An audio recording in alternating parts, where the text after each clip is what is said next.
In the heart of the neon nightlife of the underground black market of Qing City, a hooded young man amidst the crowded streets covertly observes his surroundings before entering a shop. He informs the owner about his intention to sell a kidney and also a cornea, both amounting to 27,500 yuan. As the shop owner marks the items being purchased, he questioned the young man if he was serious. Because in the past 6 months, the same person had already sold a kidney, a spleen, a gallbladder, a part of the liver, 1/3 of his liver, and a part of his small and large intestines. If he was to sell another kidney, he won't last for more than 2 days. Lying on the stretcher, the guy calmly stated that it was fine. To save his seriously ill sister, any sacrifice was worth it. The shop owner gave up on trying to advise the poor guy and picked up a huge butcher's knife. He raised it high in the air, and without hesitation, went through the procedure, causing our poor fellow to scream in agony. After that, the supposed dead man walking headed back home with a stick to guide his way. His eyes were covered with bandages. He removed the bandage and checked the people around. He smiled when he found out no one was paying enough attention to him to follow him. He then used a regeneration effect to heal his wounds. He also pulled out a stack of cash he got from selling his cornea and kidney, silently declaring that the money, including the money he'd saved, should be enough for him to pay for the job transfer ritual. He was laughing while continuing walking as it turned out that all his reasons were just a lie, and he couldn't believe someone believed that horseshit he made up. His name is Yi Lin, and he's a transmigrator, a textbook orphan, and he doesn't have a sick sister. For context, the world he transmigrated into was overflowing with spiritual energy, full of demons and beasts everywhere. There are also countless dungeon realms.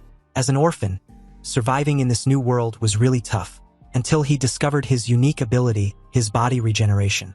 No matter how severe his injuries were, his body can fully recover within minutes, and even missing organs or limbs can regenerate. He used his regeneration to sell his own organs to save up 100,000 yuan, just to pay for the expensive class change fee. Because only by going through the class transfer ritual and awakening his power can he become stronger. Only then can he stand firm in this perilous world and protect the ones he cares about, if he has any of course. And today was the big day for the class transfer ritual. When he arrived at the location, there was a group of 3 people who approached him, asking him why he had come. They knew him as a poor student, so they could not think of a reason why he could afford to attend the transfer ritual. Yi Lin held the lady's hand and spoke pitifully. "Miss Wang, in order to attend the transfer ritual, I had no choice but to take a class transfer loan." Of course, this was just a lie. Yi Lin didn't want anyone being suspicious of him. Miss Wang was shocked, and the guys with her were afraid that Yi Lin would be stuck working the rest of his life just to pay back the loan if he ended up with a useless profession. Luckily, Miss Wang permitted him to join and even wished for him to give all his best. She told him to go inside before the class transfer ritual would begin. After a few minutes, all the students who were participating in the class transfer gathered and were called one after another. The first participant was called Gao Dayu from class 5. Some students behind him gossiped that he's also not from a rich family. When Gao Dayu reached the stage, the principal instructed him to place his hand on the golden ball and relax his whole body. After just a minute, the principal declared that he obtained a support type class, which was an A-rank poultry breeder. The students then murmur that Gao Dayu will be a poultry breeder for the rest of his life. Don't get discouraged just because it's a support type class. There are only useless people, not useless classes, the principal stated calmly just to motivate Gao Dayu. The next student called was a lovely girl with an incredibly sexy figure, wearing a tight red dress and leather boots. She was Zhuge Nini, and everyone admired her so much. The moment she reached the stage, the principal then wished her luck. She thanked him and immediately placed her hand on the golden ball. A phoenix then appeared. The principal was surprised as it turned out Zhuge Nini got an SSS rank fire mage. Now, Arching City Academy can finally hold its head high, he added. The other students were also impressed, including Yi Lin. He knew that an SSS level fire mage could rival an entire army. After Zhuge Nini's class transfer, the principal then informed her he would discuss her training plan later with her since her SSS-Class was a big deal for their school. Zhuge Nini then went downstairs, and Yi Lin's name was called. While walking, Yi Lin heard everyone talking about him for getting a class change loan just for this ritual. Yi Lin slightly looked at Zhuge Nini and assured himself he was not going to be her or anyone's side character. Yi Lin positioned himself and put his hands on the golden ball. He has waited for this moment, wondering if he would still live a miserable life or defy fate. He was excited, waiting for his new class. Shockingly, a powerful azure dragon appeared. Yi Lin was shocked while staring at it, and a blue light wrapped his body, encasing him in a powerful glow. The students cannot believe that a student who got a class loan was lucky enough to get a powerful class. Zhuge Nini was also amazed, thinking that Lin's class was another SSS rank. The principal was also glad, thinking that this was another anomaly. Lin asked the principal about his class, and the principal then declared Lin to be a combat class SSS level Forbidden Curse Master. Today, Lin had also honored Qingqing Academy, and the academy was proud of him, the principal announced. However, before he could complete his words, he finally realized that Lin had a Forbidden Curse Master profession. He was shocked as he really couldn't believe the poor student's rotten luck. The other students laughed at Lin when they heard this news. You see, no Forbidden Curse Master, if any, had ever lived past the age of 25. Because the Forbidden Curse Master was the kind of profession that consumes one's own life to use a skill. Due to this, someone who has this profession always die young. Lin's class was considered a trash class, and the mere thought of using a loan to acquire such a useless skill was truly tragic. Zhuge Nini decided to walk away. She sighed as she was disappointed with the class Lin got. Lin, ever the master of deception, feigned being down. His act was so convincing that the old guy felt sorry for him. He patted him on the back and wished him good luck. Although he's such a good kid, he's unfortunate to only get the Curse Master profession. Lin then asked the principal if all Curse Masters really die at the age of 25. The principal just told him not to be negative, as it was better to burn brightly than to live a meaningless life. Lin thanked the old guy, stating his desire to burn brightly like the sun, and also bring honor to the school. The principal then told him that he would make a special training for him together with Zhuge Nini. Lin agreed to this and smiled knowingly. He found it funny that he would die early just because his profession was a double-edged sword. Thus, of course, if he didn't have a cheat ability to counter this death threat. This dying early thing for Curse Masters has got nothing on him and his immortality. After the class transfer, everyone decided to head back home. Lin was planning to head straight back to his house. He was tired and wanted to have a good night's sleep. While walking, someone called him by his name. It was Zhuge Nini. She offered him to team up with her, as she believes that the more the Curse Master fights, the quicker they die. She told Lin that her intention wasn't bad. She was just trying to help since they were classmates. However, Lin refused to accept the offer. Zhuge Nini didn't force him at all. She walked away, stating that Lin was such a stubborn idiot heading for death. Lin ignored her and continued walking. But then, another group of students blocked his way and told him that he really thinks he has risen up just because he has switched to a Curse Master. These guys were Lin's classmates, and they got mad as they could not accept Zhuge Nini's earlier offer to team up with him. Lin was annoyed. Women really were troublesome. Because of just 2 lines from Zhuge Nini, these idiots were looking for trouble. Lin replied that he was on his way back home. The guys laughed at Lin's expense. Was the poor student referring to his 10 square meter shack a home? Lin, now that you're SSS ranked, how about you call me daddy, and I'll get you a security job at G Corporation. The leader of the group mocked arrogantly. The others laughed, and added that being a G Corp security guard was a privilege. He also ordered Lin to kneel before their young master. Once Lin takes the offer and gets paid, he can buy some nice incense for his dead orphanage family. The 3 continued to tease Lin, even stating that he was just an orphan who didn't deserve to have a family. Lin was already mad, and as he stares at them with a serious look, his eyes flamed with a blue and red aura as he activates a curse magic power. He told the idiots that they were the ones who forced his hand. Confused at Lin's willingness to use a curse magic, knowing full well of the implications, made the 3 idiot question what he was trying to do. Was he really going to use a curse magic and shorten his lifespan? Why wouldn't I? Lin also questioned with a puzzled look. Didn't you fools speak of my dead family? Conjuring a slight lightning strike, Lin's attack was only to scare them. The guys, now scared shitless of Lin, pleaded about the need for their classmate not to use a forbidden curse on them. But Lin simply stretched his hand and challenged the idiots to come at him if they dare. However, they decided to run away in fear. Lin then deactivated his curse ability and uttered, "What a bunch of trash." They actually ran off with just 1 move. As he continued to walk, he felt like his duodenum was scorched. He wasn't aware that Zhuge Nini witnessed the commotion. She was annoyed that he was getting provoked by a few insults and was ready to throw his life away. She was sure that even if someone acted like Lin, who isn't a curse user, they would definitely not go far. For her, Lin wasn't worthy of standing beside her. The night came, and Lin was already at his home. Lin placed his bag down on the couch and sat while checking his system interface. Apparently, sacrificing a piece of duodenum would summon a regular lightning bolt.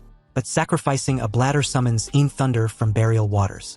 Next, sacrificing a heart can summon destruction purple lightning. If that is the case, Lin concludes he would die summoning the most powerful chaos god thunder. He lay down on his couch when he felt his head spinning, but he was aware that it was the side effects of his body recovery. At the same time, Ji Lingyu went to his father and asked to avenge him. He wanted his dad to send someone to take Yilin out. However, his father reminded him that killing an SSS rank curse user was very risky, and there is no benefit in it for them.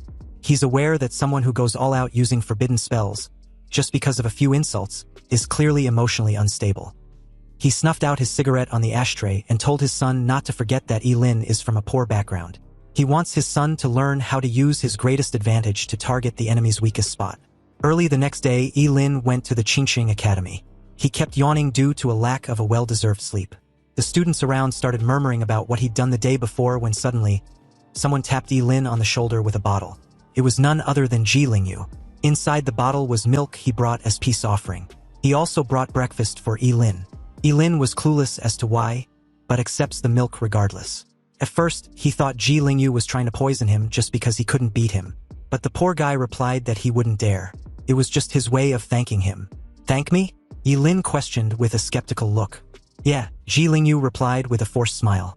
Yilin drank the milk and told Ji Lingyu to just say what he wants. Unexpectedly, Ji Lingyu stated that he was grateful that Yilin struck him like a bolt of lightning. Apparently, that lightning strike was Ji Lingyu's wake-up call. He also added that Yilin's appearance made him realize that he has been wasting his life in a daze. Yilin called Ji Lingyu on his bullshit and again, told the idiot to say what he really wants. Ji Lingyu suddenly kneeled and stated that he wants to call Yilin Big Brother. Yilin was shocked and questioned him if he happened to hit him in the head. But Ji Lingyu replied that he was serious, and that the beating he received the day before made him reflect on himself. He deeply reflected and wants to become a better person. But he needs a great role model. Yilin agreed to be his role model, but there need to be some tuition payment. Surprising enough, Ji Lingyu didn't refuse and immediately asked for Yilin's account number. Yilin headed to the field as he gave his account number. He told Ji Lingyu to transfer 2 million as a first-term tuition payment. When Yilin asked if it was too expensive, Ji Lingyu reassured him that it was not. He will inform his dad to send it right away. At this time, a novice secret realm opened on the field as a test for the students. The principal hopes all the candidates from each academy could perform well. Of course, everyone was wishing for their victory. Yilin and Zhuganini were in the front, so the old men beside the principal believed both students were from Qingqing High School, who got the SSS-Class profession for this year. For them, both looked extraordinary.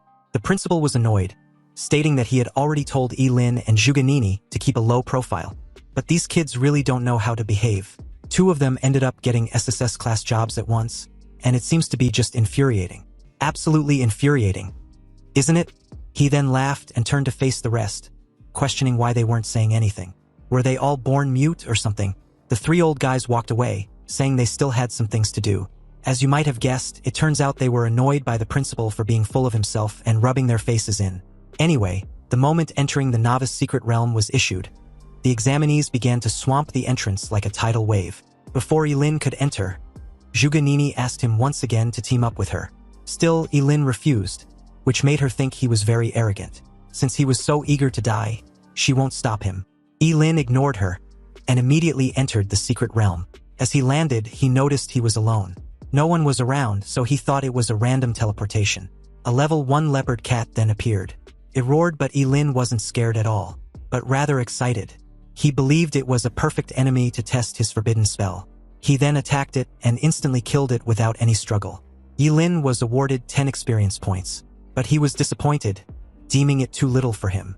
He walked away while stating that it doesn't even justify the damage to his kidneys, and that he has to kill 100 of these leopard cat just to reach level 2, which is why he decided to figure something out. A while later, Yilin let 100 kinds of monsters chase him. As he ran, he couldn't stop smiling, believing this wave of monsters should be enough to give him a good amount of experience points. Some of these monsters have a human half-body. He stops running and turned to look at them, stating his desire to test his newly learned forbidden curse. He then casts his destructive surge. The curse was so terrifying that it increased Yilin's strength, agility, and spirit twofold. With burning reincarnation activated, he believes that even a level 10 monster probably couldn't withstand his full-powered world-ending thunderstrike.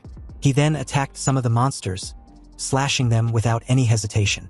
He noticed he aged in just 5 minutes of using the skill, so he decided to stop using the burning reincarnation forbidden curse after about 1 minute at most, if he didn't want to reveal his undying body. He continued by using his vitality preservation. He sacrificed his left arm and tapped the ground as he activated his world-ending Fury Forbidden Curse. He killed a level 3 Grey Wolf and was rewarded with 30 experience points. Then a level 5 Two-Headed Snake and received 50 experience points. A level 6 Armored Scorpion and gained 60 experience points each for the 6 Centaur. And finally, a level 2 Killed Bee and gained 20 experience points. With that, he leveled up to level 3. He was satisfied and amazed with this development. He also learned a new forbidden curse, which was a Hellfire Scorches the Sky. An hour later, Zhuge encountered the area where Yilin had killed all those monsters. She was shocked when she saw so many monsters incinerated to ash. She was in disbelief, wondering what had just happened. Then she noticed a hellfire. Confused, she checked it out regardless since she didn't know anyone who had the fire element in Qingqing besides her. But now there was such an intense fire element fluctuation. Also, the fire element wave might be even stronger than hers. She then saw something that gave her a hint that this commotion was surely caused by a human. Looks like Qingqing is full of hidden dragons. Zhuge will definitely find out who you are. She vowed with determination. But at this moment nearby, Yulin was spending some time roasting some meat to eat. He was enjoying a three-eyed demon pig meat. He realized he was eating more than his usual since his body used up too much energy earlier. After eating, he then decided to head to a farther area and grind some more. When he was about to leave, Zhuge suddenly appeared and called him. Yilin, what are you doing here? She asked. Yilin was annoyed that he'd ran into her. It was a hassle for him as he didn't want anyone to find out his secret. He smiled at her and replied that he was just casually roasting something to eat. Zhuge then told him once more that a Forbidden Curse Masterclass was totally not suited for solo grinding. Yilin was annoyed when Zhuge walked away, telling him it is too late for regrets now, and following her won't help him anymore. She really assumed Yilin was tagging along with her, so she told him she didn't have time to team up with him anymore. Yilin was thinking Zhuge might be missing a few brain cells. Zhuge on the other hand, looked back at him and asked him if he had seen anyone else pass the area, and she stated that that person is extremely powerful, very skilled with fire element manipulation, and likely mastered Hellfire. Hellfire? Yeah, I saw him. He was a very handsome guy. He went that way, Yilin replied calmly. He knew he could not let Zhuge cling to him, so he decided not to use the Hellfire spell anymore going forward. As Zhuge continued walking, she blamed Yilin for wasting her time. Otherwise, she would have found the Hellfire user by now. She noticed a shadow looming above her, but when she raised her head, she was shocked to see a level 8 Dragonblood behemoth. She dodged when it tried to attack her. Zhuge was puzzled as to why a level 8 monster would appear in the area she was. She looked behind her, deducing that Yilin might have run away far by now. She then attacked the monster with her Fireball Storm. However, it didn't deal much damage, not enough to kill the monster. The monster looked at her with anger. It charged toward her at a fast speed and bumped her, trashing her away. She fights back with her flame, but the monster roared, blowing the flame back at her. Zhuge was dumbfounded as all the flames hit her. The monster stood there as the smoke settles. When it eventually did, Zhuge was on the ground with her clothes ripped, trembling in pain. She admitted that she was too arrogant to believe that she can definitely defeat a level 8 Dragonblood behemoth in this secret realm. She was afraid she would die at the hands of the level 8 monster, knowing it would be a humiliating death. Lucky for her, someone intervened and attacked the monster using a Forbidden Curse Hellfire. The poor monster was literally burned to ash. As expected, Zhuge was shocked, knowing this Hellfire user was the one she was searching for. Turning to face her savior, Zhuge thanked this mysterious person and wanted to know his name. The questionable masked individual was none other than Yilin. Yilin was standing on a tree branch with a mask. He told Zhuge to call him Ling Yi, which meant early dawn and night. Ling for early dawn, Yi for night. Placing a finger on her lips, Zhuge acted all pitiful and curious, asking the mysterious Ling Yi which school he was from. Although she was grateful to her savior, she also wanted to know who exactly was underneath that mask. So she concealed her intentions by stating she simply wanted to thank Yilin properly when they exit the dungeon. Yilin just stared at her like she was an idiot. He didn't need her fucking thanks. He told Zhuge that there was no need to thank him. It was just the small effort after all. Anyway, the moment Yilin was about to bounce, Zhuge pleaded for him to wait. She tried to get on her feet, but Yilin told her not to follow him. There are even stronger monsters ahead, and it was definitely not a place for someone of her strength to step into. Also, she might want to put her clothes back on properly before anything else. This sudden revelation drew Zhuge attention to the current state of her clothes. She blushed in embarrassment and laid on the ground to cover herself, wishing the ground could swallow her whole. When she raised her head, she realized the mysterious Ling Yi was gone. Zhuge Nini shouts Ling Yi's name, vowing to catch up to him one day.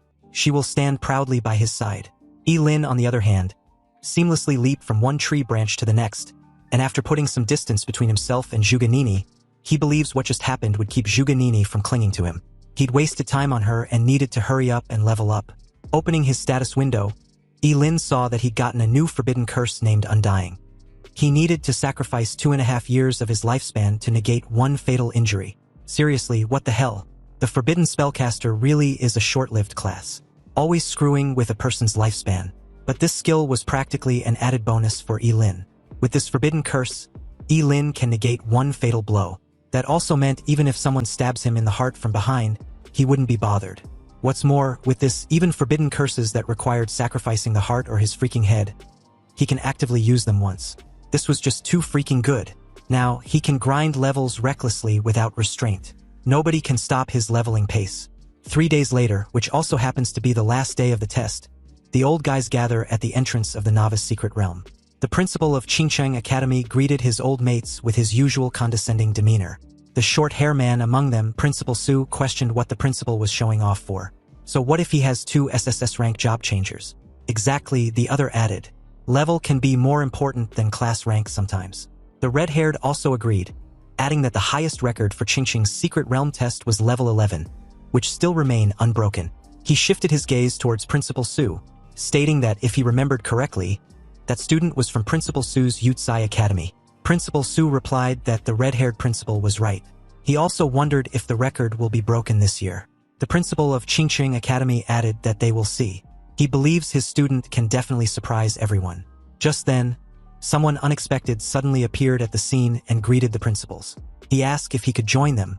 This person was Zhuge Qianxing, Zhuge Nini's father. Surprised to see Zhuge Qianxing, Principal Su stated that it had been a long time. The principal of Qingcheng Academy added that it was an honor.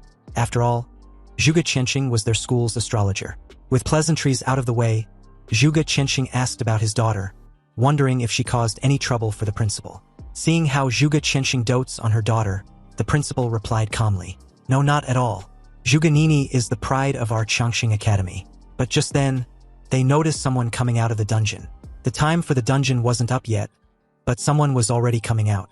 The principal of Qingcheng Academy deduced that the person must be injured. This person turned out to be none other than Zhuge Nini, who greeted the principals and was surprised to see her father. Her father wanted to know the reason why she came out early, and her principal wanted to know the level she was at. Zhuge Nini calmly stated that she was at level 12, which shocked all the principals present. With the record broken just like that, her principal was very proud.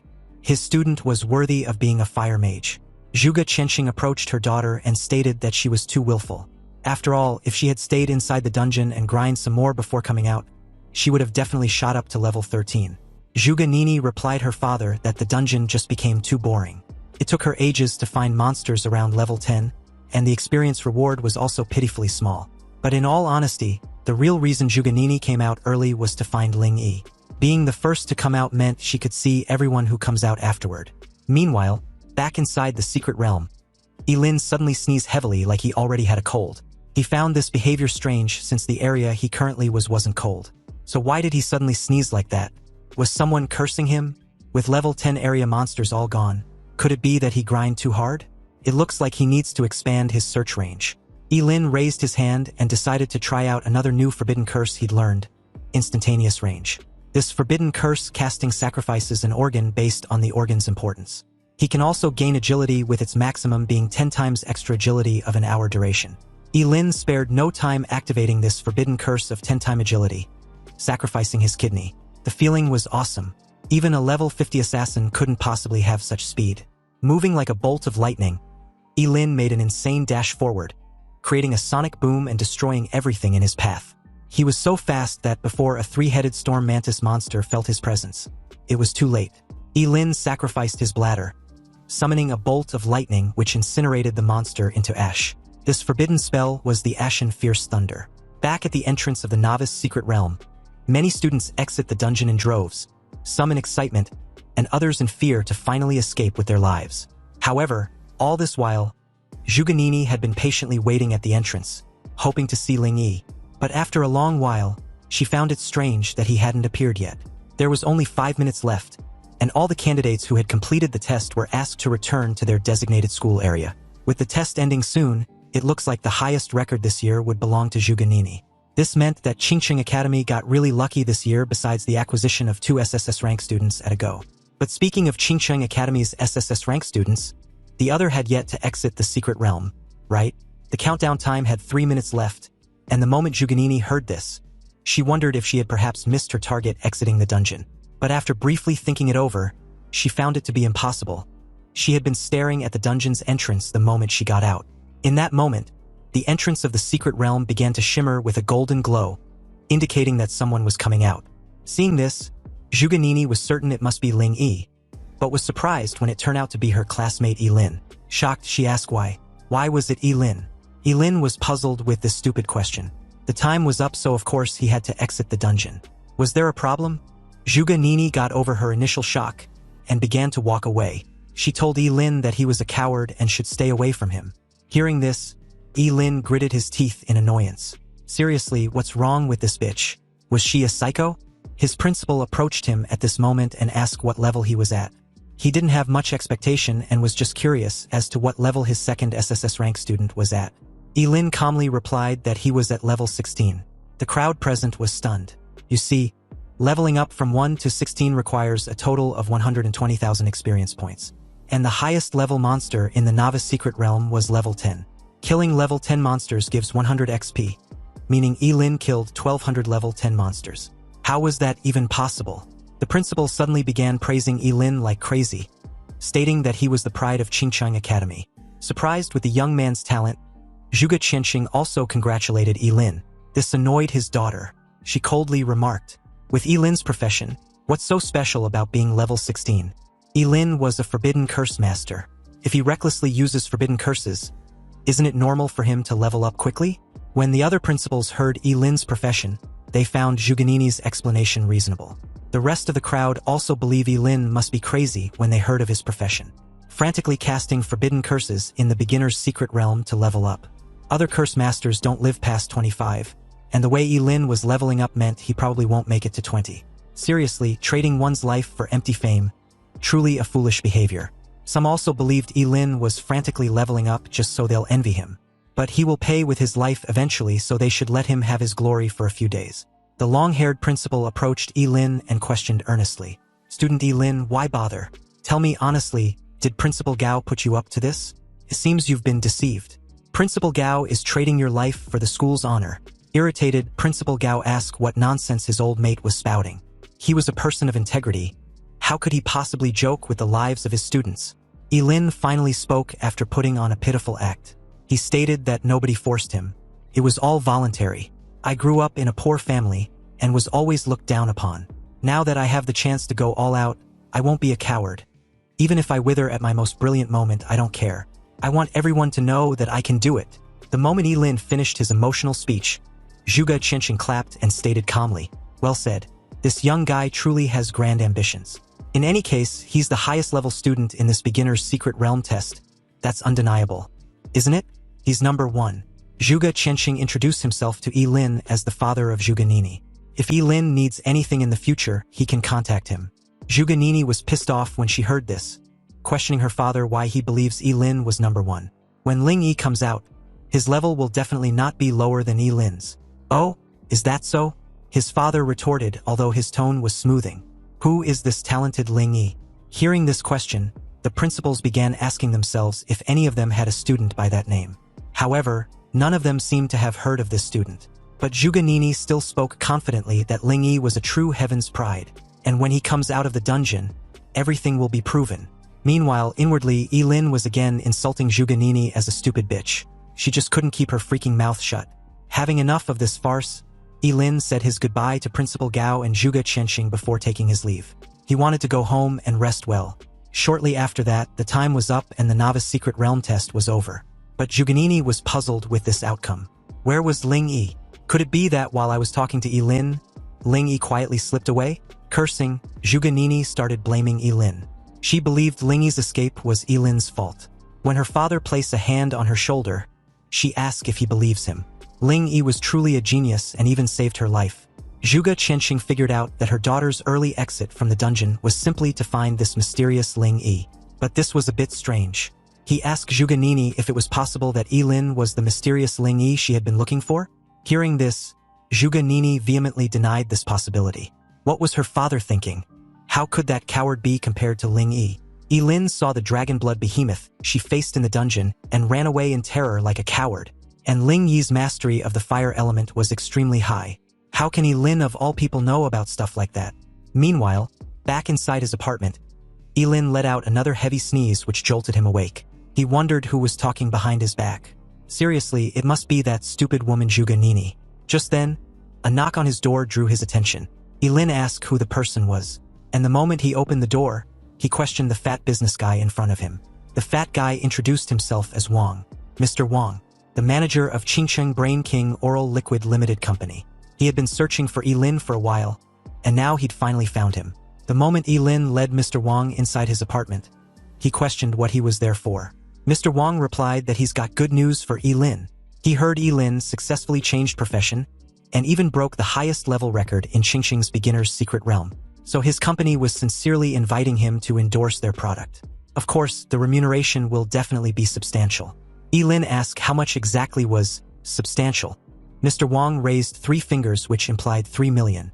He hands Yilin a tiny bottle, telling him to try it. It was the company's new product, a Brain King oral liquid, and not only does it nourish the brain and enhanced intelligence, but it also promotes cell regeneration. Consuming 1 bottle and a person would feel several years younger. Also, this century-old enterprise had a 10 times refund guarantee if the drug is proven ineffective.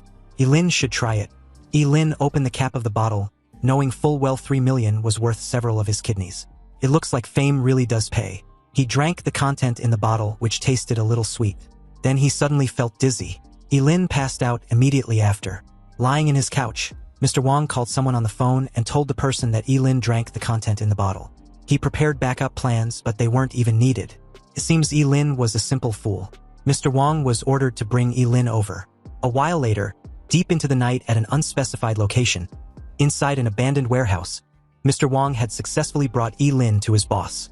Although he doesn't understand why his boss was going through such lengths from a mere student, he knows he didn't have the right to ask questions. His boss, who happens to be the shop owner in the black market Yilin used to sell his organs to, told Mr. Wang to leave. Without his orders, no one should be allowed in. If anyone violates this order, they will be killed. Mr. Wang replied he understands and left the warehouse. The greedy shop owner crouched beside Yilin, recalling how Yilin sold him his liver, coronary arteries, gallbladder, corneas, kidneys, spleen, large intestine, small intestine. And surprising enough, they've all grown back. The organs Yilin previously sold to him have all regenerated. Incredible. This is simply incredible. With Yilin, he can master the secret of organ regeneration. As he got drunk on his delusional fantasies, someone added that the old bastard will have supreme power and wealth. Even the most powerful people will kneel before him. Hearing this, the old bastard Ji Yuzhen agreed. Exactly. But the moment he said this, he realized what just happened. Turning around, he was stunned to find Yilin casually sitting on a chair with his arms and leg crossed. Ji Yuzhen wondered how it was possible. How was Yilin awake this early? His sleeping drug could keep even an elephant unconscious for 6 hours. But Yilin was not concerned about the stupid sleeping potion. He was more curious about how Ji Yuzhen managed to track him down. Ji Yuzhen got over his initial shock, pointed his blade at Yilin, and stated that since his cash cow was awake, he won't be polite anymore. He should surrender obediently, and he will guarantee Yilin won't lose any limb. Ji Yuzhen's profession was currently a level 20 phantom blade. Yilin realized Geogans also had a job change with a higher level than his own. Left with no choice, he decided to get serious. He knew using fire element would easily burn this entire place down, so it was better not to cause too much commotion. Yilin decided to use his eternal freezing gaze. It was a forbidden curse that sacrifices his eyeballs to freeze everything within sight before becoming blind. Petrified, Ji Yuzhen was shocked to find the entire lower half of his body frozen. Yilin kept the spell active as the ice around Ji Yuzhen started extending. Ji Yuzhen wondered what's going on. What kind of spell was it? He plunged his blade into the ice around him, but was unable to break it. His eyes widened when the ice finally encased his entire body, leaving only his head. Ji Yuzhen kept muttering that it was impossible. Yilin was only at level 16 while he was at level 20. Even if Yilin was a forbidden curse master, he couldn't possibly defeat him in one strike. What kind of monster was he? Now that Ji Yugen was trapped in place, Lin can have a proper chat with him. He asked Ji Yugen who else knew about his organ regeneration ability. Ji Yugen replied that besides him, no one knew. After all, with such amazing discovery, why would he tell someone else? Hearing this, Lin chose to believe the old bastard and decide to make his death quick and painless. He raised his fist and smashed the poor old bastard into broken ice lollies. Also, after consuming all the sleeping drug, he decided to sacrifice his stomach first. Sacrificing his stomach, Lin rained lightning on the guards outside. He left one alive for questioning. The poor fatty didn't want to die, so the moment Lin asked who was his boss behind the scenes, he initially tried to reason with Lin that he couldn't say, otherwise he would be killed. But after seeing Lin enveloped with lightning sparks, he spoke up immediately. Their boss was king of Qingcheng Underground Market, Kensen. The poor fatty was struck with a bolt of lightning the moment he was done talking. Grabbing his chin, Lin walked away, trying to recall where he'd heard Kensen. The name seems familiar. It didn't take much effort to recall that Kensen was one of Qingcheng City's top 10 outstanding philanthropists. This just got complicated. Meanwhile, elsewhere at Qingcheng's underground black market, a middle-aged man with a thick cigar lounged in a leather sofa as one of his men informed him about some urgent news. This fucker was Kensen, and with his brows furrowed, he was shocked upon receiving news that all contact with his agent, Jihu, had been lost. The bald fellow informed him that they hadn't been able to contact Jihu for half an hour, so they went to his farmhouse, only to find the entire area burned to the ground. And judging by the wreckage from the fire, it was done by a job holder. Kensen grew furious and stumped on the table in front of him, wrecking it. He ordered his men to find the culprit immediately, with no delay. The next day, Lin arrived at the grand residence of the Ji family, where he was warmly welcomed by Ji Lingyu, who had become a loyal follower after their previous encounter. As soon as he heard that Lin was visiting, he immediately sent someone to pick him up. Ji Lingyu shyly brought up the 2 million yuan that Lin had asked for earlier, adding that he'd already talked to his father. However, Lin interrupted him, questioning if Ji Lingyu was trying to disrespect him talking about money in that moment. Since he'd agreed to accept Ji Lingyu as an underling, money was just a small matter. Hearing this, Ji Lingyu placed an arm around Lin's shoulders and welcomed him wholeheartedly. From now on, Lin should consider his home as his as well. Inwardly, Ji Lingyu realized that his father was right. He believes Lin was a simple-minded guy who cared a lot about his dignity, so as long as he can exploit that, then he should be able to achieve his goal. Lin, on the other hand, had planned this encounter with the purpose of using the Ji family as a shield against Kensen and his men. He was sure Kensen wouldn't dare attack him inside the Ji family estate. Lin entered the house and was surprised to find a large number of maids lined up, greeting him politely and respectfully, which left him a bit speechless. He looked at the maids and thought to himself how different life was when one had wealth. Ji Lingyu offered to assign one of the maids to be Lin's personal servant, and Lin accepted the offer. But soon after, Lin felt embarrassed and refused, saying he was only joking. However, Ji Lingyu insisted, adding that his boss should also change his clothes for something important. Lin eagerly asked what the important matter was, but Ji Lingyu told him to wait until they arrived at the destination. Eventually, they arrived at the annual Qingqing auction, and Ji Lingyu informed him that this was the grand venue he had never visited before. Upon arriving at the annual auction in Qingqing City, Ji Lingyu told Lin that he would later introduce him to some of the city's most important figures, but Lin preferred to start with food, and told Ji Lingyu to go about his own business and not mind him. Internally, Ji Lingyu sarcastically commented on Lin's simplicity and naivety, thinking he still lacked experience due to his poor upbringing. As Lin ate heartily, especially since he had previously sacrificed his stomach and now needed to compensate by eating more, he heard a voice beside him asking why he was here.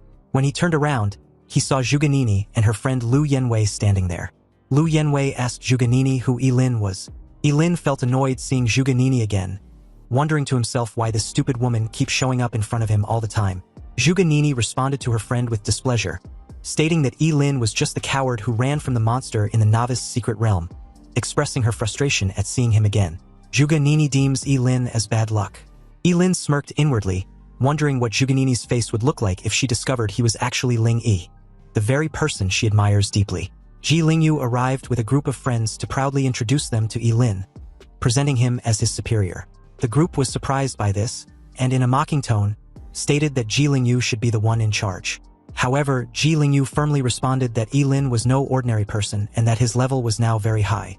Everyone was stunned to learn that Lin had reached level 16 in the novice secret realm. Shocked by the huge gap between his level and their own modest ones, Lin calmly advised them not to be too surprised and expressed his willingness to help them level up. If only they could get out of the city, then they could all get good results in the upcoming major exam. Everyone became excited upon hearing that Lin was willing to help them, but Ji Lingyu expressed concern because they were forbidden from leaving the city before the major exam, to prevent students from gaining assistance from stronger individuals. Lin then subtly hinted that the journey to the exam site itself might be a good opportunity for leveling up, though he voiced concern about lacking equipment. Ji Lingyu quickly reassured him that equipment would not be a problem at all and promised to provide anything he needed from the current auction. Lin was surprised by the offer, but Ji Lingyu assured him that his father would financially support them no matter the cost if it would improve his exam performance. The auction began with the appearance of the beautiful hostess, who welcomed the attendees and introduced herself as Qingqing from the auction house. She wished everyone success in obtaining what they desire, and a warm applause ensued seconds after. Without delay, Qingqing presented the first item, an epic fire-type skill scroll for mages, starting the bid at 500,000 yuan. The bids rose quickly until they suddenly reached 3 million yuan, and the bidder behind this massive offer was none other than Zhuge Qianqing, Zhuge Nini's father. Lin watched the scene calmly with a smile, realizing that Zhuge Qianqing was spending generously to buy skills for his daughter, but deep down he felt satisfied with himself. After all, as a master of forbidden curses, he didn't need such scrolls at all because his skills were all-powerful curses. Lin turned to Ji Lingyu and whispered, "Your profession is an A-rank shadow blade, right? If something pops up that suits your class, don't hesitate. Bid right away. The right skill might save your life later." The auctioneer smiled, her voice crisp and clear. Next up, an item of rare quality. The Royal Dragon Wish Ring. It increases spirit by 30% and grants the passive skill, Dragon's Aura. The starting bid was 2 million and the minimum raise 100,000. Ladies and gentlemen, place your bids. The crowd erupted and the first bid was 2.5 million, then raised to 3 million, then 3.1. Bids began to pour in rapid succession. Lin's eyes sparkled. A 30% spirit boost? That's huge. For any awakened fighter, that's a game changer. He edged Lingyu to bid for the ring. Ji Lingyu leaned toward his father and told him that he wanted that ring. His father didn't even hesitate. 8 million. He believes that spending 8 million to help his son ace the national exam and enter into a prestigious university is worth the money. And about Lin, he was a forbidden caster and won't live long anyway. So after a few years, he will be dead and every equipment purchased for him will eventually end up returning to the Ji family. The auctioneer raised her voice, wanting to know if anyone was willing to offer a higher bid. In that moment, it seemed that no one wanted to bid more than 8 million, when suddenly, a bid of 10 million was announced from behind. The room fell silent as Kenson's tall and imposing figure stepped into view. He called out President Ji and asked how he was doing. It's no surprise that the two know each other very well, and the moment the underground king was noticed, gasps echoed across the room. Everyone was curious as to why he was there since this wasn't his usual crowd. On the other hand, Lin instinctively stepped back into the crowd after finally meeting Kenson. Even if it's in passing, he can't be discovered. President Ji was curious to know what exactly his G group has done to offend Kenson. Kenson chuckled darkly and narrowed his eyes as he points a finger at President Ji. Kenson stated that President Ji had his men killed, and now he wants him to be polite about it. President Ji stayed calm and replied that he doesn't know what Kenson was talking about, but if he was looking for a fight, then his G group was not easy to bully. He then bids 12 million. Kenson's face twisted into a smile. He'd received the message loud and clear. They'll see who lasts until the very end. On his way out, he muttered to his assistant if he'd verified the car from the warehouse. The guy nodded and replied that there was no doubt that it was from G Group. They followed it straight back to G family's villa that evening. Kenson's face darkens upon this confirmation. He coldly stated that President Ji shouldn't blame him for what he's about to do. Moments later, the Royal Dragon Wish Ring was sold for 12 million. President Ji offered Lin the ring and asked if he likes it. Lin replied that he does and thanked him. Ji Lingyu leaned over and asked his father who Kenson was. His father replied that Kenson was the underworld king who's been trying to go legit. But now he'd suddenly set his eyes on their family's empire. Kenson didn't look like the type of guy to make idle threats. So Lin warns President Ji that although the G group was powerful and often attracts unwanted attention, it wouldn't hurt to stay alert and being careful. Hearing this, President Ji agreed. The Emperor Dragon Rui Ring increases spiritual attribute by 30%. The user of the ring was blessed by dragon energy, and their luck will increase by 10. Lin slipped the ring onto his finger and got a rush of energy surged through him. His spirit stats shot up by 30% and his luck also increased by 10. Excited, he assured President Ji not to worry. Even if he had to force his son, He will make sure Ji Lingyu gets into a prestigious academy. President Ji chuckled, stating that they were all family now, so Lin did not need to be overly formal. He and his son were practically brothers. Whatever equipment Lin likes, he should just tell him. Throughout the night, President Ji kept bidding like crazy. Ji Lingyu was completely exhausted when the auction came to an end, and it seems his father cleaned up this year's auction. Anything that caught Lin's eye, they placed their bid without question, racking up several precious items. Items like the Azure Thunder Ring boosts spirit by 15% and increases the power of all lightning-based skills by 20%. The Molten Moon necklace had 200 spirit bonus for mental-based casters. The Twin Yin-Yang bracelet gives 40 spiritual attributes, and wearing it unlocks both Cycle of Duality and a passive healing factor that rapidly heals injuries over time.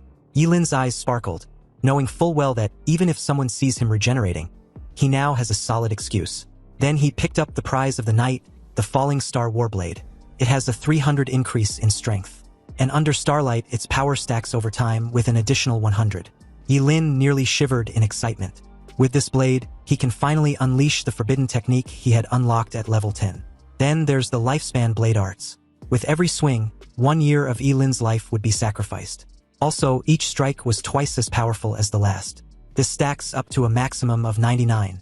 With this sword, Lin can dominate the upcoming major exams. Meanwhile, on the other side of town, Zhuge Nini lay back in her private bath, annoyed.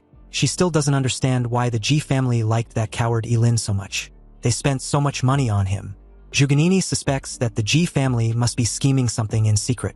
Otherwise, why pamper Lin like some priced jewel? In that moment, a female housekeeper announced to Zhuge Nini that Lu Yanwei was there to see her. She brought someone who says they have information about the person she's been searching for. Zhuge Nini's eyes lit up. The person she's been looking for was obviously Ling Yi. She told the housekeeper to make them wait in the lounging room. She will be there shortly. She hurried downstairs, eager to know any information about Ling Yi. Lu Yanwei gestured toward the man beside her. This is Officer Huang. He was from the Investigation Bureau. He says he has news about Ling Yu. Officer Huang nodded politely and confirmed this. But he's afraid it wasn't good news. Zhuge Nini's heart skipped and questioned what Officer Huang meant.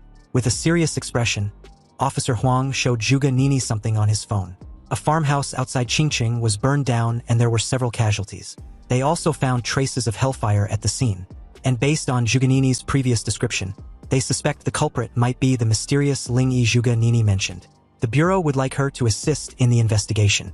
Hearing this, Zhuge Nini immediately jumped to Ling Yi's defense, shouting that he wasn't a killer. He saved her life. Zhuge Nini was not having it, and no one could make her believe that Ling Yi was a murderer without real evidence. Besides, why would a murderer risk his life to save her back then?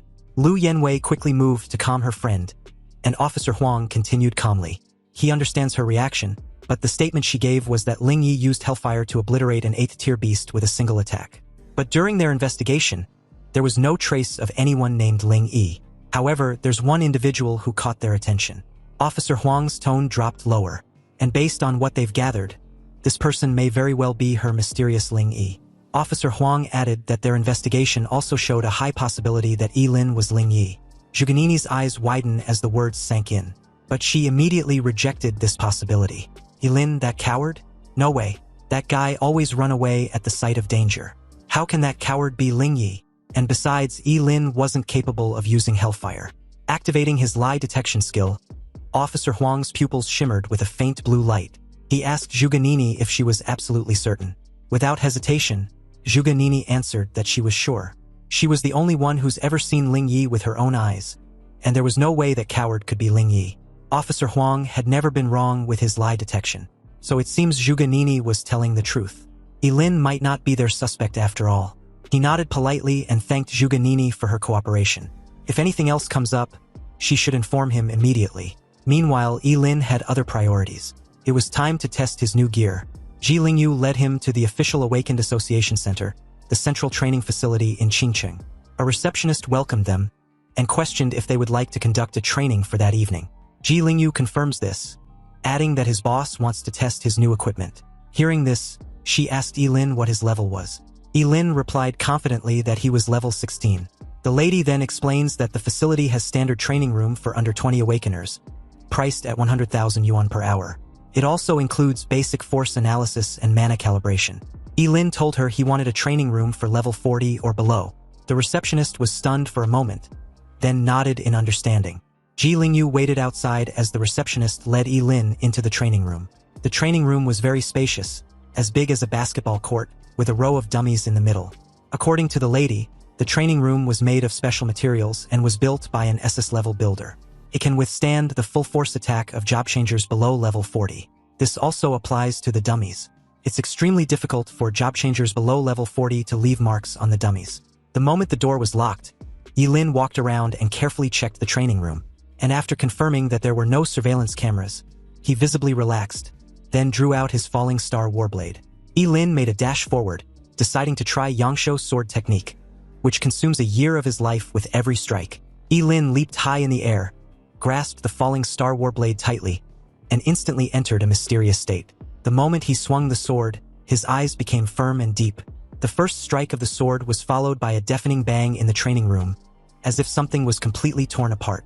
A bright light flashed on the blade of the falling star warblade, which was Yi-Lin's burning life. After the first slash was made, the second slash that followed was even sharper and more powerful, and the air in the training room seemed like it's been slashed, forming an invisible sword energy. The third slash followed, then fourth and the fifth. Yi-Lin's sword swinging speed was getting faster and faster, and each strike was more powerful than the last. When Yi-Lin swung the sword for the 99th time, the entire training room seemed to be shaking, and strong energy fluctuations filled the air. At that moment, it was earth-shattering, and an unprecedented light burst out from the blade of the falling star warblade, illuminating the entire training room. An invisible blade energy gushed out from the blade and instantly slashed towards the dummies in front, tearing them apart. After stacking 99 layers of Yangshuo's sword technique, each of his sword slash was extremely terrifying. At this moment, Yi-Lin was like a god of war, after he'd slashed hundreds of times in succession. With a clang, the dummies that was said to be able to block the full force attack of job changers below level 40 laid broken on the floor. As Yi-Lin carried on, testing the rest of the equipment together with his forbidden spells, a slight tremor could be felt outside. Ji Lingyu explained to the lady that there was a major exams approaching, so Yi-Lin likes to get a little bit crazy when he starts training. The two were interrupted the moment Yi-Lin walked out of the training room with satisfaction. With his two forbidden spells of Burning Reincarnation and Longevity Sword Technique, coupled with the sword and the rest of the equipment, he had a rough estimate of his current strength.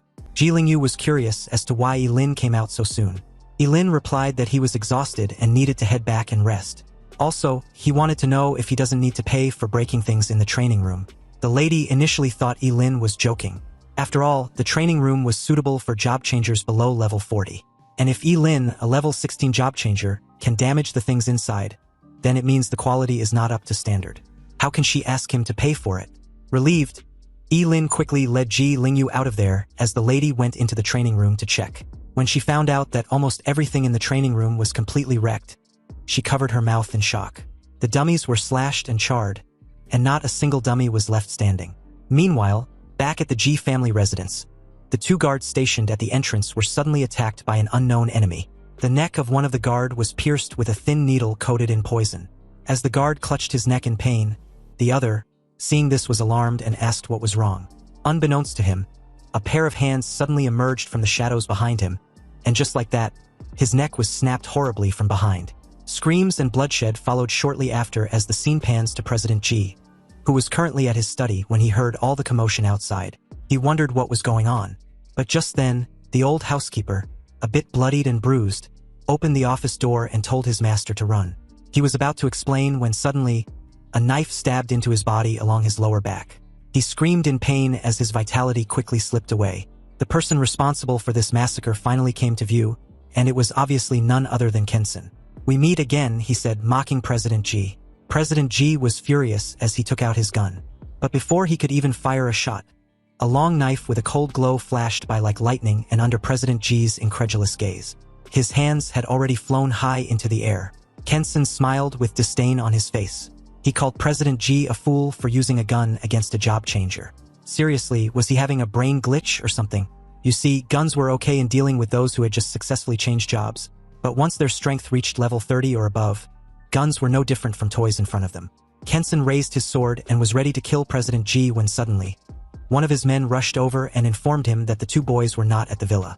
Although Kenson was annoyed upon hearing this, he decided to let President Ji live a little longer. After all, Killing him would be equivalent to cutting off Ji Lingyu's weak spot. But if he doesn't annihilate everything about the Ji family, they will eventually come back and seek revenge in the future. Kensen plans to use President Ji to lure these two boys out and then eliminate them together. In less than half an hour, all the people in the Ji family villa, except Ji Lingyu's father, turned into cold corpses. When Ji Lingyu and Yi Lin returned to the residence of the Ji family, they instantly felt that something was off. The guards stationed outside were missing, the entire villa was eerie quiet, and even the lights were off like there was a power outage. Yi Lin suddenly smelled a strong stench of blood and immediately rushed inside with a sense of dread. He told Ji Lingyu to prepare himself mentally as he switched on the lights. Ji Lingyu was stunned, staring at the horrifying scene. The bodies of the job changers and servants hired by the Ji family were everywhere, with broken limbs and arms scattered all over the ground. Many people had fear written all over their faces, as if they had encountered the most terrifying evil spirit before they died. Ji Lingyu took a few steps back, his face ashen as he tried to deny the reality. They must have entered the wrong place. This wasn't his home. Yi Lin warned him to be careful as he screamed in fear, frantically rushing towards his father's study like a madman. There was a piece of paper on the table not far from Yi Lin. Picking it up, he called Ji Lingyu to come take a look. Ji Lingyu rushed over, seething with rage. The letter informs them that if Ji Lingyu wants to save his father, he should bring Yi Lin to the underground black market to find him. Also, with every 6 hours, he will cut a piece of flesh from his father. Ji Lingyu's anger was maxed out at this point. He tore the letter in half, vowing to kill Kensen with his own hands. Ji Lingyu was about to go find Kensen to fight him to the death when Yi Lin grabbed his shoulder. He stated that everything happened because of him, so he will go save President Ji while Ji Lingyu finds a place to hide. Ji Lingyu wasn't having it, so Yi Lin skillfully knocked him out. He apologized and promised to bring his father safely. Yi Lin laid the unconscious Ji Lingyu on the sofa and left the villa. Yi Lin promised to show Kensen how terrifying a cursed master who doesn't care about his freaking life is. Meanwhile, at the darkest heart of Qingcheng underground black market, Kensen's men were spread all over the place, alert and armed.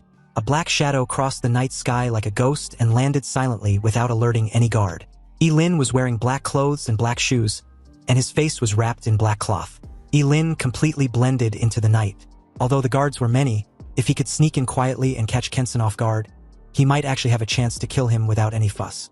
But just when Yi Lin was thinking about this, the next second, one of the guards suddenly turned in his direction, staring directly at him. Shocked, Yi Lin couldn't understand how. He had hidden perfectly, so why was he discovered so easily?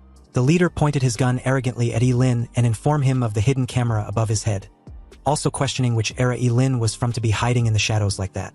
Apparently, the entire place had surveillance cameras with infrared night vision. Sure enough, Yi Lin was still a little careless. But it doesn't matter as long as he kills all these people. The guy told him that their boss had been waiting for him.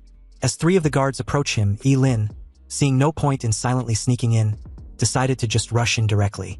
Since Ling Yi has already taken a lot of blame for his misdeeds, he was not afraid of him taking the blame for the assassination of Kensen as well. But this obviously needed to be under the premise that no one present could escape alive from the underground black market tonight, otherwise the secret of his immortality will be exposed. Also, since he's been discovered, he felt no need to disguise himself anymore. Yi Lin removed the mask covering his face and began to perform intricate signs with his left hand leisurely hidden from view. Then, very abruptly, he activated a forbidden spell, the Burning Reincarnation.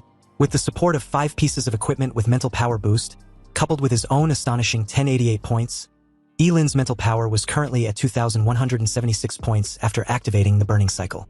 At this moment, the group, who had no idea what kind of terrible monster they were facing, saw a line of blazing fire gushed out from Yi Lin's palms.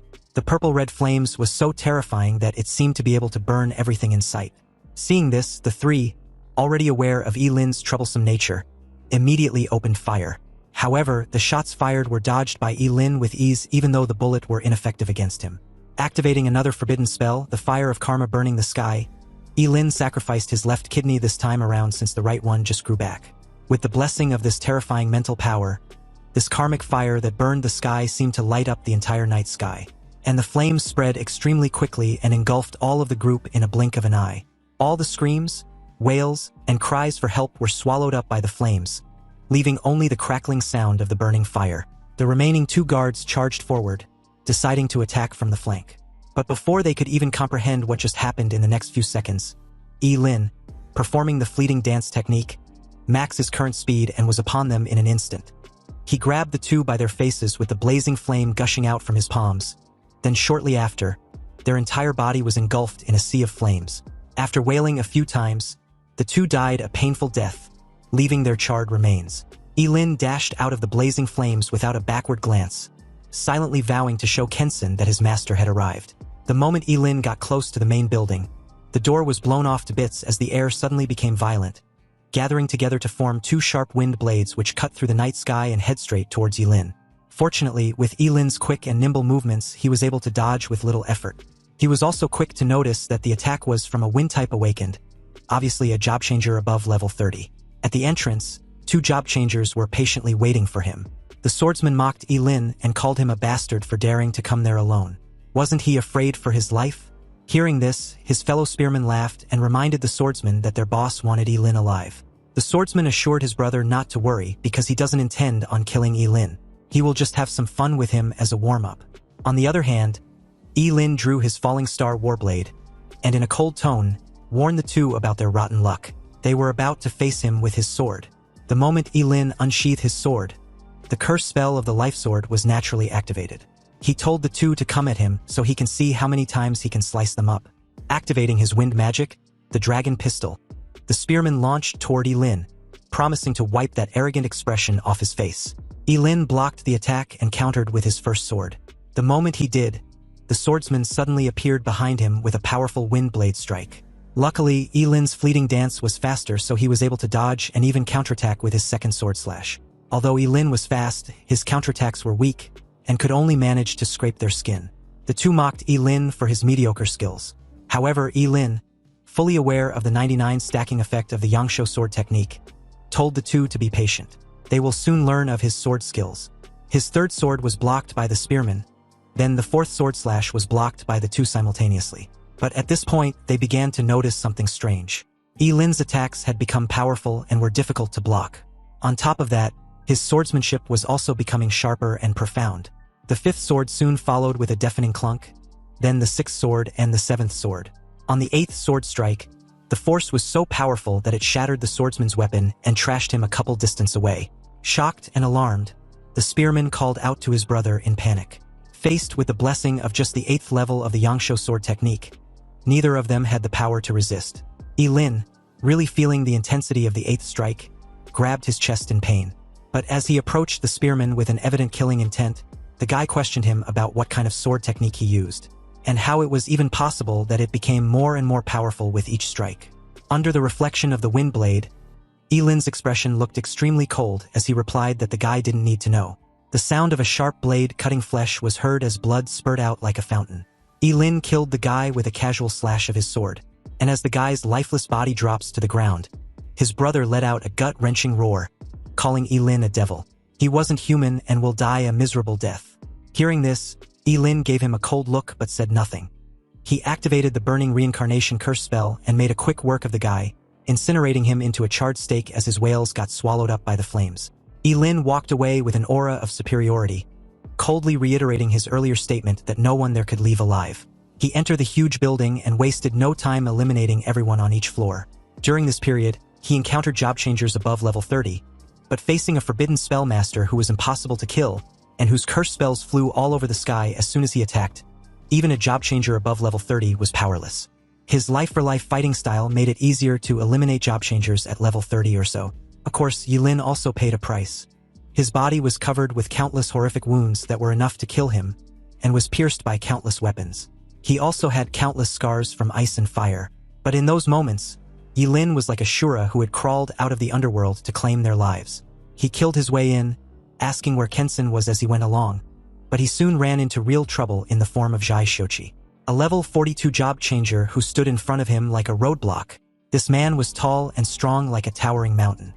His face was full of murderous intent, and his eyes flashed with amusement. He was holding a huge battle axe, and his whole body exuded a powerful aura that was bone-chilling. Jai Shochi called Lin a brave kid.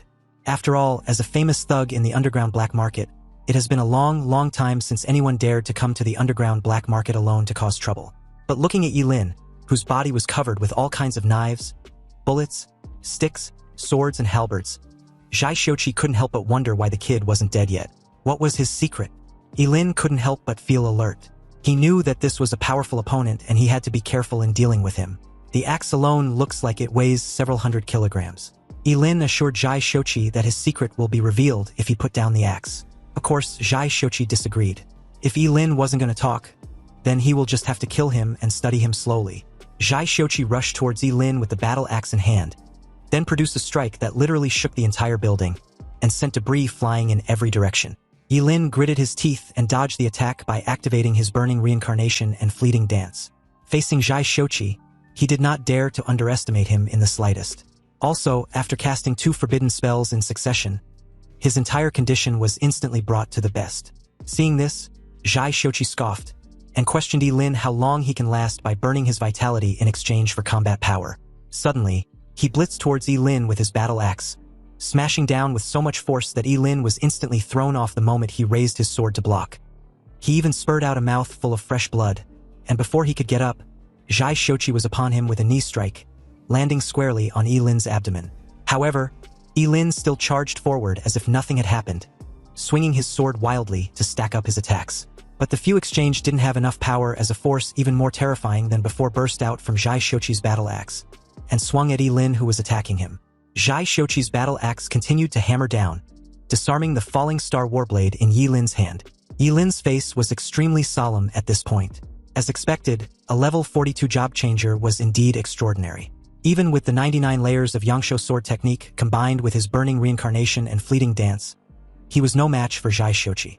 However, Lin's advantage was his burning immortality. Zhai Shochi used his previous momentum to smash hard on Lin's shoulder, producing a teeth-grinding sound of bones cracking.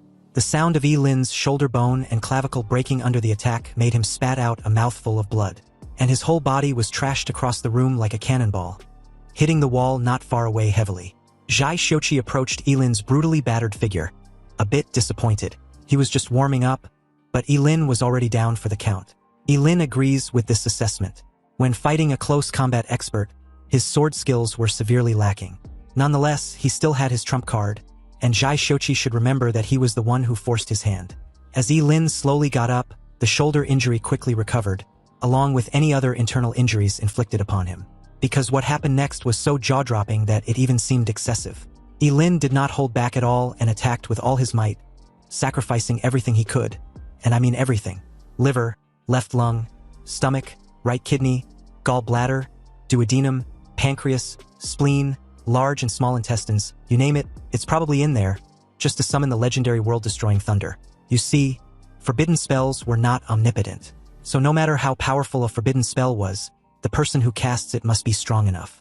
Lin's actual level was only 16, so naturally, if it was an ordinary thunder, it would definitely be difficult to cause too much damage to Zhai Shochi. However, this sacrifice made to summon the world-destroying thunder was expensive and enormous, so its power was obviously unfathomable. When the familiar Chaos Thunder came crashing down, Zhai Shochi's eyes widened with an overwhelming fear, and it didn't take a genius to know he was fucked in every way possible.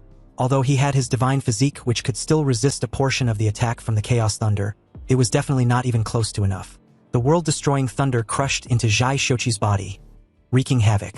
It took less than a second for it to vaporize the upper half of his body to dust, leaving a hand on his battle axe and his lower half, which soon followed. Lin's swordsmanship may not be good enough, but his Chaos Thunder summoning was a whole different matter. Now, if there was anything Zhai Shochi wanted to know, he can go ask the King of Hell. Groaning in pain, Lin proceeded to the next floor, feeling a little lightheaded. Sacrificing too many organs at once really did a number on him. Meanwhile, in the presidential suite under the same building, Kensen, clearly unbothered, was leisurely having a fun time with one of his many women even though he'd been informed that there's been an intruder.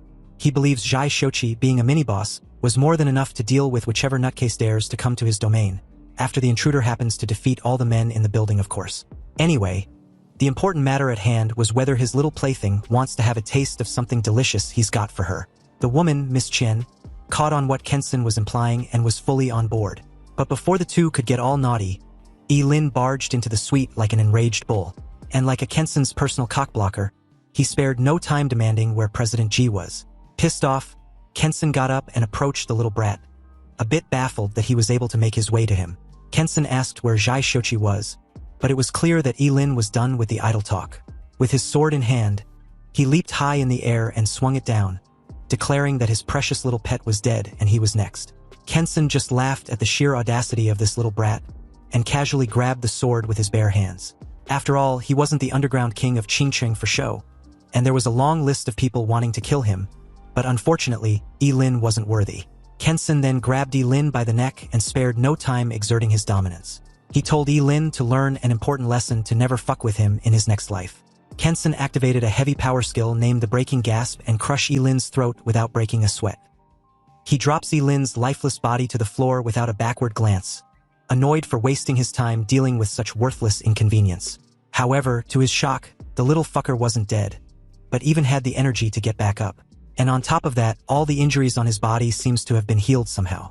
Kenson questioned how it was even possible. Yi-Lin was super dead. He made sure of it. On the other hand, Yi-Lin just scoffed at Kenson's temper tantrum. Why would he be dead when he hadn't even had any fun yet? Yi-Lin sacrificed his left eye and activated the curse spell, the Eyes of External Freeze. He froze Kenson's legs within an ice prison, and this freaked the hell out of the so-called underground king of Qingqing. He questioned what kind of curse spell Yi-Lin used and why he couldn't move at all. Obviously, Yi-Lin ignored the question and asked one of his own. He wanted to know where President Ji was. Kenson refused to reveal where he was keeping President Ji as a hostage, and Yi-Lin made him pay dearly for it. Activating his burning reincarnation, Yi-Lin set the poor bastard's arms on fire, and the flames burned them wildly as he wails like a woman in labor. However, during Kenson's wailing session, a dull thud sounded as knees hit the floor behind Yi-Lin. Miss Chen, pointing a loaded gun at the back of a tied-up President Ji, demanded that Yi-Lin let his lover go. Otherwise, she will kill President Ji. Seeing this, Yi-Lin casually remarked on how Miss Chen wants to be all righteous for her man. He extinguished the flames and suggested an exchange of hostages. Miss Chen immediately pointed the gun at Yi-Lin the moment he started to slowly approach her.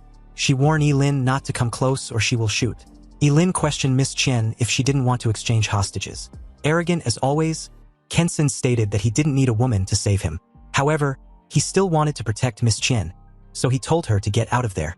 But the damn woman didn't listen and suddenly pulled the trigger, firing 3 shots that hit Yi-Lin squarely in the stomach, chest, and left shoulder. He drops to the floor as Chen rushed to Kenson's side. Kenson calls her a fool for not leaving like he told her. The little brat she just shot wasn't dead. This revelation shocked her greatly, and at the same time, Yi-Lin had already gotten up and made his way to President Ji's side. He then casually used the Eyes of External Freeze curse spell and froze both hands of Miss Chen together with her gun. She couldn't hide her shock as the only thing fueling her fake bravado got neutralized real quick. And the moment Kenson pleaded for her, demanding Yi-Lin come at him and leave her alone, his head was cleanly severed from his body. Yi-Lin's blade flashed with a starlight, and Kenson's desperate pleas stopped abruptly as Yi-Lin just coldly remarked that he was being noisy. The underground king of Qingqing died with his eyes wide opened, and Miss Chen just stared at the scene in absolute disbelief, unable to comprehend what she was seeing. With tears in her eyes, she let out a scream. Yi-Lin just straight up ignores her as he made his way to President Ji's side with an expressionless face. Miss Chen, in a defeated tone, questioned if Yi-Lin plans on killing her too.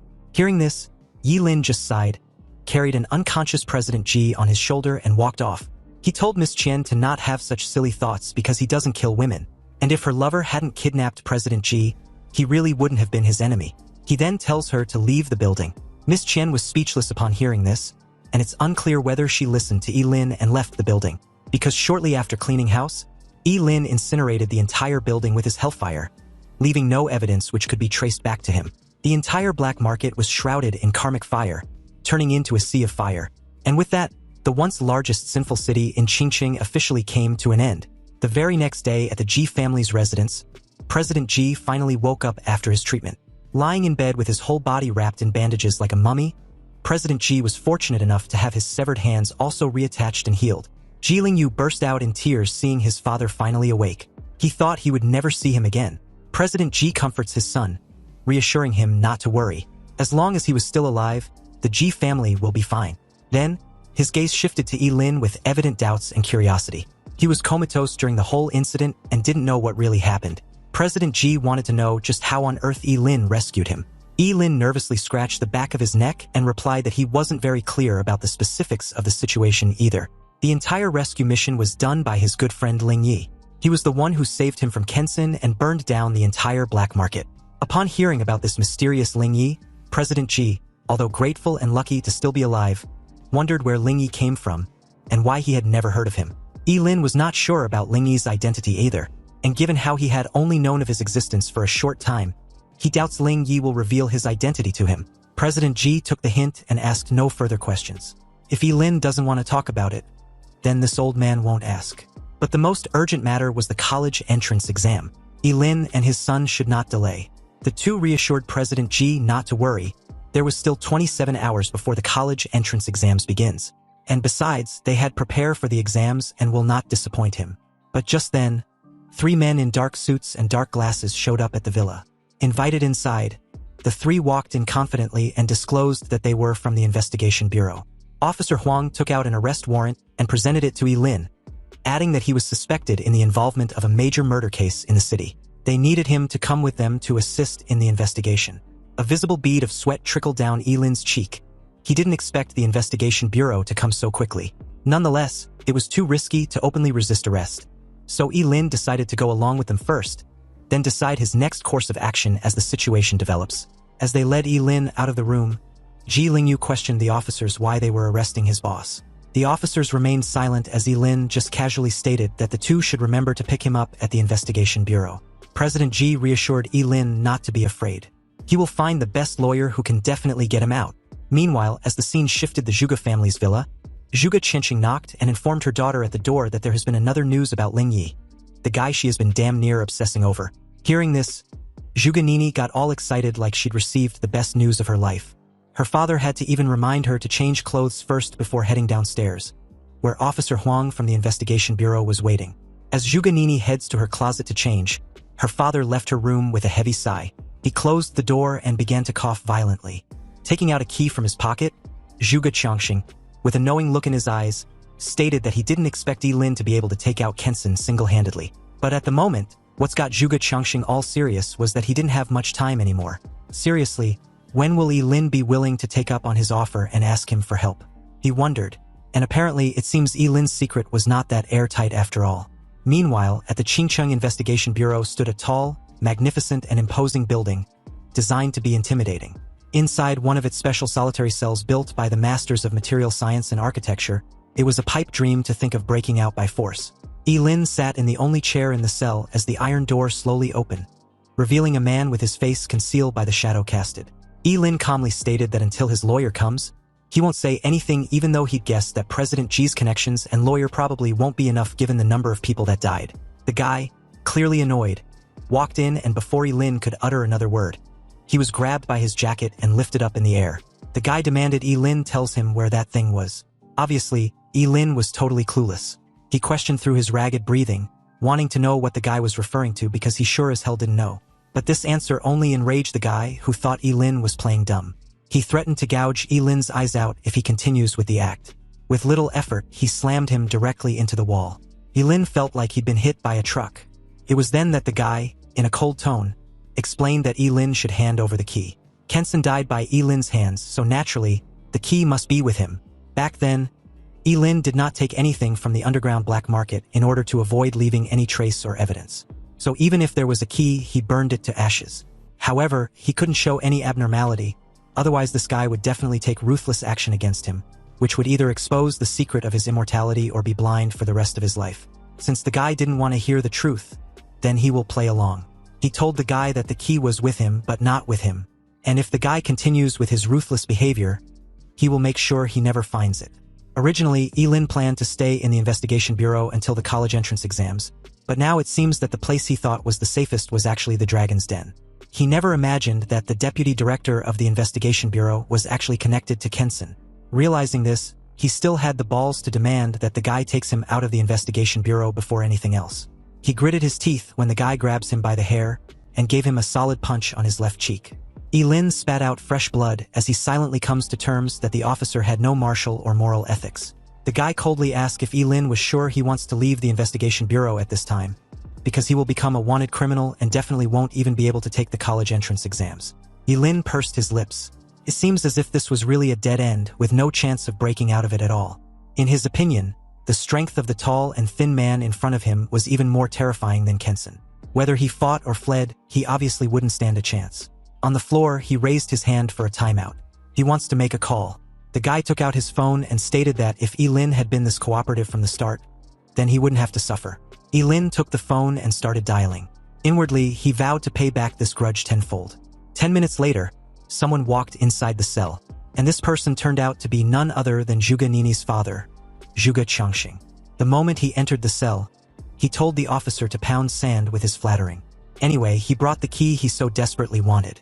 In Zhuge Changxing's hands was the key, and he spared no pleasantries as he handed it over. But on the way out, the officer wondered why he was helping the little brat.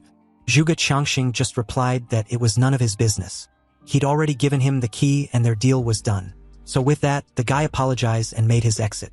Lin, although excited that his interrogation was over, wondered how Kenson's key appeared in the possession of Zhuge Changxing out of nowhere. Did he just entangled himself in some conspiracy? Lin just feigned an innocent demeanor and thanked Zhuge Changxing. If it weren't for his help, he would have been in danger. But Zhuge Changxing wasn't buying that bullshit act.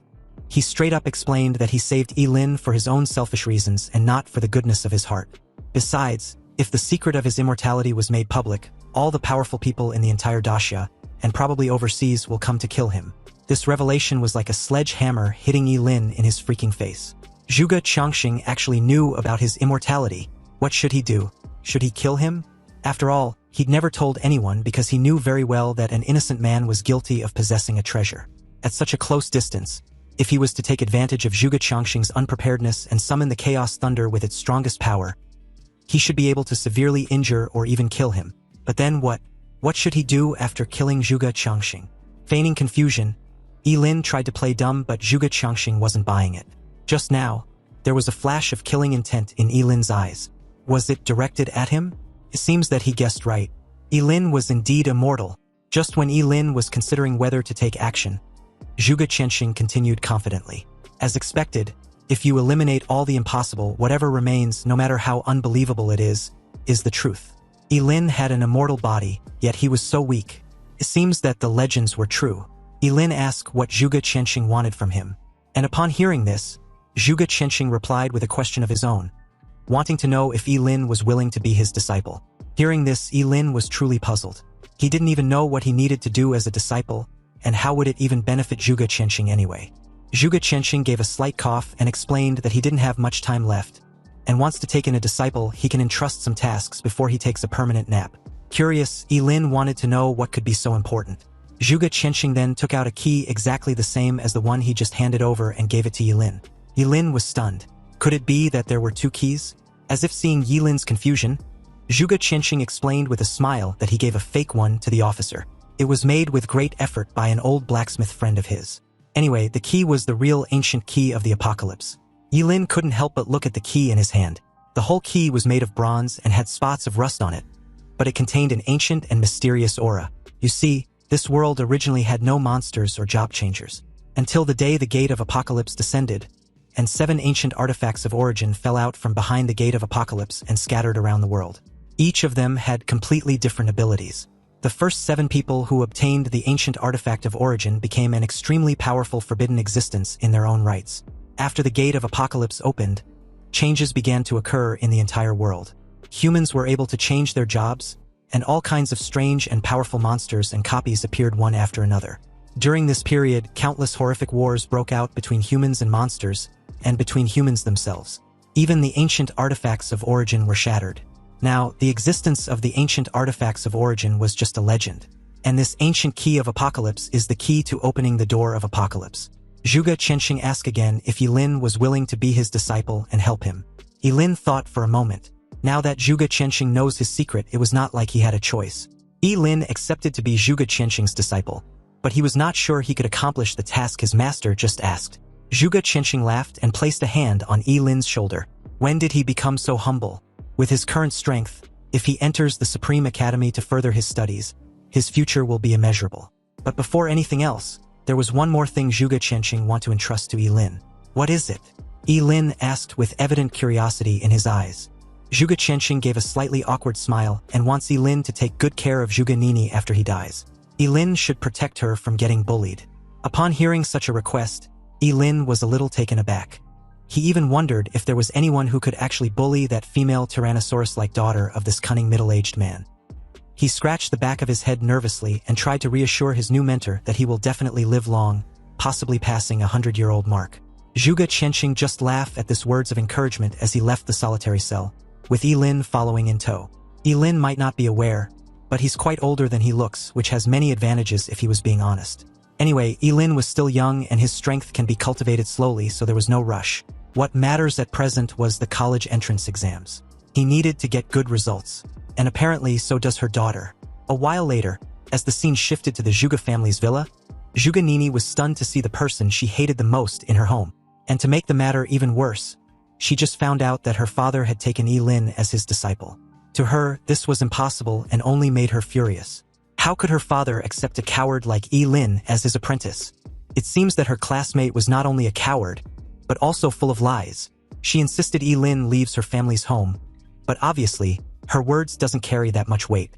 Yilin just casually folded his arms and was too lazy to explain anything to this spoiled princess. He would gladly leave if her father wants him to. After all, it wasn't like he wanted this arrangement anyway. If Zhuge Nini had any problem with him being there, she can go ask her father. Wondering why her little princess was throwing a fit the moment she got home, Zhuge Qianxing came downstairs. But the moment Zhuge Nini saw her father, she gave him a helpless look and asked anxiously why Yilin of all her classmates was doing inside their home. He was a coward and full of lies. He should hurry up and kick him out because there was no way he was his disciple, right? Zhuge Qianxing replied her daughter that he did indeed accept Yilin as his disciple. So her classmate was telling her the truth. But before Zhuge Qianxing could explain the reason for his decision, Zhuge Nini, incredulous, cut her father off and asked if he was crazy. Was he getting old and confused? How can he want such a person as his apprentice? And even if Yilin's character was put aside, what of his talent? Yilin was a forbidden spell master who cannot live past the age of 25. So what could her father possibly teach him within this limited time? He was going to die very soon anyway. As smart as Zhuge Qianxing was, he didn't know what to say without revealing any of Yilin's secrets. He told her daughter to pipe down with such harsh words. But it wasn't like Yilin cared anyway. And besides, he added that Yilin was actually powerful and was the Ling Yi she had been looking for. Hadn't she figured it out that Yilin and Ling Yi were the same person all along? Zhuge Qianxing thought that her daughter would change his opinion of Yilin after hearing this. But unexpectedly, Zhuge Nini just sneered and glanced at Yilin with cold eyes. She never thought that her classmate was not only cowardly and full of lies, but also a fraud. He can even fool her father. But she knows damn well what she saw on that day. Yilin ran away like a coward he was when she needed help. And if it wasn't for Ling Yi showing up and saving her, she would probably be dead. How could these two people be the same person? They look and behave nothing alike. You see, for people like Zhuge Nini, once they determine something and becomes obsessed over it, it's almost impossible to get them to realize otherwise even when it smacked them in the face. As Zhuge Nini walked away, she promised to find the real Ling Yi and expose Yilin's hypocritical mask. Yilin walked over and asked Zhuge Qianxing whether he should follow her daughter and protect her from a distance. Zhuge Qianxing smiled bitterly and shook his head. There was no need. No one would dare to touch her in Qingqing. Also, Yilin shouldn't take her daughter's words to heart. She was not bad by nature, but a little paranoid. Zhuge Qianxing apologized on Zhuge Nini's behalf. This was also his fault for usually doting on her too much. Anyway, with the college entrance exams a few hours away, Zhuge Qianxing took out a wooden box and handed it to Yilin. Yilin opened the wooden box and found a mask as thin as a cicada's wing. Looking at the mask in the wooden box, Yilin felt his scalp tingling. This was not a mask at all, it was clearly a human face, a lifelike face, as if it had just been peeled off. Zhuge Qianxing called the mask the illusion face, a little item made by his old forger friend. As long as Yilin puts on the illusion face, he can become another person entirely, with both his voice and aura also becoming completely different. With this, if his disciple wants to attack with all his strength in the future, he can just put on the illusion face and go all out without the fear of being exposed. Yilin's eyes suddenly lit up. Although this item did not increase his combat power, it could indeed be of great use to him at critical moments. He thanked Zhuge Qianxing, and in that moment, Yilin felt that being a disciple wasn't so bad after all. The very next morning, which happens to be the day of the college entrance exams, Yilin walked into Qingqing Academy and came to the waiting area, an open field where all the candidates had gathered to be taken to the exit of the city gate by the school leaders. As soon as Ji Lingyu saw Yilin, he rushed over excitedly, relieved that his boss made it. Ever since Yilin saved his father, Ji Lingyu had fully and openly accepted Yi Lin as his boss and true friend. He also heard from his father that Yi Lin had become Zhuge Qianxing's disciple. To the public, Zhuge Qianxing had taken the blame for Kenson's demise and the destruction of his underground black market. When Zhuge Nini heard this a few distance away, she snorted coldly and glared at Yi Lin. She truly believed that her father was deceived by her classmate. Without a doubt, Yi Lin was just a fraud and a despicable guy. As soon as Zhuge Nini said this, the faces of the crowd changed, and the looks they gave Yi Lin became strange. Originally, they were envious of him for being a disciple of Zhuge Qianxing, who was a powerful astrologer and a famous figure in Daxia Kingdom. But now, based on what his daughter just implied, it seems that there was more to what they previously knew. Ji Lingyu frowned and pointed an accusatory finger at Zhuge Nini, questioning if she had any evidence to back up what she just said. She was not allowed to slander his boss without any proof. Also, how can she even openly disrespect her own father for choosing an apprentice? Was she more insightful than her father? For the first time, Zhuge Nini was put on the spot, but she still didn't back down. She may not have any evidence at present, but that doesn't mean Yi Lin wasn't a fraud who stole Ling Yi's name and was actually pretending to be him. Yi Lin should just wait, his fraudulent days are numbered. Once she finds Ling Yi during the exams, she will expose his true identity to the public and everything will be revealed. Just then, the transportation vehicles arrived. More than a dozen buses were neatly lined up in a row and parked in front of the gate of Qingqing Academy. These buses would take them to the city gate. The moment Principal Gao alighted, he welcomed and congratulated everyone for becoming a powerful job changer. Whether they can enter a good university will determine their future prospects. The rules of the college entrance exams were the same as in previous years.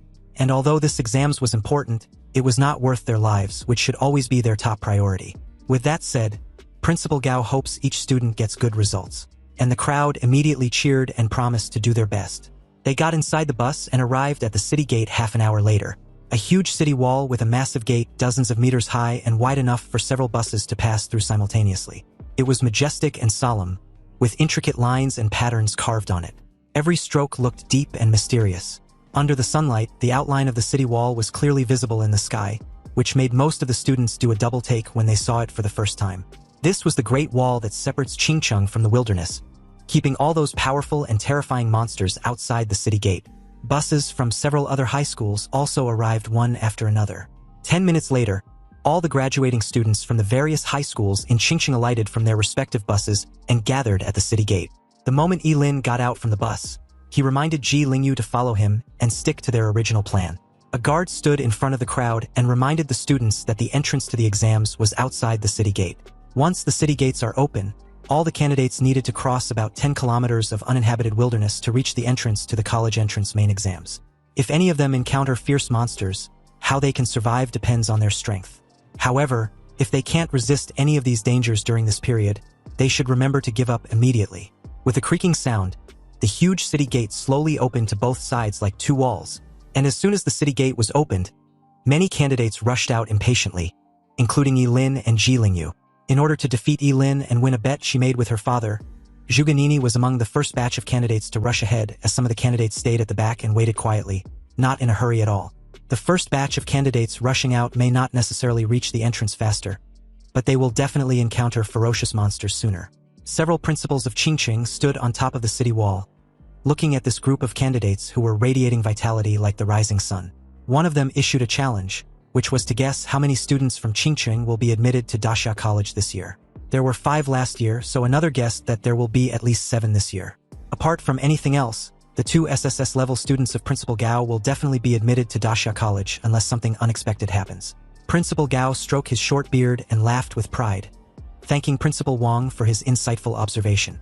Back on the open field outside the city wall, the group were greeted by a foul smell emanated from monsters. This stench was mixed with the smell of fermented blood. Many candidates even vomited when they smelled it for the first time.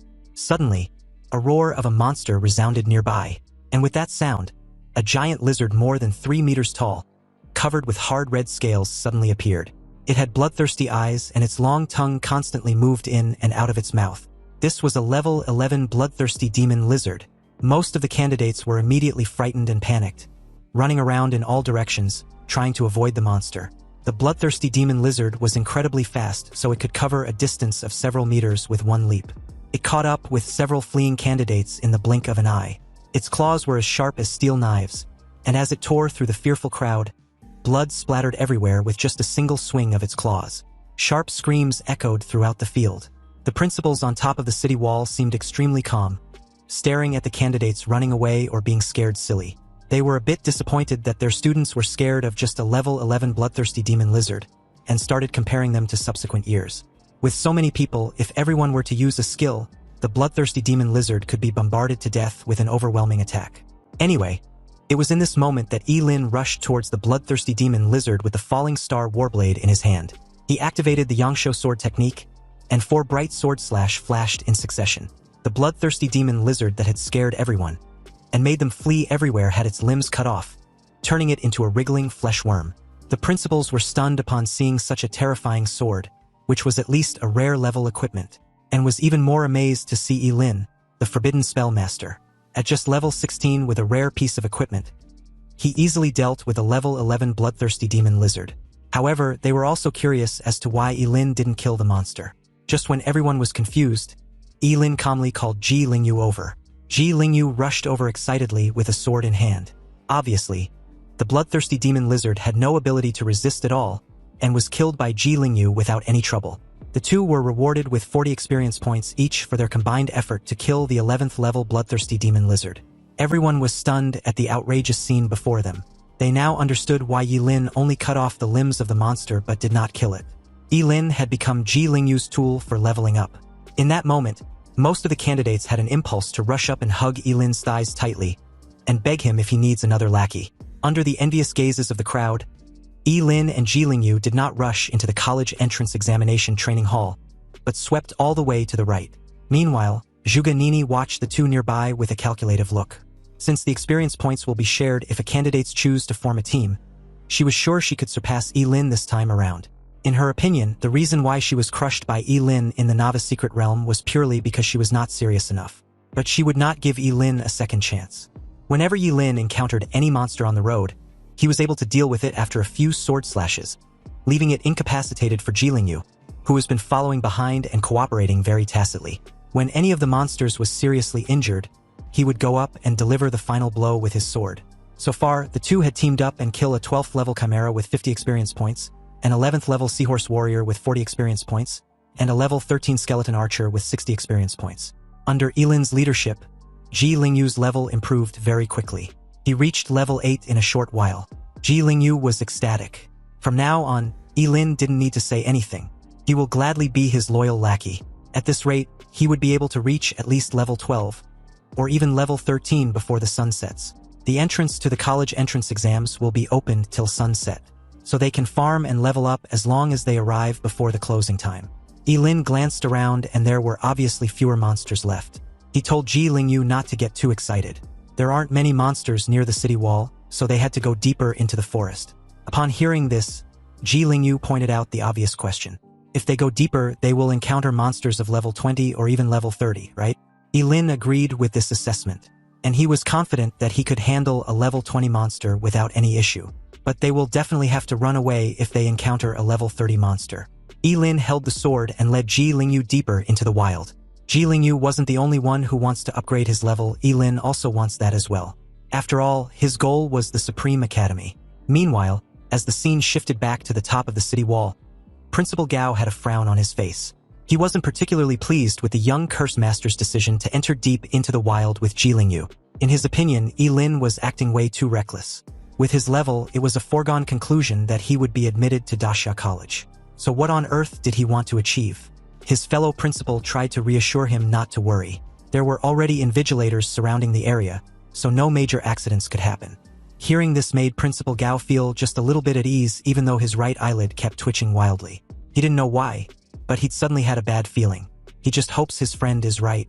As the scene cuts back to Lin and Ji Lingyu along the way, they've killed several different kinds of monsters, but none had been any real threat. Lin didn't even need to release other forbidden spells.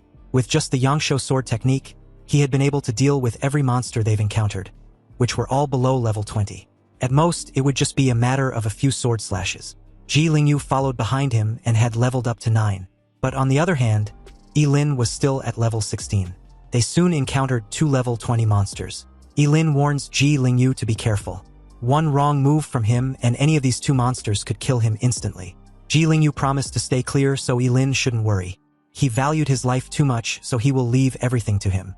The Yangshuo sword technique cannot be used indefinitely, and had already consumed too much of Yilin's lifespan, so he decided to sacrifice an organ to summon the Chaos Thunder. Since the enormity of the Chaos Thunder depends entirely on the degree of the sacrifice, sacrificing just an organ was enough to deal with the two level 20 monsters. Amazed, Ji Lingyu saw the charred state of the monsters and asked Yilin if this was how he had been killing them. Although it was efficient and can kill a level 20 monster instantly, it seems way too brutal, doesn't he think so? Yilin simply replied that this level of brutality was nothing, and there were even more brutal things to come. Just when they were about to proceed forward, a man wearing an invigilator's uniform suddenly appeared in front of them and blocked their way. He told the two they could not leave the exam's perimeter without permission. It was too dangerous. Hearing this, Yilin frowned slightly but had no issue with this restriction. However, just as he was about to leave, he suddenly stopped short, staring at something intently behind the invigilator. With a serious expression, he anxiously told the guy to look behind him. But the invigilator snorted coldly when he heard this, without even turning his head. He questioned Yilin if he was trying to trick him into turning back so they can run off to the restricted area. If he wasn't mistaken, Yilin and Ji Lingyu had arranged to meet up with someone outside the exam perimeter to help them level up. The invigilator advised them to give up on this ridiculous idea. He had been an invigilator for 20 years, and no candidate had ever managed to fool him. Now, the two should hurry up and leave, or he will consider them for violating the rules and cancel their exam. Yilin still insisted that the guy should turn around as a huge shadow was cast on the three. And before the invigilator could get any more words out, a low growl suddenly sounded from behind him. The invigilator's face changed the moment he finally turned around and saw a huge monster which was a level 33 goblin warrior, who had suddenly appeared behind the guy at some point.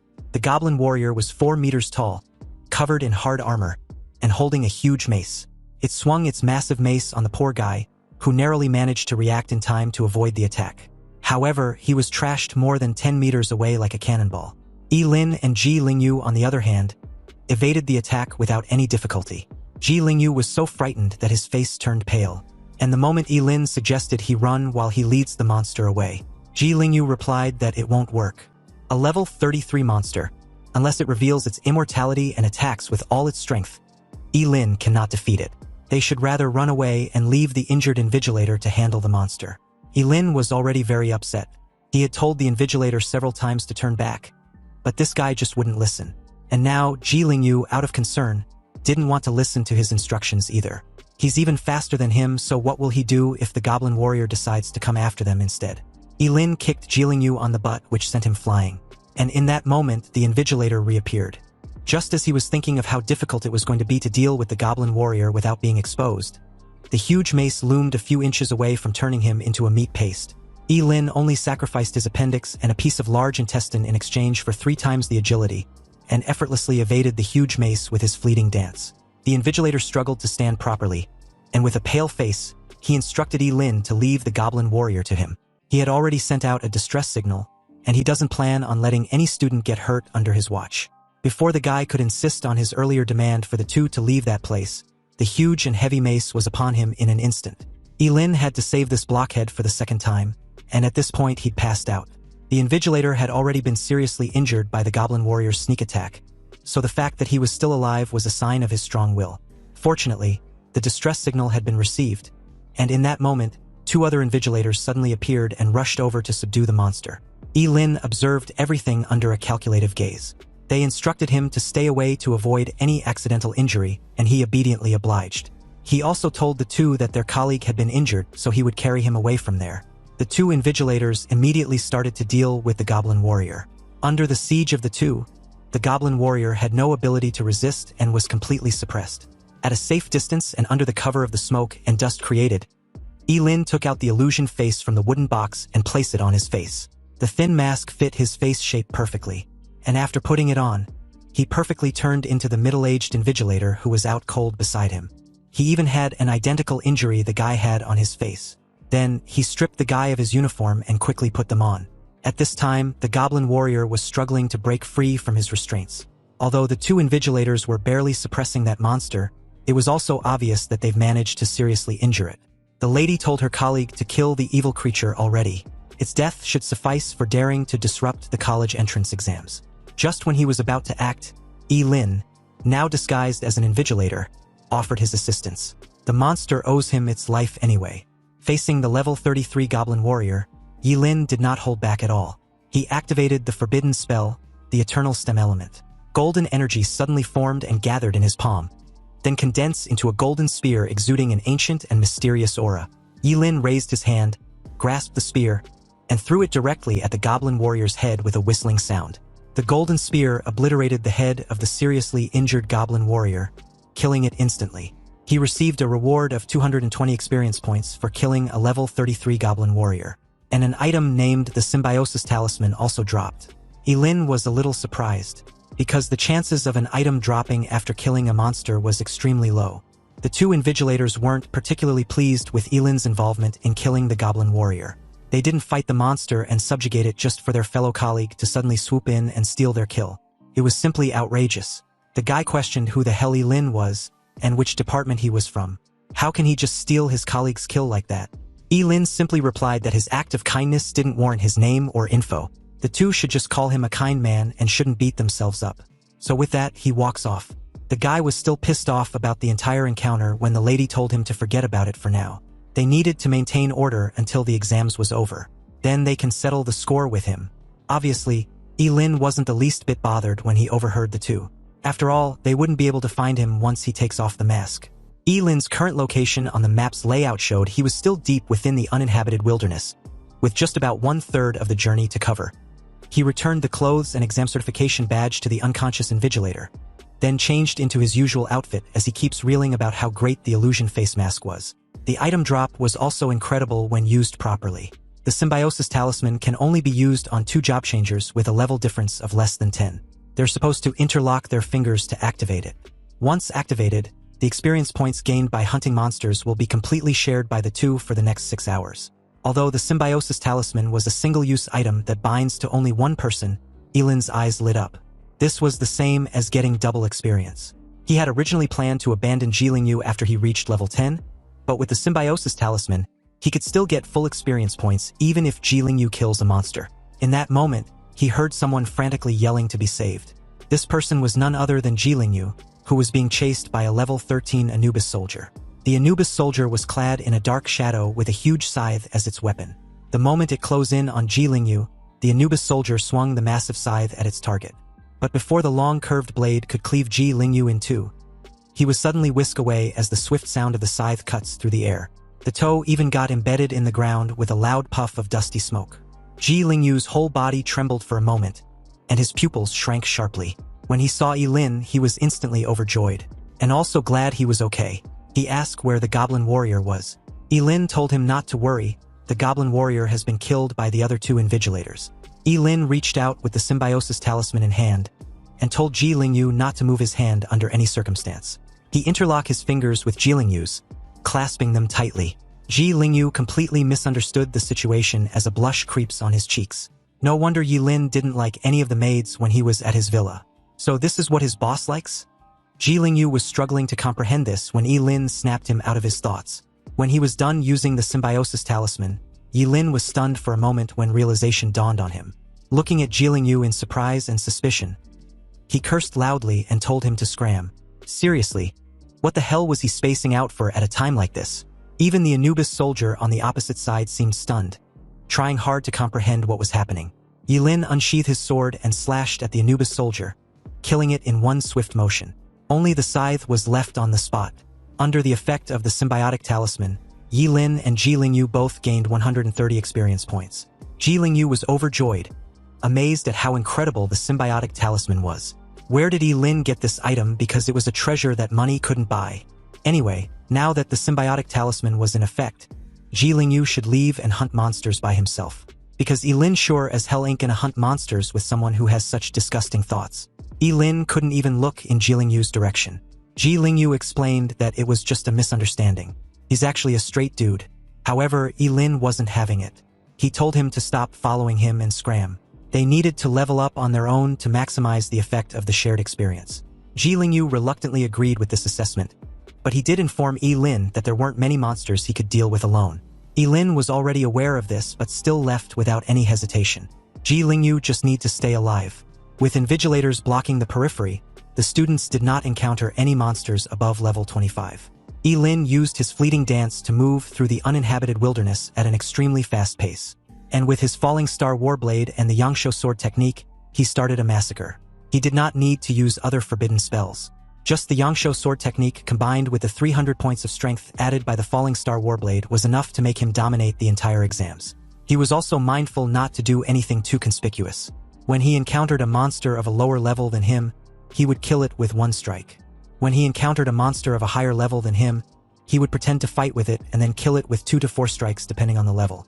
He suffered a lot of injuries during this period, but under the cover of the healing skills of the twin yin-yang bracelets, he directly used his immortal body to recover without any suspicion. Even under the presence of other students, he continued to kill monsters and used his immortal recovery. While other students run for their lives when facing monsters above level 15, Lin did the opposite. He even charged in against a level 20 Minotaur which could kill him in an instant. He was actually excited that the Minotaur and any other monster of higher level was being left like a plague. Ji Lingyu on the other side was stunned, because from the beginning of the exams till now, his level has been rising rapidly. He knew without a reasonable doubt that his boss on the other side must have been killing monsters indiscriminately like crazy, because under the effect of the symbiotic talisman, their experience points were obviously shared. Meanwhile, as the scene shifted back to Principal Gao and the other important figures of Qingqing, they were currently watching Lin's battle with the level 20 Minotaur. Although they've seen some strong candidates who choose to brush up their levels before entering the teleportation gate of the college entrance exams, this was the first time someone had actively searched and chased monsters relentlessly to annihilate. Principal Gao had a regrettable expression on his face. He was sure if only Lin wasn't a forbidden spellcaster, the city of Qingqing would have had another peerless genius. Seriously, a job changer who can sweep away monsters in the uninhabited wilderness would have surely been a powerful existence who could suppress any opponent as long as he grows up. But a forbidden spellmaster would never live past the age of 25. His fellow principal told him to look on the bright side. Since all the monsters inside the test area were almost killed by Lin, he'd actively made sure the number of candidates from Qingqing taking the main exams this year had increased significantly. At this time at the city's gate, the students who waited patiently for the eager candidates to clear the outskirt forest looked at the empty field outside the city's wall with a smug expressions on their faces. A young man who was waving a fan even grinned and comments on the benefits of leaving the city at this point. Once the monsters had been dealt with by those who rushed out quickly, they can leave much more easily. The entire journey from the city gate to the teleportation gate of the main exams was 10 kilometers. They had already walked halfway and had not run into any monster. Now, they just need to hurry and hope they don't encounter anything unexpected. Lin, on the other side, was done hunting monsters when he failed to spot a single monster in sight. He decided to head inside the teleportation gate. Although his level was now at 18, he was a bit disappointed he couldn't get to level 20 before the main exams. Anyway, the portal for the college entrance examination was like a huge gate of light, quietly suspended in the sky, emitting a soft light. As he approached the portal, he could feel a mysterious force fluctuating. It was the fluctuation of space magic, which could instantly teleport anyone to another place. Lin stepped in, and the scene in front of him disintegrated. When everything came back into view, he had appeared in a huge blue stone square. 10 towering stone pillars stand around the blue stone square, each of which is engraved with ancient runes, revealing a sense of vicissitudes and mystery. In the center of the square, there was a huge stone tablet with the words, College Entrance Examination Training Ground, largely engraved on it. The handwriting was simple and ancient. Lin looked around and saw that the square was crowded with so many people. When Ji Lingyu saw Lin, he rushed over, all excited, and even tried to hug him. Lin immediately pushed him away with disgust. But Ji Lingyu didn't care. He was so excited that he was incoherent. His current level was 15. Lin would always be his one and only dear boss. He was just so awesome. If nothing unexpected happens with his current level, it was almost certain that he will be admitted to Daxia College. A while later, Zhuge Nini appeared there with a gloomy expression. Her current level was 14, so she thought she was only 2 levels short when compared with Lin. Anyway, it wasn't a big deal because she could make up for it with her skills and abilities. As time passed, the sun cast its last rays of light, and the teleportation gate was closed completely. At the same time, hundreds of invigilators appeared in every corner of the square, monitoring the movements of all candidates in there. As a middle-aged man appeared silently in front of the stone tablet in the center of the blue stone square, he ordered everyone to pipe down. He then warmly welcomed all the candidates to the 886th college entrance examination. He was the chief examiner, Lin Yuan. His tone wasn't loud, but everyone in the Bluestone Square could hear him clearly, and his words seemed to directly resonate with the candidates. He confirmed what the examinees already knew, that the outskirt forest was just an entrance pass to the final exams, and only those who survived the journey and made their way there were allowed to take the final test. Anyway, the college entrance exams was divided into two parts, the comprehensive ability assessment and the ring battle, which will be carried out within the day. The comprehensive ability assessment has a total of 10 stages, and the maximum points for each stage was 10. Also, each candidate will be assigned different assessment content according to their profession. They can quit early or complete all of them. The examiner will give scores based on their performance in each level. Only candidates who have passed with a score of 85 points or above are eligible to participate in the ring battle. A victory in the ring battle will earn the candidate 10 extra points, with a maximum of 150 points. The competition will determine the top scorer in this year's college entrance examination. In the comprehensive ability assessment and the ring battle, they can use any equipment, but they are not allowed to use any special item. Also, any violators will be disqualified from the assessment, and that's all for the rules of this assessment. The expressions of all the candidates became extremely solemn as they queue up into groups of 10 and enter the assessment room. The comprehensive ability assessment was about to start. As soon as Lin Yuan was done, the 10 towering stone pillars standing on the Bluestone Square each opened a portal. All the candidates entered the stone pillar one by one. When it was Yilin's turn, he took a step forward and appeared in a closed all-metal room with numerous electric sparks sweeping across him. The time of the main exams had finally come, and it was up to him to write his fate how he chooses.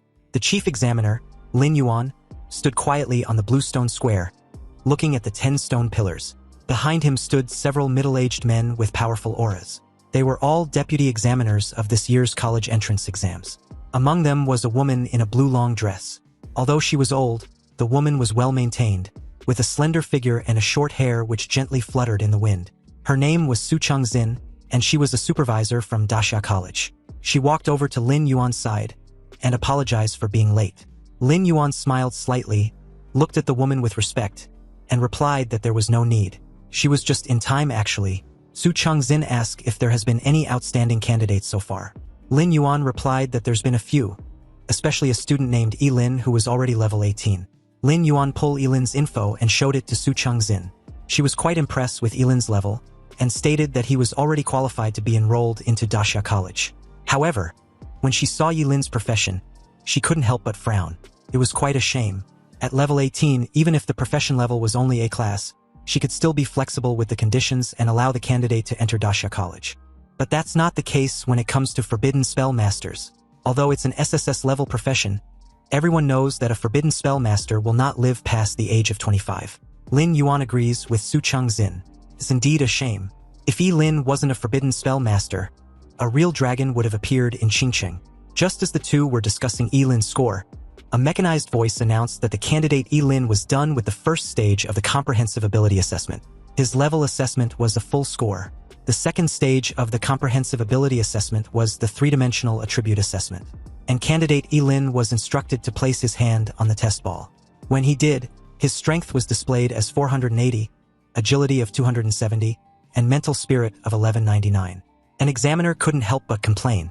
He couldn't comprehend how a forbidden spellcaster had a strength of 480. He then wondered if Yilin had an equipment that increases his strength. And if he did, why would he need that much strength as a forbidden spellcaster? Did he want to brawl with other candidates? Another agreed that 480 points of strength was indeed weird because it already exceeds a lot of warrior class professions. Anyway, they'll know when Yilin reaches the third stage because he will have to use his attacks on that stage. The third stage of the comprehensive ability assessment was an attack assessment, and candidates were instructed to use their strongest attack skill they had. When Yilin heard this, his first reaction was to sacrifice all his organs to summon the world-destroying Chaos Thunder. But he knew that that godly performance was too shocking and would definitely expose himself. Besides, it was just a high-level exam, so it shouldn't be so exaggerated. But the power shouldn't be too small either, because he wanted to be enrolled into Dasha College with full marks in every stage. After thinking about it, Yilin made a decision and sacrificed his tonsils to summon the most ordinary thunder. A bolt of lightning struck, and the dummies were blown into pieces. This was already his least powerful forbidden spell, yet the dummies had been destroyed. He wondered if they were just too fragile. Meanwhile, back at the Bluestone Square, all the examiners were genuinely stunned to see the wrecked dummies which were capable of withstanding any attack from job changers below level 25. Yilin was just level 18, Yet the dummies exploded from one hit just like that. It's obvious at this point that Lin used a forbidden spell, and since forbidden spells were known to be powerful, it made sense that the dummies would be wrecked. Lin Yuan couldn't help widening his eyes. He believed Lin was being too reckless with his life just to cast a forbidden spell in his final exams. Nonetheless, his performance deserves the full points. After he passed the third stage, the next 4 stages were assessments on agility, explosive power, sustained damage output, and escapability. But none of these stages could stop Lin at all. Under the astonished gazes of the examiners, Lin quickly passed all the stages with full marks. Lin Yuan continued to watch Lin's performance with a regrettable expression. He was truly baffled that Lin was still using forbidden spells like they were nothing. At this point, it will be a miracle if he even lives up to 20 years old. An examiner asked him if he wants to raise the difficulty level of the final stage for Lin. Lin Yuan wanted Su Chengxin's opinion on whether Daxia College will accept Lin if he could get all full marks after increasing the difficulty. If Su Chengxin agrees, then there will be no problem increasing the difficulty. Lin Yuan was even curious to see where Lin's limit was, because he seems to be able to handle the exams with ease so far. However, Su Chengxin was very cutthroat. She apologized to Lin Yuan, but she's not on board with that assessment when it comes to Lin.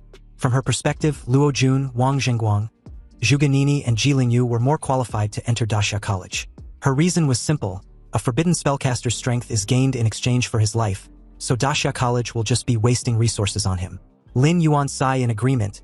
It was truly a shame. After passing the last level, Lin came out from the comprehensive ability assessment chamber to find other candidates doing the same. The Bluestone Square was bustling with students who were so excited that they shared their test results with their friends. Ji Lingyu, excited to have scored 96 points, couldn't wait to share the news when he spotted Lin. According to this results, as long as he win 3 more matches in the ring, he was sure to enter Daxia College. Lin, on the other hand, wasn't impressed. He asked why Ji Lingyu didn't get full marks. After all, he was already level 15, so the difficulty shouldn't be a problem. Ji Lingyu nervously scratched the back of his head and explained that he lost points in the actual combat assessment. His level had increased too quickly and he couldn't adapt for a while. As everyone was chatting among themselves, Lin Yuan announced the results of the comprehensive ability assessment.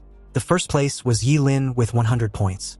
The second place was Zhu Ganini, also with 100 points. The third place was Luo Jun with 98 points. The fourth place was Ji Lingyu with 96 points. And the fifth place was Wang Zhengguang with 95 points. After announcing the test results for the top 5, Lin Yuan told the candidates with scores below 85 to leave the examination room in an orderly manner under the guidance of the invigilators. Candidates with scores of 85 and above can also choose to leave, but leaving the examination room will be regarded as giving up on the ring competition. As soon as Lin Yuan was done, Zhu Ganini, with a look of defiance, asked why she was ranked behind Lin when they both got full marks. Although she hated not being able to surpass Lin, being ranked below him was unacceptable. As soon as Zhu Ganini spoke up, it instantly aroused the doubts of many candidates. The girls even thought it was discrimination against women. It was unfair and a clear oppression against women. If Lin Yuan can't give a reasonable explanation, they will appeal against this injustice. Facing the excited emotions of the examinees, Lin Yuan's expression did not show any trace of worry. He just played the passing videos of Zhu Ganini and Lin respectively and told the crowd to watch them carefully. It was the last stage of the comprehensive ability assessment where candidates were supposed to fight against a level 25 demonic flame wolf. Although Zhu Ganini's level of skill and adaptability was top of the line, she struggled a lot before killing the monster. But when it came to Lin, he killed the level 25 demonic flame wolf using just one skill. And the monster died under a second. Seeing this, everyone suddenly understood why Zhu Ganini was in second place even though they both got full marks. Lin Yuan turned towards the crowd and asked if there was any more objections about the final test result. The Bluestone Square became silent with no one daring to speak, not even Zhu Ganini. She couldn't argue after seeing the video. Lin Yuan told the crowd that the ring battle would begin half an hour from now, so they should rest and prepare for the tournament.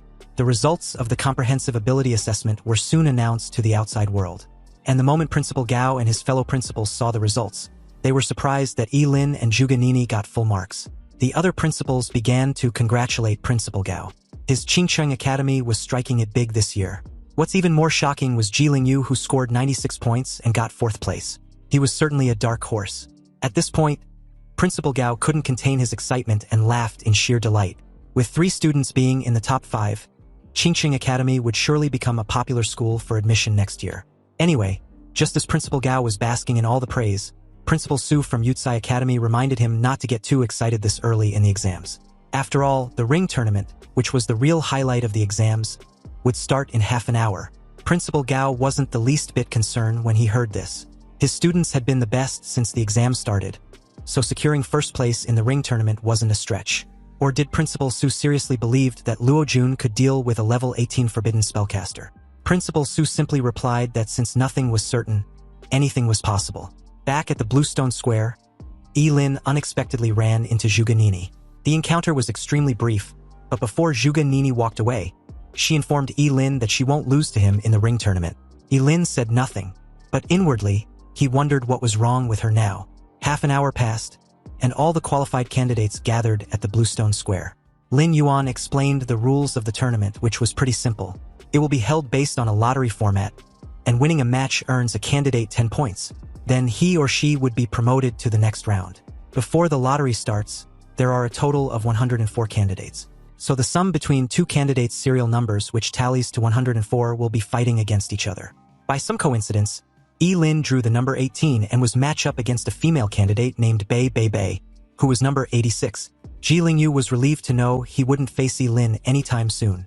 He was number 24, and as long as he doesn't run into Zhuge Nini or Luo Jun in the early stages, his level would be enough for him to secure a good result.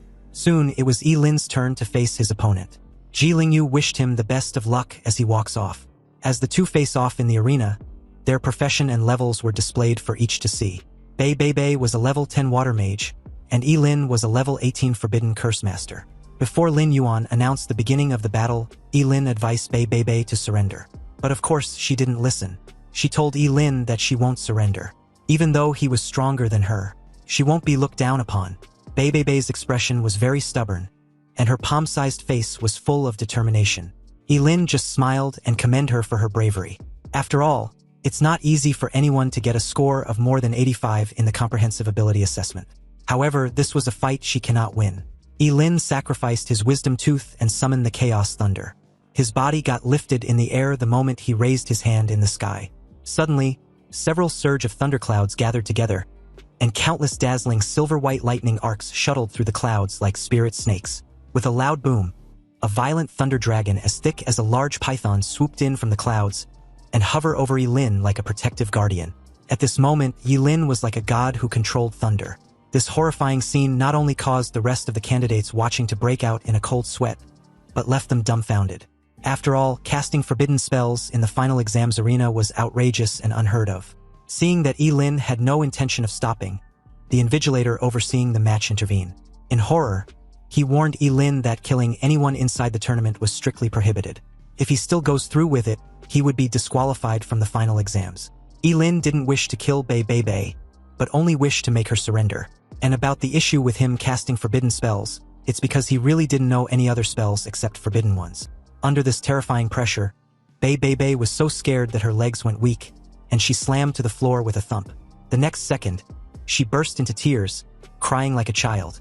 The other candidates, especially the guys, were outraged. They can't believe Lin would go as far as make such a beautiful lady cry out of fear like that. He was simply an animal. Lin ignored them and asked a sobbing Bei Bei Bei if she'd surrendered.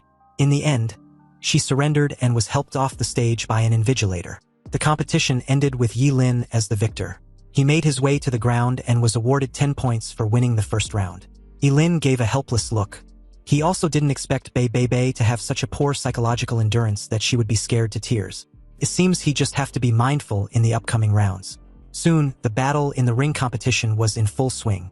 A thick book appeared in Zhuge Nini's hand, which was obviously some extremely powerful equipment. As the pages kept flipping, terrifyingly hot flames roared up and forced her opponent to retreat.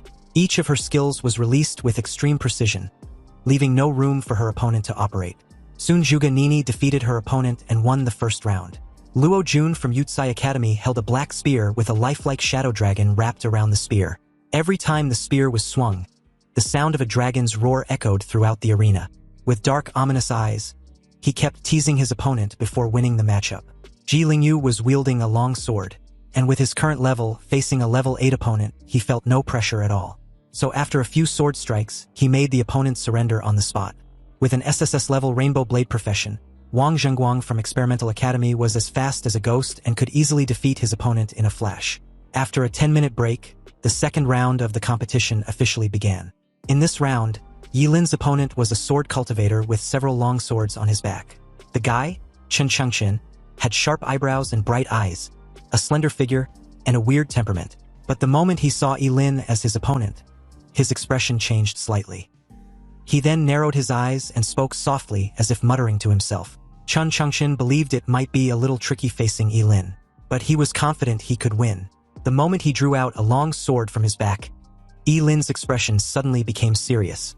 He didn't want to underestimate his opponent because the professions of job changers were all kinds of strange, and so was their skills. Their apparent level also do not represent their true combat prowess.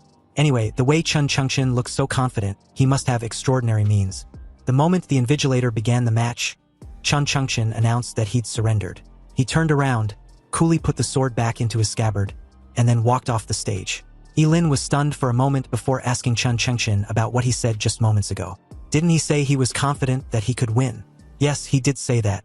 However, Yilin misunderstood him when he said that. He's confident he will win against him, but not today and definitely not now.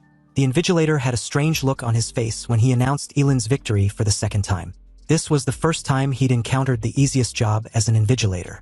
While his colleagues had to stay alert and pay attention to the candidate's combat situation at all times to prevent their lives from being in danger, he basically had nothing to do except reciting the rules. The crowd was stunned to see Yilin win again without fighting. Although the way Yilin's opponents surrendered might seem a bit too much, it was understandable. Like who would risk their own life just to defeat a short-lived forbidden spellcaster? Soon it was time for the third round. In light of the lessons learned from the previous two predecessors, it seems the next candidate had already made up his mind the moment he drew Yilin. Since he had no desire to fight against such a monster, he immediately surrendered. Recalling the scene in the first round, the guy knew it would be better for him to give up. At this point, Yilin was frustrated for not being able to do a damn thing. He had advanced to the fourth round without lifting a finger, and his score had also reached an astonishing 130 points. The dumbfounded crowd began to lose interest and decided to watch other test takers. Yilin's matchups were a total rip-off. He just used a forbidden spell in the first round, yet he had won 3 rounds in a row. Some even believed Yilin's final test was too easy, and wondered if he would get a perfect score without doing anything. The scene shifted to the match between Luo Jun and Wang Zhengguang, both of SSS level profession. Luo Jun had a level 14 Shadow Dragon Spear, and Wang Zhengguang had a level 13 Rainbow Blade. The moment the fight began, Wang Zhengguang, wielding 2 daggers, disappeared on the stage like a ghost. His speed and movements were that of an assassin, but Luo Jun's sharp eyes were able to easily keep up with his movements. He waved the black spear in his hand, which clashed with Wang Zhengguang's daggers with a reverberating clang.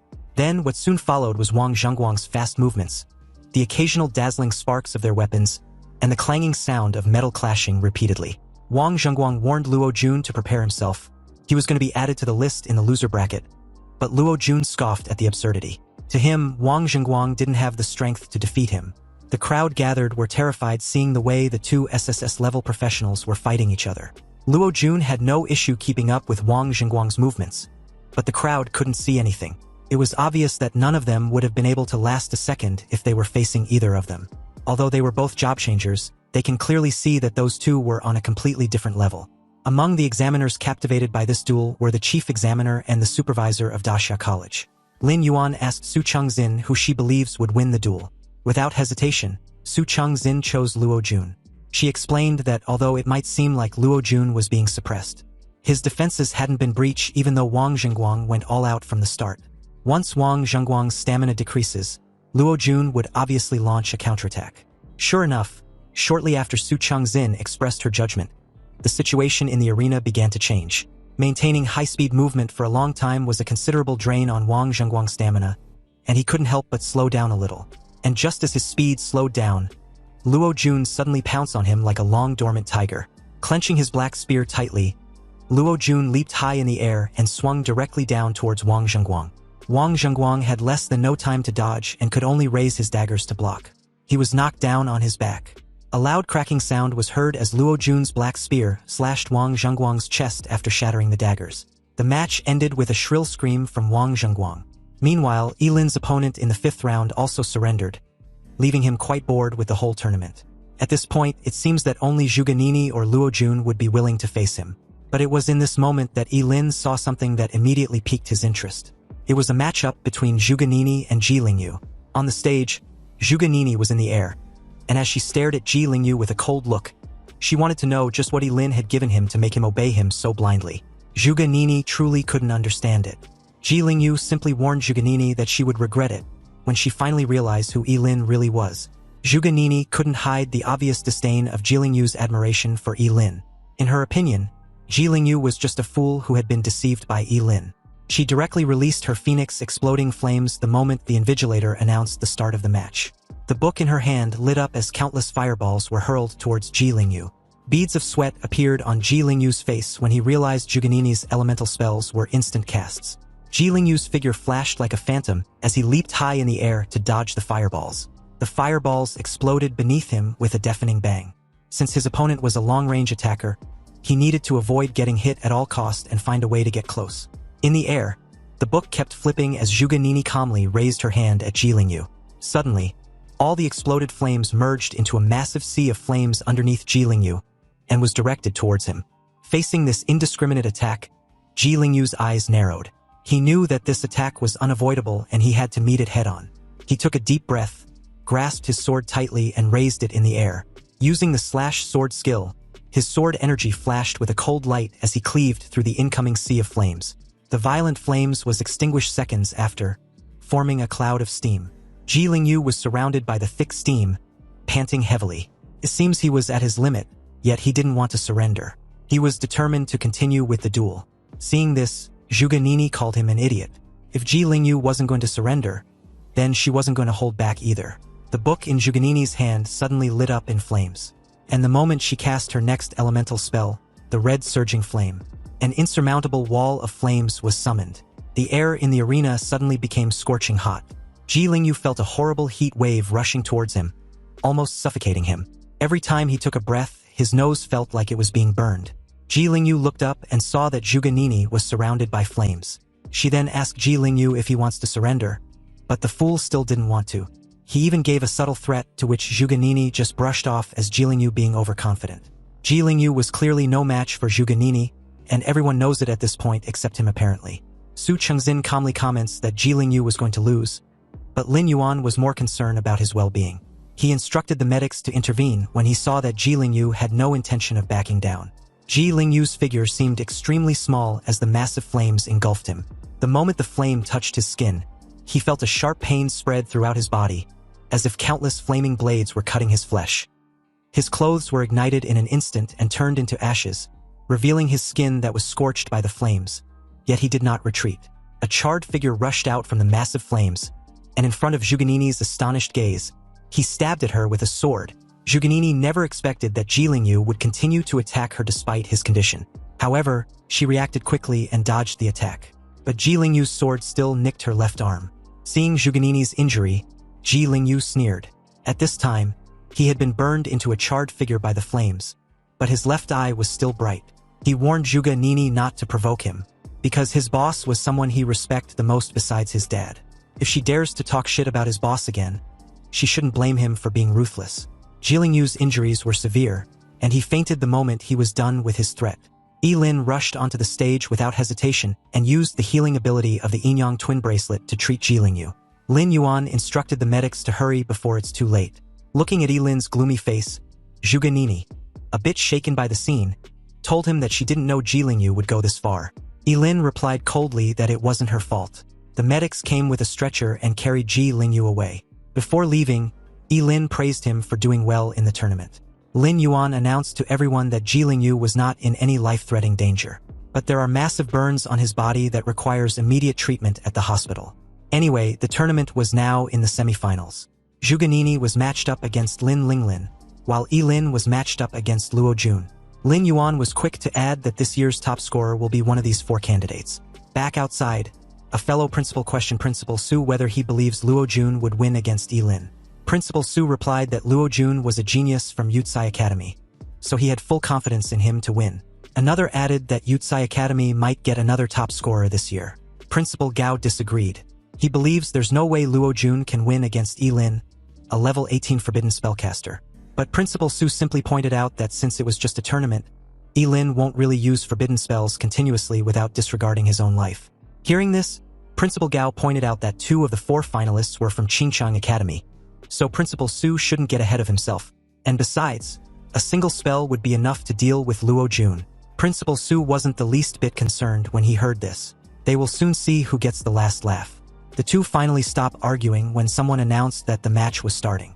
In the arena, Lin and Luo Jun were about to face off. Luo Jun's dark eyes were full of surging fighting spirit, and the black spear in his hands shimmered with a faint dark aura, as if a real dragon was lurking around it. He pointed his black spear directly at Lin, and a faint sound of a dragon's roar could be heard. Luo Jun, who apparently had been wanting to fight Lin ever since the results of the comprehensive ability assessment was announced, finally had the opportunity. Of all the candidates, Lin was the only one he considers as his rival. So as long as he defeats him, the top scorer in this college entrance exams would definitely be him. Of course, this was an insult to the other 2 remaining candidates, but Luo Jun didn't give a shit. Lin just silently unsheathed his sword and readied himself. Luo Jun's figure suddenly dashed forward with an incredible speed, intending on landing a critical hit before Lin could cast any forbidden spell. Unexpectedly, Lin, who had decided not to use any forbidden spells but rather evaluate his sword proficiency, countered with a sword slash, his blade drawing a half-moon in the air. With his current level, it was not impossible to match Luo Jun's speed. Luo Jun, shell-shocked, was caught totally off guard by this. He had only seen Lin use his Chaos Thunder, and was expecting something similar or another forbidden spell. Instead, Lin was using a sword, and not only that, he happens to be skilled in close combat as well. This unexpected development certainly was absurd as a forbidden spellcaster. Anyway, after the 2 exchanged a few strikes, Luo Jun grew uneasy. Although the Yangshuo's swordsmanship may seem simple, each of the sword strikes contains immense power, and this terrifying power was constantly accumulating. Lin's warblade kept colliding with Luo Jun's black spear, creating a series of crisp metallic clang and sparks. Luo Jun's black spear had an absolute advantage in the beginning, but as Lin swung his sword over and over, he felt more and more powerless as a cold sweat began to seep out of his forehead. The audience around the arena were stunned. The duel clearly didn't look like a forbidden spellcaster fighting against a warrior, but a warrior fighting against another warrior. One of them questioned if all forbidden spellcasters fight like Lin, and another replied that they don't. Although Lin was indeed not using any spells unlike what a forbidden spellcaster should, it was still unclear whether he planned on winning against Luo Jun with this strategy. They all expected Lin to be casting forbidden spells like crazy, but the situation they were witnessing was so confusing that no one had an answer. Nonetheless, their curiosity was piqued. As the scene cuts back to the principals watching the live broadcast, they were also dumbfounded as the battle seemed to be different from what they had imagined. However, they also noticed something peculiar and wondered if Lin's sword skill was a forbidden spell. Principal Gao informed the rest that Lin's long knife was a lifespan sword. Basically, it consumes lifespan to make each strike stronger than the previous one. Shocked upon hearing this, Principal Su's expression was extremely ugly. He never thought Lin would actually go as far as risking his already shortened lifespan. He asked Principal Gao how many times Lin planned on swinging his sword, and whether winning the match was worth sacrificing his lifespan. Principal Gao calmly replied Principal Su, reminding him how he confidently stated that Luo Jun wouldn't lose. But judging from the current situation, it seems he was bound to. Principal Gao's arrogant tone made Principal Su advised his friend not to get too excited just yet. His tone carried a subtle threat to which Principal Gao brushed off. Back inside the arena, Lin's Yangshuo swordsmanship has been superimposed to the 15th level, and each sword strike carried a terrifying force. Luo Jun began to feel an unprecedented pressure that even made his knuckles cracked and bled. The power of each sword slash had increased exponentially as if it was endless.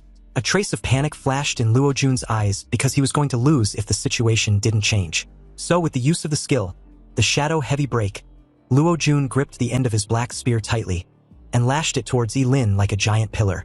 Lin held his blade horizontally to block the strike with great effort, but was still pushed back repeatedly. Seeing that his attack was successful, a fierce look flashed in Luo Jun's eyes. He questioned Lin if he believes he was the only one who knew forbidden spells. It was in this moment that Lin spotted Luo Jun activating a forbidden spell talisman, the Dark Dragon Fall. The dark talisman condensed at the tip of Luo Jun's spear as the entire arena seemed to tremble, and the air was filled with a murderous aura. The moment the black spear thrust out, a deafening roar erupted, and Lin felt a huge force aimed towards his chest. He tried to block the attack with his sword as his body retreated several steps uncontrollably. The collision created an explosive fog which covered the entire arena. When it cleared out, Lin had dropped his sword and was on his knees. In his chest, Luo Jun's black spear had created a bloody hole and dyed his clothes red with blood. Lin looked down and saw that the tip of the black spear had pierced his heart and his entire body. Luo Jun approached Lin with eyes full of pride and ridicule, informing him that since he won't live much longer, he should just be quick with it. At this moment, the entire Bluestone Square felt silent and still, like time had stopped. This sudden scene utterly shocked everyone present. No one could have imagined that Luo Jun would directly cast the forbidden spell, and even less could they have imagined that his black spear could pierce Lin straight through the chest. An examiner couldn't help but comment on how Principal Su actually allowed Luo Jun to use a forbidden spell talisman just to become the top scorer. Lin Yuan agreed that it was indeed a shame, but only by winning would guarantee a candidate's bright future from a regular one. He then called for the medics to go treat Lin. Furious, Principal Gao called his friend an old bastard. He was truly shameless to actually allow his student to use a forbidden spell talisman just to win. Did he not have a conscience anymore? Or did he forget that casting forbidden spells puts a huge burden on the body? Especially since Luo Jun was an SSS level job changer with unlimited future. But in order to win the top spot, he actually chose to sacrifice a future genius, which was obviously contrary to their philosophy of teaching and educating students. Principal Su calmly questioned what the matter was since Luo Jun himself agreed on its use. And besides, there was no rule that prohibits teaching forbidden spells to students. Was his friend going to acknowledge his loss as a loss, or was he going to bitch about it? Zhuge Nini stared blankly at the arena, feeling indescribably complicated at the moment. She didn't expect that Lin would actually lose to Luo Jun. However, that strike from Luo Jun was indeed extremely terrifying, and she wasn't even certain that she would have been able to dodge it. Originally, she was eager to defeat Lin, but with his current state he might even die. Zhuge Nini couldn't help but sigh. If Lin had listened to her advice back then, he wouldn't have ended up in his current situation. Zhuge Changxing saw her daughter's demeanor and told her not to be so anxious because the match wasn't over yet, not by a long shot. Back inside the arena, Luo Jun was sweating bullets, gasping for breath with a pale face. It was obvious that using the forbidden spell talisman had taken a huge toll on him, but who cares? The result was totally worth it. So what if Lin's level was 18? He still lost to him. It was in this moment that Lin raised his head and calmly asked the proud idiot what made him believe he had won. Seeing that fierce look in Lin's eyes, Luo Jun was unable to comprehend what he just heard. Lin's heart had been pierced, yet he was still acting tough. Pissed off, Lin pulled the black spear from his freaking chest like it was nothing. It seems like a forbidden spellcaster hadn't appeared in so long that the world has forgotten how terrifying they really were. No one can kill them, and they can only die by their own forbidden spells. A mysterious power burst forth as Lin cast a forbidden spell, Undying, and at the same time, the yin and yang bracelet on his wrist lit up, and a powerful energy started to rapidly restore his body. The bloody hole caused by the black spear healed at a speed visible to the naked eye until it disappeared completely. This sudden scene caused an uproar among everyone. They had never seen a job changer alive after being stabbed in the heart. Was this guy immortal? Only a few people figured out what was going on, including Lin Yuan and the other examiners. The undying forbidden spell had long been lost, and they were surprised that Lin had learned it. They never thought they would see it with their own eyes in their lifetime. Seriously, Lin definitely has great potential if he wasn't a forbidden spellcaster. Using his lifespan in exchange for immunity to a fatal injury, and an equipment to heal this injury, Lin was too calm to the point that his demeanor was bone-chilling terrifying. In the air, Lin raised his hand and coldly declared to Luo Jun that it was his turn. Since this fucker likes forbidden spells so much, he might as well show him what it's like to be at the receiving end. Summoning the world-destroying thunder, Lin pressed his palm forward, and the sky was suddenly covered with dark clouds. Thunder flashed wildly, as if to submerge the entire arena. With a crackling boom, a thick bolt of lightning fell directly from the dark clouds and headed in Luo Jun's direction. This was clearly the same forbidden spell as before, but it seemed terrifyingly powerful. Scared shitless, Luo Jun realized too late that he fucked up. Lin's heart was pierced, yet he still had such a terrifying strength after healing himself. He was truly a monster. Luo Jun tried desperately to dodge, but the lightning was so fast that he had no time to react. As the bolt of lightning struck him directly, Luo Jun screamed in agony like a pig being skewered alive. His entire body was charred black as the audience comments on how brutal the attack was. Staring at his miserable appearance, The sudden reversal felt unreal and left everyone at a loss as to how to react. Luo Jun was winning just moments ago. Then the very next second, he'd lost after being charred into charcoal. The invigilator officiating the match rushed over and called for the medics as Luo Jun's body slams to the floor. Yilin stood calmly in the arena. Then, as if he suddenly thought of something, he coughed up blood and fell to the ground, his face extremely pale. If he wants to put on an act, then he has to act convincingly to the very end.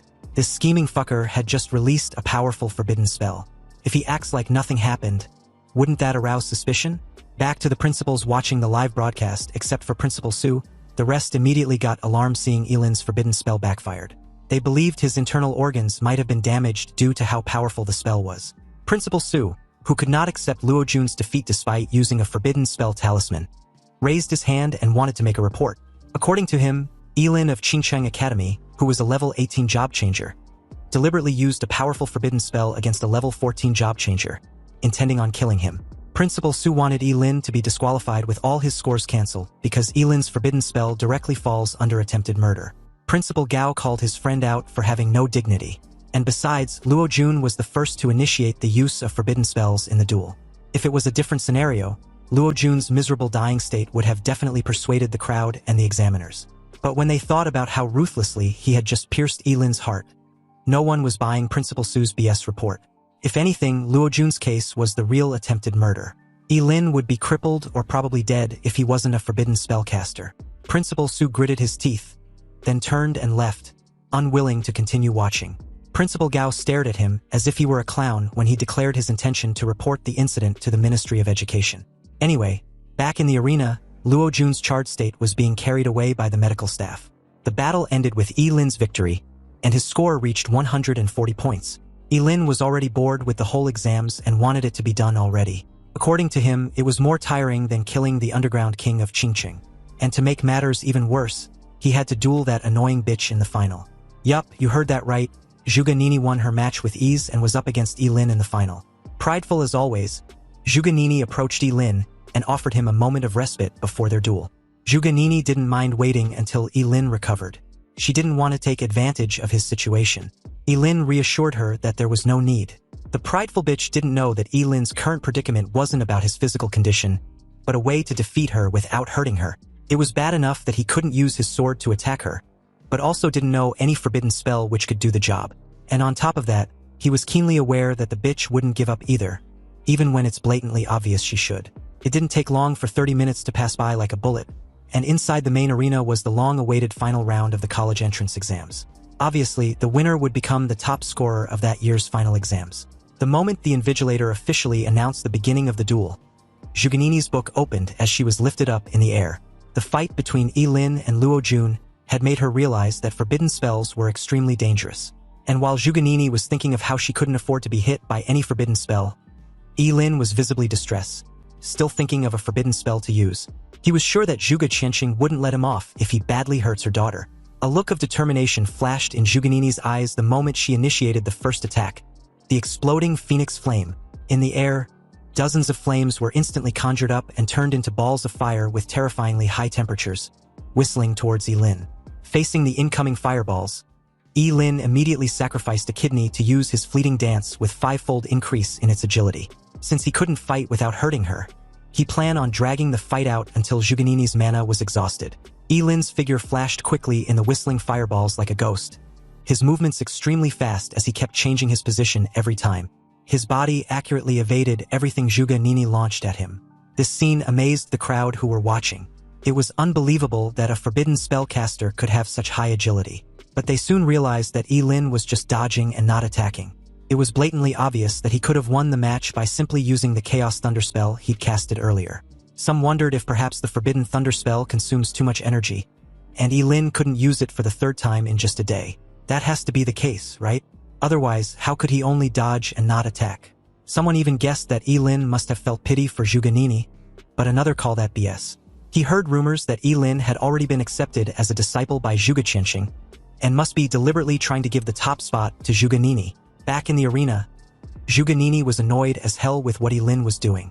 In her opinion, his behavior of dodging and not attacking was clearly a deliberate way to humiliate her. Yilin just stared at her and shrugged dismissively. He didn't give two fucks about what she thought. And besides, there wasn't any rule that prohibited him from actively dodging whenever he feels like it. Zhuge Nini got pissed off upon hearing this. Her whole body engulfed in flames, displaying an extremely dazzling red-gold color. She raised her book with the intention of launching an attack that Yilin couldn't dodge. Zhuge Nini summoned the red surging flame, the same insurmountable wall of flames she used against Ji Lingyu. In an instant, the air above the arena became extremely hot and the temperature rose rapidly. The red-gold flames formed a sea of fire and surrounded Yilin. Frowning, Yilin decided to teach Zhuge Nini a lesson. He sacrificed half of his liver and again increased his agility. The sudden increase caused his already extremely terrifying speed to increase at a monstrous rate. Although those red-gold flames were terrifying, Yilin's current speed was so fast that he plunged straight through and was upon Zhuge Nini in an instant. Zhuge Nini's eyes widened in shock, incredulous that Yilin could actually increase his agility to this extent. She had no time to react at all and was hit playfully on the head with the back of Yilin's sword. The hit on the head was so painful that she began to tear up. Yilin informed Zhuge Nini that she'd lost and should admit defeat. But as the spoiled child she was, Zhuge Nini had never been humiliated like this, and this instantly broke down her psychological defenses. How could she suffered such injustice? Zhuge Nini refused to admit defeat to a disgusting person like Yilin. She would rather be carried off the stage like Luo Jun than accept such a humiliating defeat. She instantly conjured several fireballs and hurled them at Yilin, who dodged effortlessly. Yilin frowned slightly. He didn't expect Zhuge Nini to be so stubborn and dumb. In that case, he would just have to forcefully kick her off the arena. Looking at Yilin, who was dodging every fireball as slippery as a loach, Zhuge Nini's aura surged rapidly, and her flame ability reached its peak. She let out a delicate cry and quickly formed a seal with her hands. An even more powerful mana burst out from her body, and all the pages of the book in front of her suddenly got torn out and surrounded her. Above the arena, the air seemed to be distorted by a force as the crimson writings on the pages glowed ominously. Everyone, including Yilin, watched the scene in stunned silence, noticing the strong pressure created from just the spell activation. There was a surging anger in Zhuge Nini's tone the moment she cast the curse spell, the Fire Tornado. Zhuge Nini pushed her jade hands forward, and the pages instantly gathered into several huge fire tornadoes which rushed towards Yilin. These fire tornadoes were different from the previous flames summoned. They seemed to have a mind of their own as they danced wildly in the air. Every rotation released a terrifying high temperature, as if it wanted to burn everything to ashes. No matter how Yilin dodged, the fire tornadoes followed him closely like a thorn in his flesh. He realized that the spell had the ability to lock onto and follow a target. Zhuge Nini made her way to the ground with her face slightly pale and her dress already soaked with sweat. It was obvious that using this skill had exhausted her extremely. Her book had been destroyed, but as long as it can guarantee her win, it was all worth it. She firmly believed Yilin had nowhere to hide from the attack and should admit defeat. Upon hearing this, Yilin was baffled. Was this bitch really dumb as rocks? You see, Yilin had already thought of a solution the moment he realized the spell had a homing skill. With his incredible agility, he appeared behind Zhuge Nini in an instant.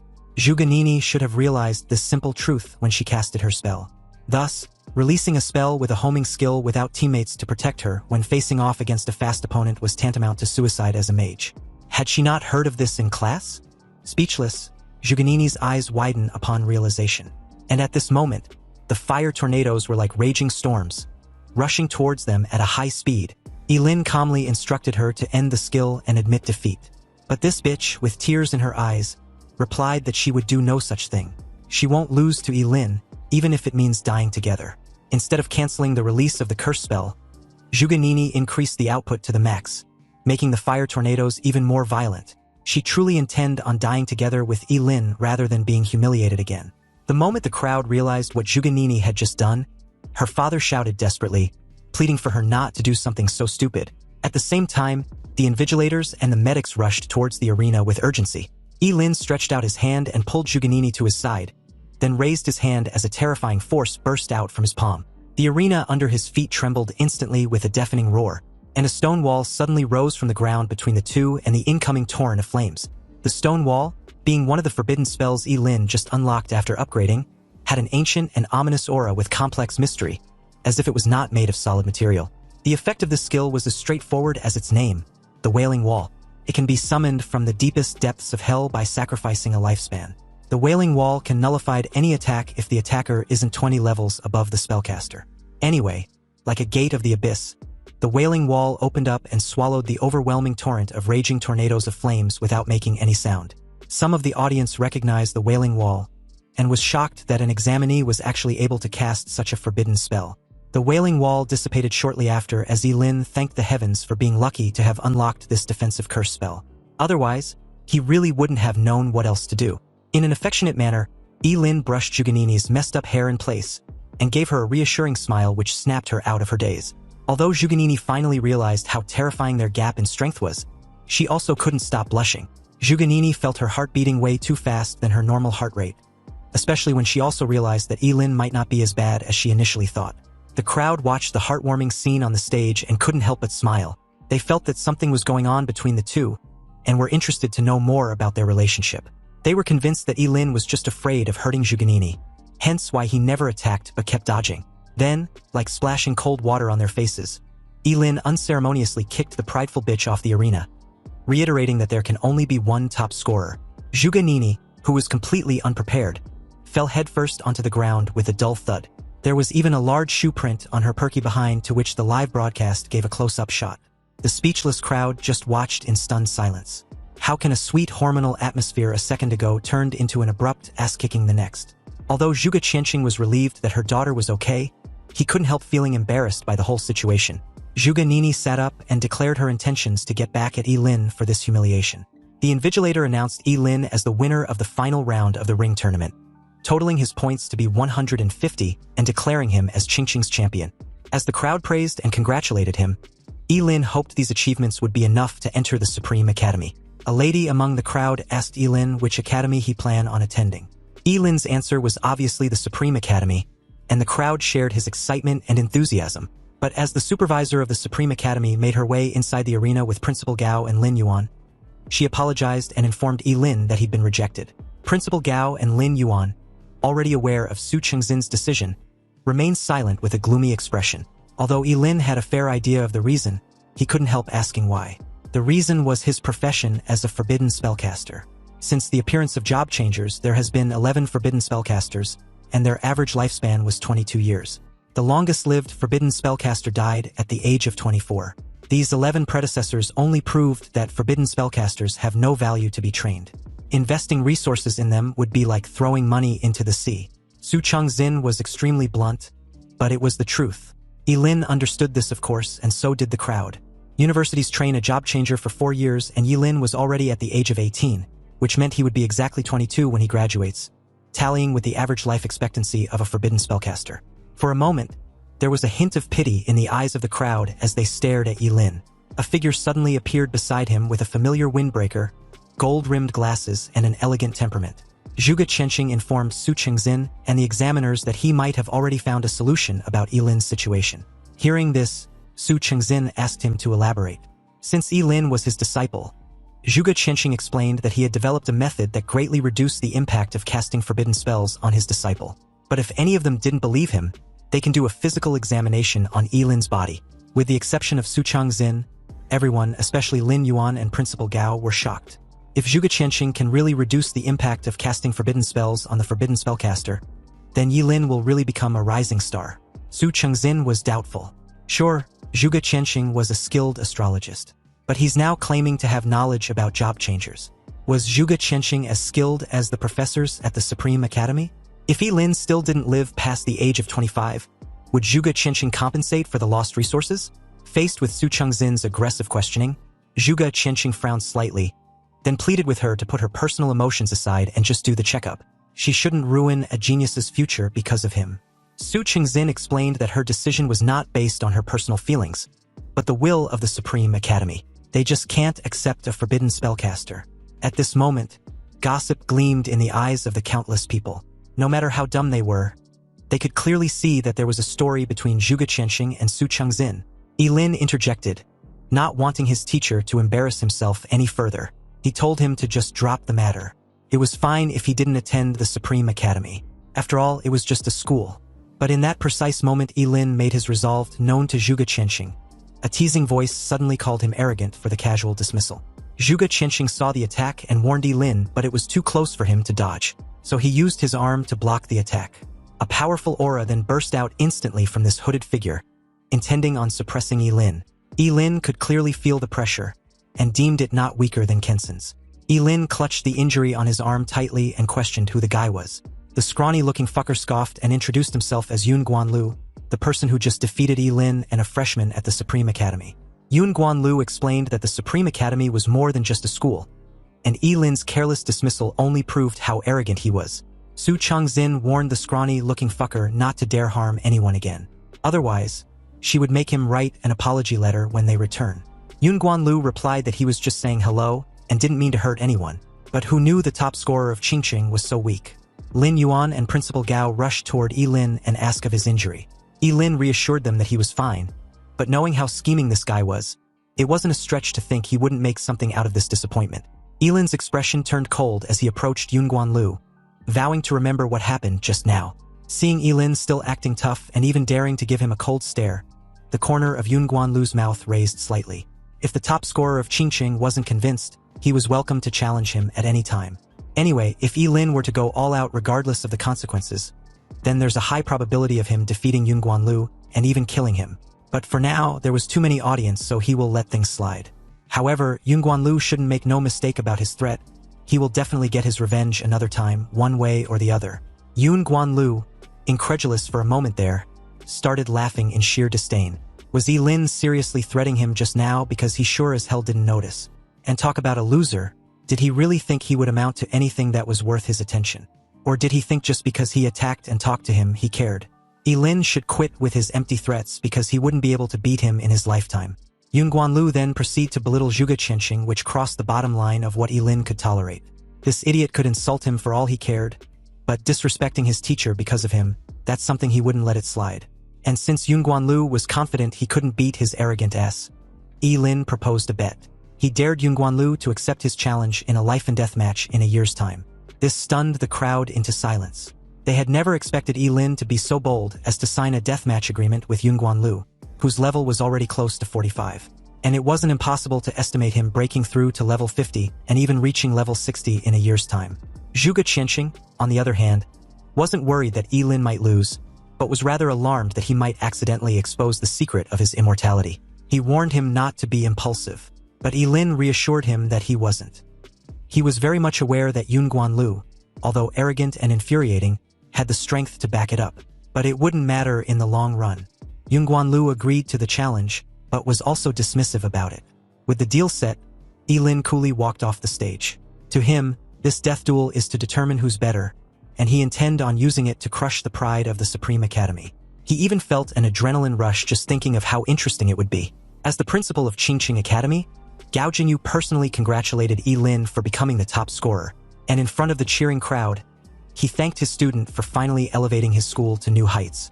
Anyway, as the scene shifted to Zhuge family's villa that very afternoon, Yi-Lin expressed his concern about Zhuge Nini, wanting to know if she was alright. Zhuge Qianqing replied that she was. Her daughter was just feeling down because she lost to him, but she'll bounce back in no time. Yi-Lin then moved to the next obvious and a bit intrusive question. He was curious about the relationship between Zhuge Qianqing and Su Qingxin. Zhuge Qianqing was already expecting this question, so he wasn't exactly caught off guard with this open secret. He explained that Su Qingxin was his first love. Coincidentally, Zhuge Nini was on her way downstairs when she heard her father's disclosure. She was genuinely stunned by this news, and not only her, but Yi-Lin as well. The fact that the two had been in a romantic relationship was just surprisingly odd. Zhuge Qianqing sighed and explained that it was a long story. Back when he was just a young guy who had just entered the academy, he fell in love with Su Qingxin and they started dating shortly after. But after a while, they broke up due to their differences in personalities. Apparently, Su Qingxin likes to play mind games type shit in relationships. And what's even worse, she believes she's always in the right and her actions are completely justified.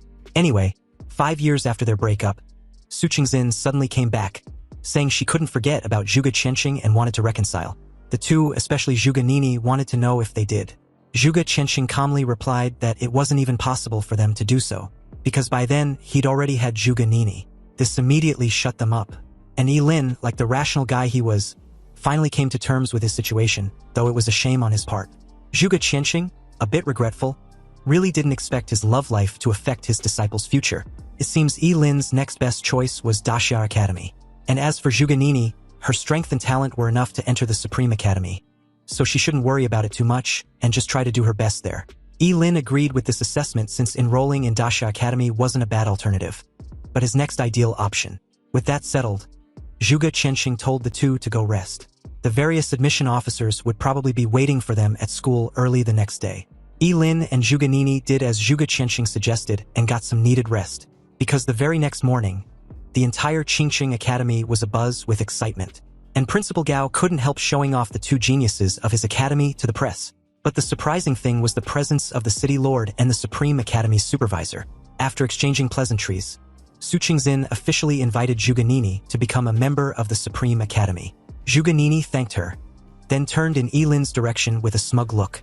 Inwardly, Zhuge Nini was excited to have finally gotten one over Lin. She didn't give a shit about how ridiculously unfair her win was. Anyway, Principal Gao, still on cloud 9, suddenly clasped Lin's shoulder and guided him towards the City Lord, Huang. It was time for him to receive his 5 million yuan prize. Upon hearing such an amount for a prize, Lin, visibly shocked, rushed over and shook Huang's hand. Huang then praised Lin for his exceptional temperament as a top scorer, and the press were eating all this publicity up like they were having a field day. Anyway, like the money-hungry hyena he was, Lin couldn't help asking when he was supposed to receive his 5 million. And although Huang reassured him that not a penny less would be given to him, Lin still informed the media of how he was scared of still being poor after living in the slums for years. So everyone should bear witness to his reward. But to his amazement, the 5 million was just one of the many rewards. There were also skill scrolls. Hu Wang, as a representative of Qingqing, not only prepared 5 million but also an epic grade self-selection skill scroll for Lin. And on top of that, a precious admission qualification for the top scorer realm, which was the secret realm only the top scorer from each city could enter. At this point, Lin couldn't believe his luck. Although the epic grade skill scroll was useless to him as a forbidden spellcaster, the admission to participate in the top scorer realm was like hitting the jackpot. You see, this secret realm was special because it grants anyone immunity to all damages when entered, meaning the participants can ignore everything else and focus on killing monsters. Not that it's any huge advantage for Lin, but the idea of challenging any monster regardless of the level was an edge he might need to raise his level to 99 before leaving. Upon hearing this, Principal Gao informed Lin that even though the top scorer realm is not that exaggerated, the monsters inside were limited. But immunity to all damages were indeed suitable for him. The City Lord then mentions how they have high hopes for him. Apparently, the top scorer realm was also a test for Lin to excel. Scoring first place would grant him the title of the national top scorer. Lin, who initially had no idea such a title exists, was assured by his principal that there's indeed such a title, meaning the champion of Xia Nation. If he obtains the highest level from the top scorer realm, then he would be the nation's top scorer. Excited and confident as hell, Lin told everyone to rest assured. He'll definitely become the nation's top scorer. So with that, the three took a group photo to commemorate their city's top scorer for the year. When everything was said and done, Zhuge Qianxing and his disciple went for a walk. When they were finally alone, he informed Lin of a crucial detail he needed to keep in mind when he participate in the top scorer realm. Zhuge Qianxing warns Lin to never use any of his lifespan-consuming skills inside the top scorer's secret realm. But surprising enough, Lin had figured this out a while ago, so he was very much aware of this predicament. And the reason was simple. Although the secret realm gives immunity to damages, it can't stop age progression. Zhuge Qianxing confirmed this assessment. Lin was indeed a smart kid. Zhuge Qianxing informed Lin that he has other urgent priorities to deal with in Qingqing, so Lin would have to be careful on his own. Also, he should return to Qingqing the very moment he comes out of the top scorer's secret realm. Zhuge Qianxing was recently informed that those researchers may soon find the Gate of Apocalypse. With the help of the city's teleportation array, Lin arrived in the city of Shunqing without any hitch. But as he traversed through the streets of this big city, he couldn't help being amazed as to how different and refreshing everything seems. This was his first time outside the city of Qingqing, and it was a shame he didn't have time to explore. Lin made his way to the registration building to report in. There, at the entrance, he met a female receptionist who introduced herself as Bai Lin. After confirming Lin's identity, Bai Lin instructed him to follow her. Hu Wang had already made preparations. On the way, Lin was informed that the top scorer realm hadn't been opened yet, so he had time to rest. Also, if he encounters any problems during his stay, he can contact her at any time. Bai Lin brought Lin to a high-rise building where he completed his registration and check-in procedures at the front desk. Shortly after, He found his room and flopped onto his bed with his skill scroll in hand. Since the top scorer realm hadn't been opened yet, he might as well go and explore this city he had never been to before. But in that very moment, a sudden noise and muffled voices at the door reached his ears. This person, whoever it was, kept whining on the other side about how strange it was that the room's keycard wasn't working. Lin made his way to the door, wondering who was trying to barge into his room. Or perhaps the rooms were meant to be shared. He didn't even get a word out before the door was forcefully pushed open with a bang, destroying the locks and startling him. Then an innocent-looking petite girl wearing a blue dress appeared at the door. She carried a teddy bear backpack, and her blonde hair was tied with 2 cute bows. She blinked her big eyes and stared at Lin with confusion, questioning who he was. And why was he in her room? Lin was left dumbfounded. Shouldn't he be the one asking her these questions? But upon seeing Lin's shocked expression, this petite girl suddenly misjudged him as a pervert. She'd even convinced herself on the spot that Lin was hiding in her room after targeting her as an easy mark. Suddenly, with bulging veins, her arms instantly swelled up as she threw a punch in Lin's direction. Lin reacted quickly with his fleeting dance, sidestepping to the side and narrowly dodging this terrifying punch. Just the whistling wind from the release was enough to rattle the windows. Lin, shell-shocked, was a bit incredulous that this little lowly actually had such powerful strength. He hurriedly explained that he wasn't a pervert. But the little lowly refuses to believe him. She claims that a pervert wouldn't actively admit to being a pervert, so Lin was spouting lies. At this point, Lin realized that he's left with no choice but to take action. He sacrificed his appendix and summoned the realm of woods. In the small room, countless woody vines emerged very abruptly and wrapped around the girl's fist like tentacles. She tried to break free with brute force, but the vines were so resilient that all her struggles were for naught. You see, the Descent of the Wood Realm was a forbidden spell that mainly restrained forceful movements, so it took a while for the girl, Mishue, to finally relent. Lin then took out his room card and showed it to her. But upon seeing the matching number 6099, Mishue couldn't help exclaiming that it was impossible. Her room card was also 6099. Lin released her from the spell and demanded she show her room card. Mishue, although puzzled, confidently took out her room card from her bag and showed it to Lin. But to her dismay, the card number turned out to be 6609. At this point, it was obvious that she turned the card upside down and got the number wrong.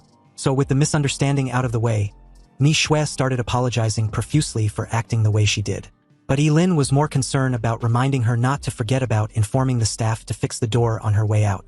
Mishue nodded in understanding, but still insisted of treating Lin to a meal as a form of compensation. Lin replied that there was no need. However, since she's still insistent, how about she accompany him for a walk down the streets? So as the two explore the streets outside, Lin learned Mishue's name and her profession.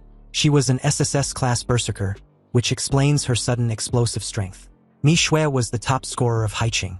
Lin then informed her of being from Qingqing. And of course, he was also a top scorer.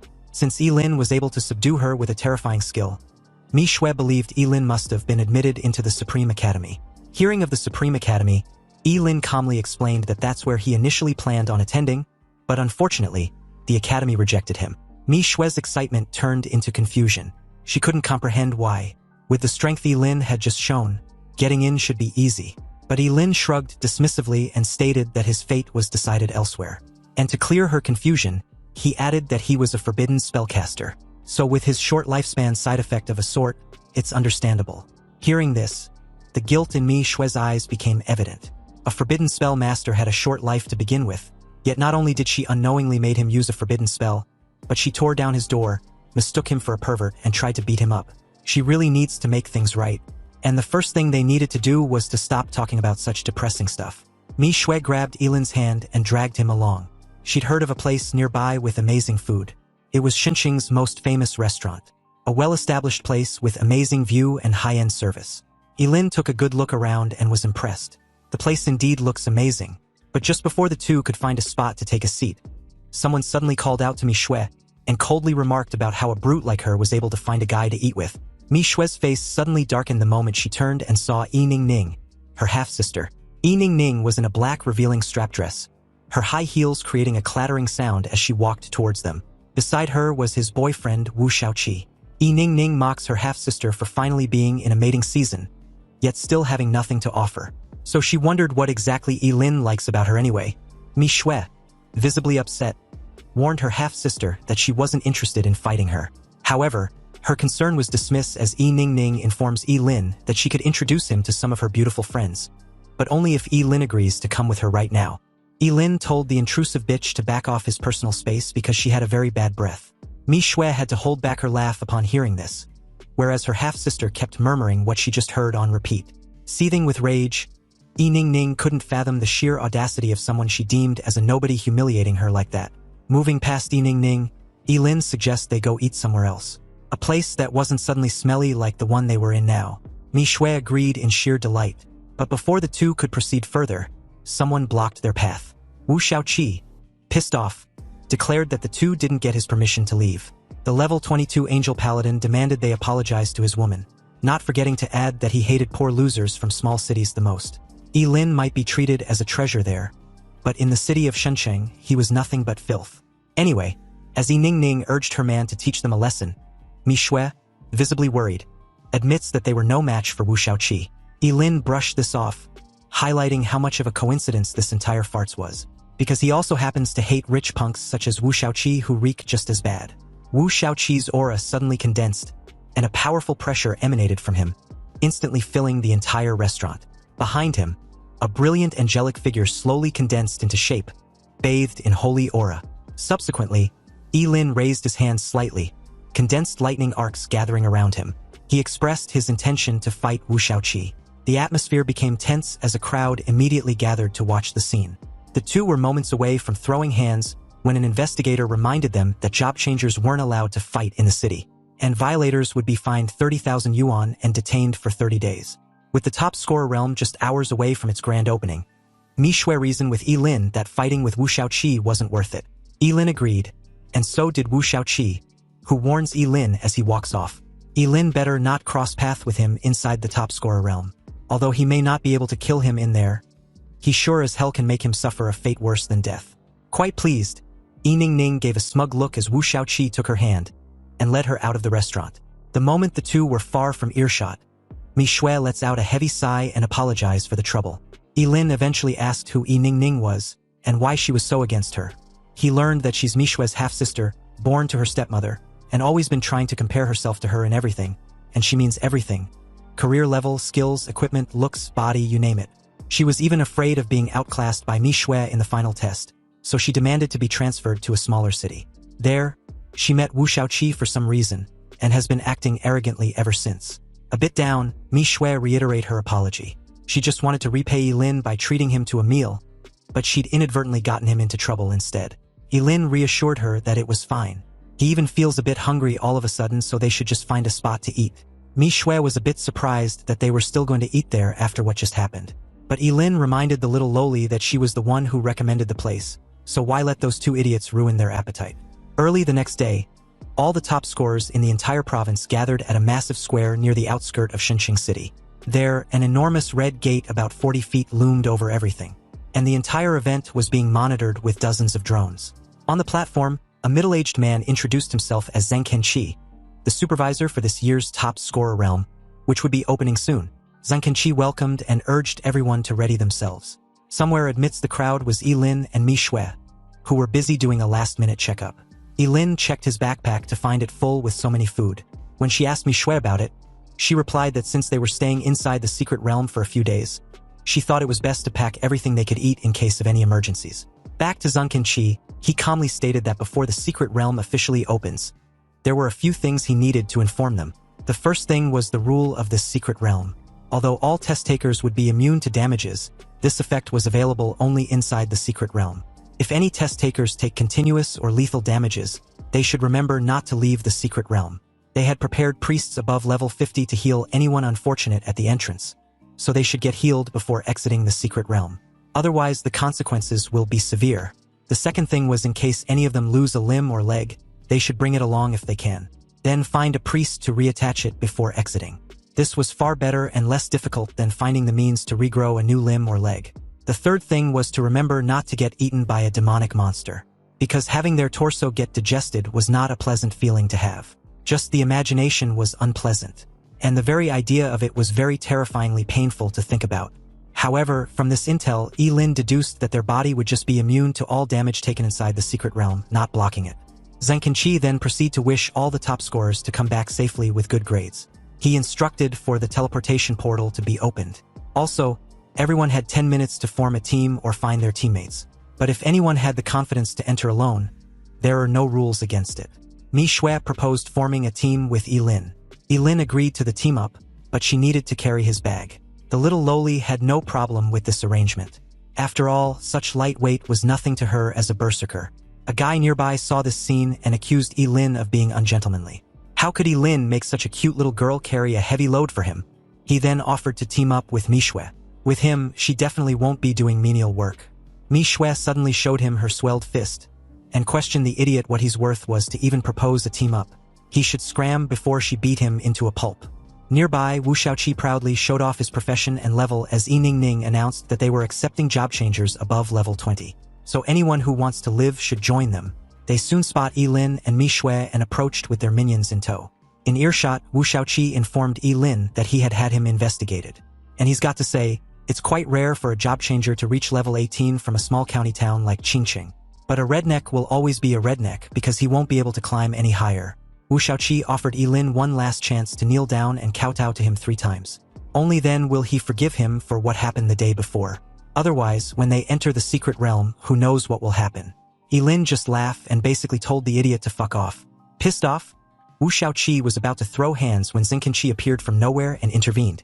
He warned Wu Shaoqi that they weren't in the Wu family, so if he dares to cause any trouble, his examination qualification would be revoked immediately. Zheng Kenqi raised his voice and reiterated what he said about breaking the rules to all the test takers. With the secret realm now opened, any violation would immediately get the culprit disqualified. Wu Shaoqi walked off with a murderous look, vowing to settle the score with Yilin eventually. Anyway, as countless top scorers rushed inside the red gate in an orderly fashion, Mi Xue warns Yi of Wu Shaoqi's recklessness.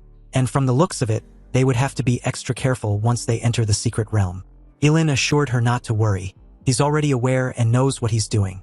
Soon, it was their turn to enter, and the moment they did, Yilin and Mi Xue arrived in a completely new world.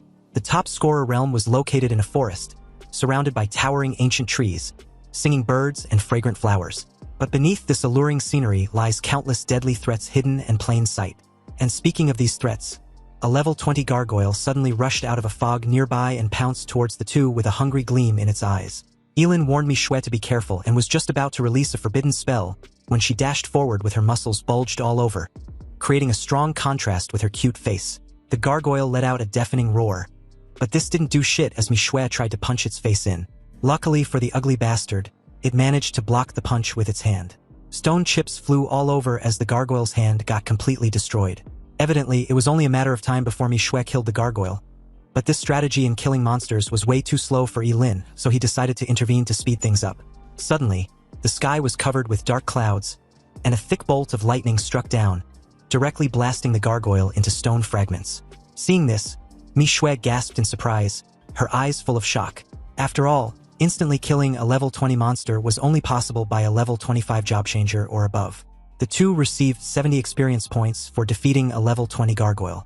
Mi Xue turned in Yilin's direction, wondering how his magic skills was so powerful.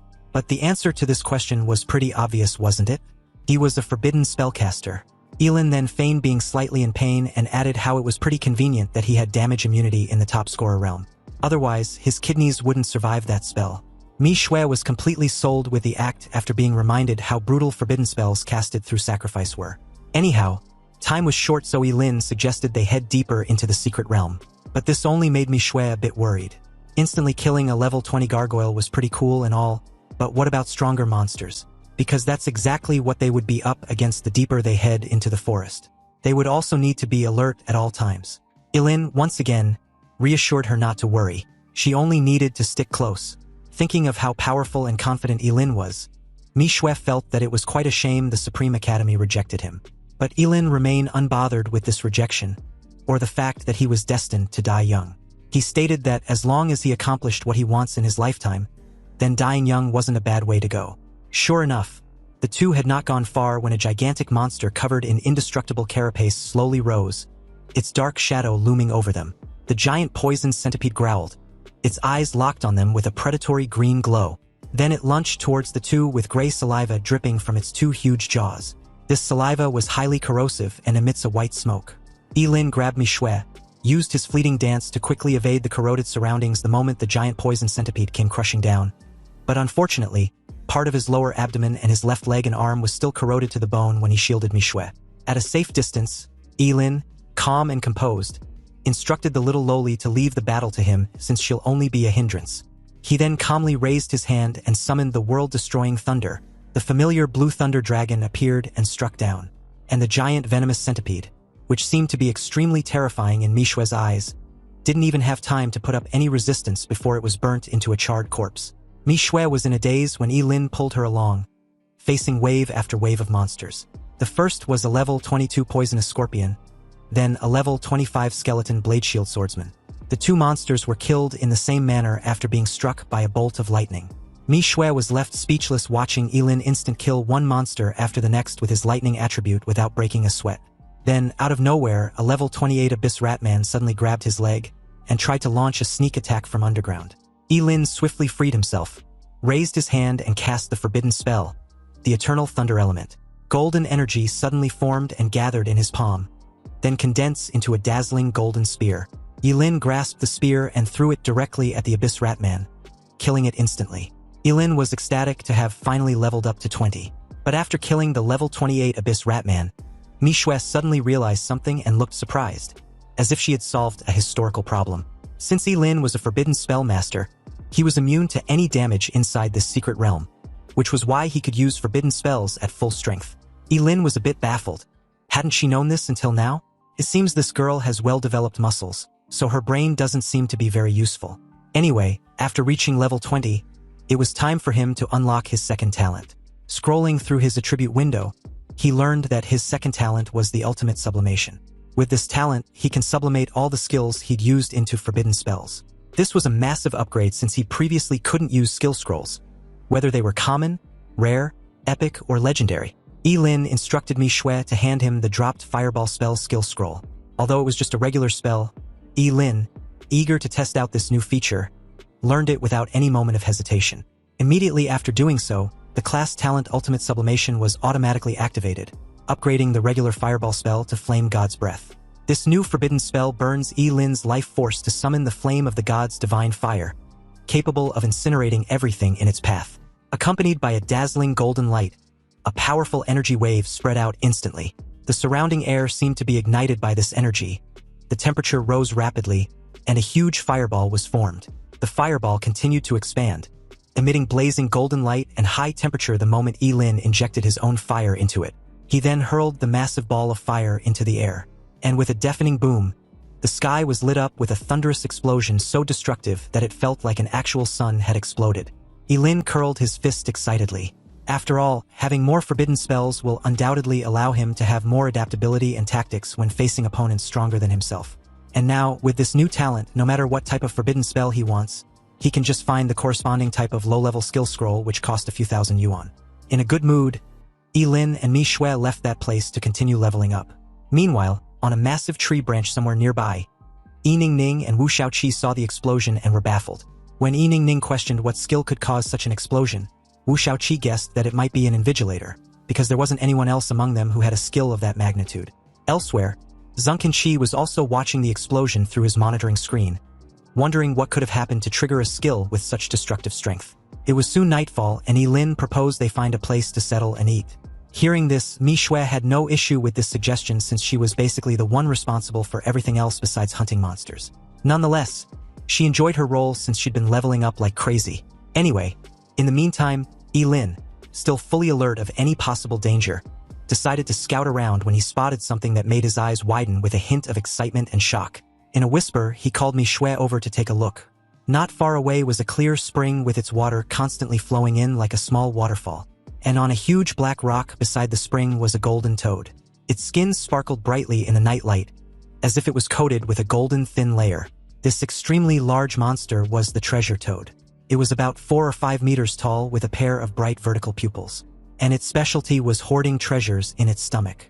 The higher the level of the toad, the more valuable the treasures it contains. And luckily enough, this treasure toad was level 25, so it would definitely drop good rewards if caught. Yilin motioned for Mi Shui to be extremely quiet. They couldn't risk scaring it off. Yilin planned to approach it quietly and control its movement to Mishue to catch it. It took about half an hour for the two to silently make their way behind the treasure toad. But just as they were about to enact on their plan, a sinister voice suddenly came from behind them, arrogantly declaring how annoying it had been in searching for Yilin. Wu Shaoqi and his group's sudden appearance alerted the treasure toad. And by the time Yilin tried to restrain it by summoning the realm of woods, it was too late. The treasure toad had already fled away.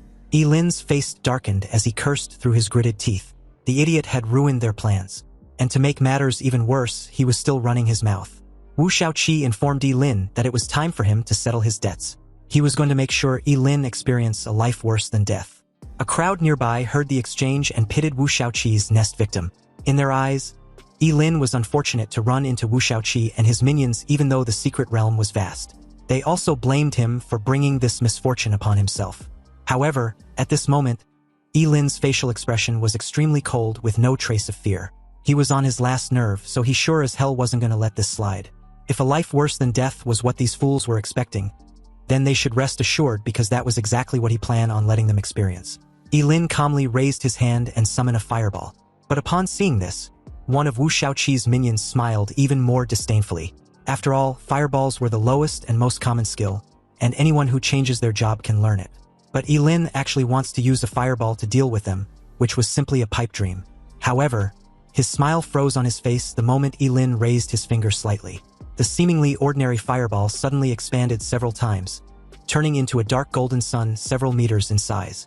It carried a terrifying high temperature as Yilin hurled it towards the minion beside Wu Shaoqi. The guy didn't even have time to scream before he was turned into a charred corpse, barely clinging to life. This sudden scene left everyone stunned with their mouths wide open, not knowing what to say. With horror, Wu Shaoqi reluctantly pieced together the person responsible for the massive explosion a while ago. But how was it possible? Ning, realizing the shit they were in, pleaded with Yilin. They were all future of Daxia prospects after all. Plus, he wouldn't dare make an enemy of the Wu family, right? Yilin picked up another skill scroll in his hand, and at the same time, replied calmly that he was a fair guy and won't stand any impartiality. He believed in equality for all, so they would soon be able to experience what the guy just experienced.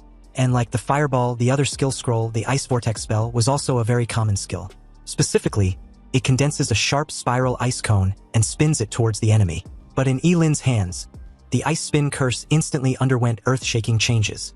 Countless sharp ice spikes hundreds of feet thick formed in the air, like crystal-clear pillars, emitting a biting cold. They spun rapidly in the air, like a huge ice-colored gyroscope, carrying a destructive power, and shot towards Wu Shaoqi and his group who were still in shock. Wu Shaoqi was reeling in shock, wondering how it was possible for a regular spell to have such destructive power, whereas a puzzled Ning couldn't comprehend how Yilin was able to use both fire and ice spells. Wu Shaoqi immediately used his professional angel paladin and raised the holy shield emitting golden light high to resist the attack of the ice spikes. But after blocking just the first attack, countless spiderweb-like cracks appeared on his golden shield. When the second ice spike hit, the golden shield shattered on the spot. Wu Shaoqi's face changed drastically, and he immediately used his most powerful move. A golden sword condensed in his hand and slashed towards the ice spikes in the sky in a cross shape.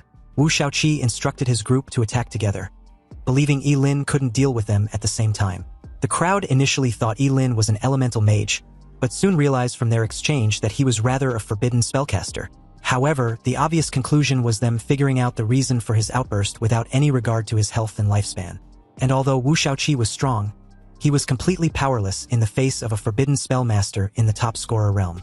After learning yet another low-level spell, the rockfall technique, Yilin raised his hand and summoned a rock to fall from the sky towards his target. However, what fell from the sky was no longer an ordinary rock, but a massive freaking boulder like a meteor, and smashed straight towards Wu Shaoqi and the others. Everyone seems to recognize the forbidden spell that Yilin had just casted, and their face turned pale instantly. They tried desperately to resist, but the weight of about 1,000 pounds pressing them down directly left no room for it. The fallen rock left Wu Shaoqi and his group completely battered and broken without a single ounce of resistance left. At this point, Wu Shaoqi could only bring up his family background once again, warning Yilin whether he plans on going against his Wu family. But Yilin simply assured him to relax. He wasn't going to kill him, and since his Wu family was so powerful, then he would just have to endure a bit of pain. Yilin raised his hand and summoned another boulder which came crushing down, shocking the crowd who could only watch. Yi Ningning tried reasoning with Yi Lin. Even if he wasn't afraid of the Wu family, what about the Supreme Academy? Wu Shaoqi nodded slightly, adding that they were all students of the Supreme Academy. So was he really going to be this extreme to his own colleagues?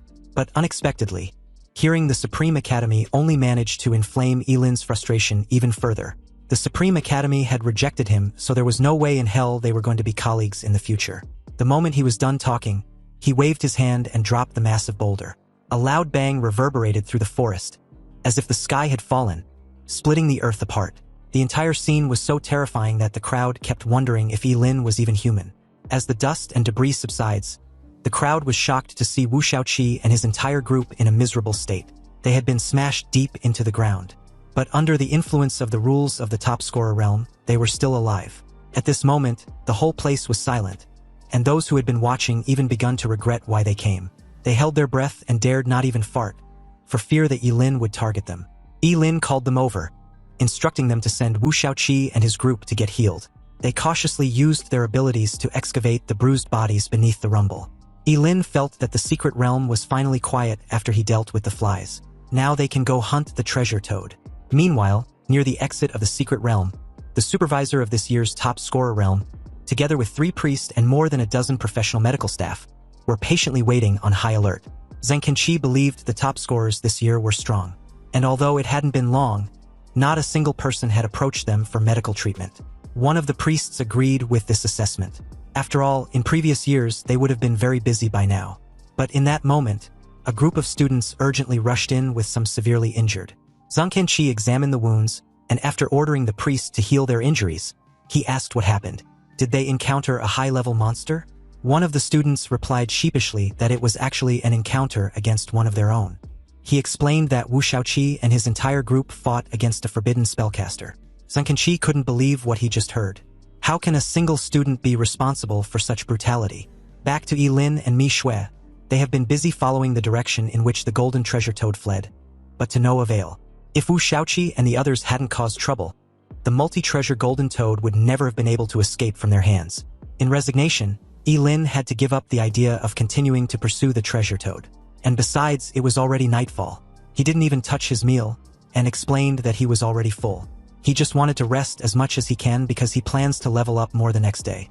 Mi Shui had never met anyone who levels up as fast as Yi Lin does, so she also vows to work harder.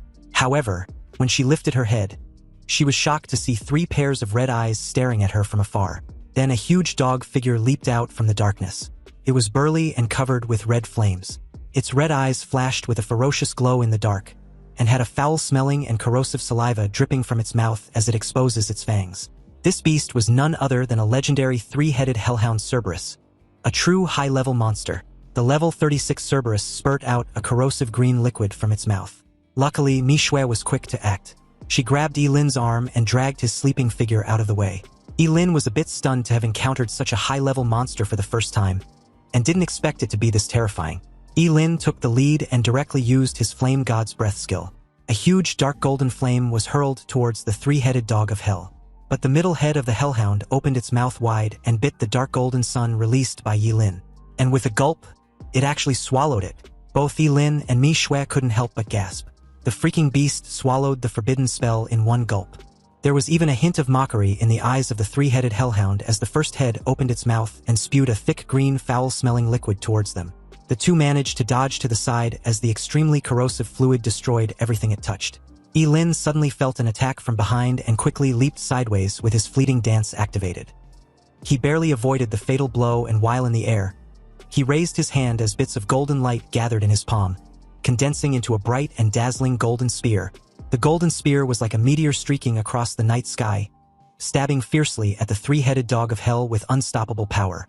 The 3-headed hellhound growled, then opened its bloody mouth and spew out green foul-smelling liquid, trying to resist the attack. However, the spear penetrated the corrosive fluid and pierced into the bloody mouth of the hellhound, taking one of its head off. A shrill scream was heard, and the hellhound's body trembled violently, as if it was suffering unimaginable pain. Completely enraged, the first head of the now 2-headed dog of hell opened its bloody mouth and spewed out yet another extremely thick green foul-smelling liquid. Only this time around it covered a vast range. Yi Lin raised his hand and quickly summoned the Wailing Wall. Since the level difference between the beast and himself was below 20, the wailing wall blocked the corrosive flames effortlessly. He then countered with another dazzling spear, hurling it and piercing the first head of the Cerberus. With only a head left, the beast could only let out a painful roar before Elin summoned the world-destroying thunder. With a loud boom, the three-headed hellhound was struck by lightning and left in a charred and a sorry state.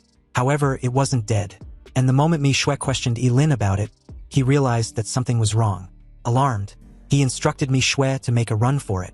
Elin had to grab her hand and bolt for cover because apparently, the Cerberus was about to self-destruct. And if they're caught within the explosion of its corrosive fluids, the damage might be unimaginable. It didn't take long for the explosion to cover a vast range of the forest. But fortunately, the two were fast enough to escape the blast range. Anyway, the reward for killing a level 36 high-grade Cerberus was 720 experience points. And unexpectedly, it seems they weren't the only one within that vicinity that escaped. Apparently, the infamous treasure toad they've been chasing all day just happens to cross path with them. And unlike last time, they have no intention of letting this treasure trove escape for the second time. They soon apprehend the poor bastard, and the first item it spat out was the dragon scale gold, or it was an extremely rare crafting material. If Elin were to hand it over to a blacksmith, he can definitely create an epic-grade equipment with it. However, this item was a mere junk compared to the epic items in its belly. The treasure toad was heavily restrained, and even under the countless threats, this golden fucker dared to spit out an ordinary stone as its next item. Obviously, this only managed to piss Elin off, who struck the head of the treasure toad with the hilt of his sword. Back at the medical center near the secret realm's exit, Zhengqianqi was patiently waiting when the three priests came out of the tent and announced delightedly that the surgery was a success. Wu Shaoqi and the others were almost fully recovered. Expressing his gratitude, Zhengqianqi assured them not to worry. He would report their deeds to the higher-ups for a hefty compensation. Wu Shaoqi came out of the tent shortly after, but the moment he did, Zhengqianqi instructed him to go rest until he was fully recovered. However, Wu Shaoqi wasn't having it. He gritted his teeth and cursed under his breath, then screamed in frustration, vowing to avenge the humiliation in a way that Elin wouldn't be able to recover. As the scene shifted back to Elin and Mi Shui, the treasure toad was now tied to a tree, still unwilling to hand over any epic item. Its belly was even bruised by Mi Shui's beating, but this golden toad was still very stubborn. Anyway, since it was unwilling to cooperate, Elin planned on giving it a quick death. The treasure toad immediately shrieked in fear upon hearing this, but Elin didn't relent, summoning a bolt of lightning in his palm. Seeing this, the treasure toad, overwhelmed with fear, let another shriek and spat out a staff with a faint golden glow. The staff was carved with exquisite patterns, and every detail revealed a mystery. Elin was stunned.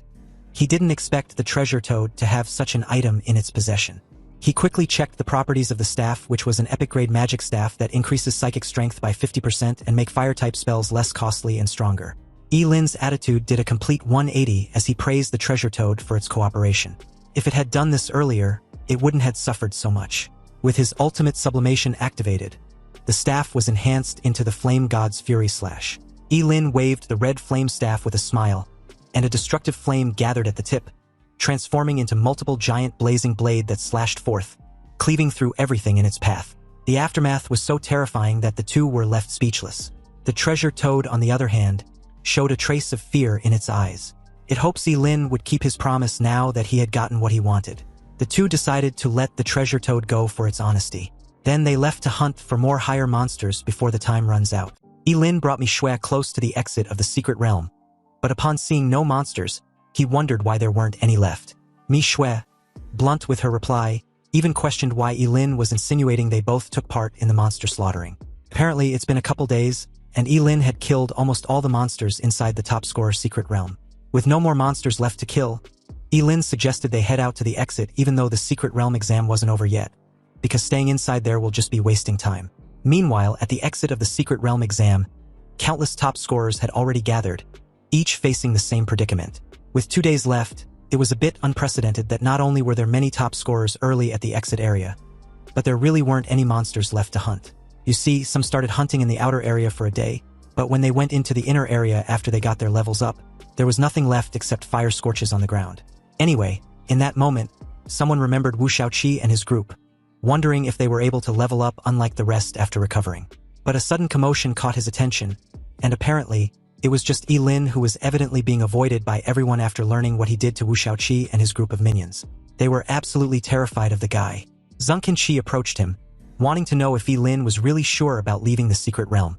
After all, the top scorer's secret realm would only close in 48 hours, and exiting means that he had officially finished his trial. Yi Lin, without any hesitation, replied that he was sure. However, before exiting, every top scorer had to record their level.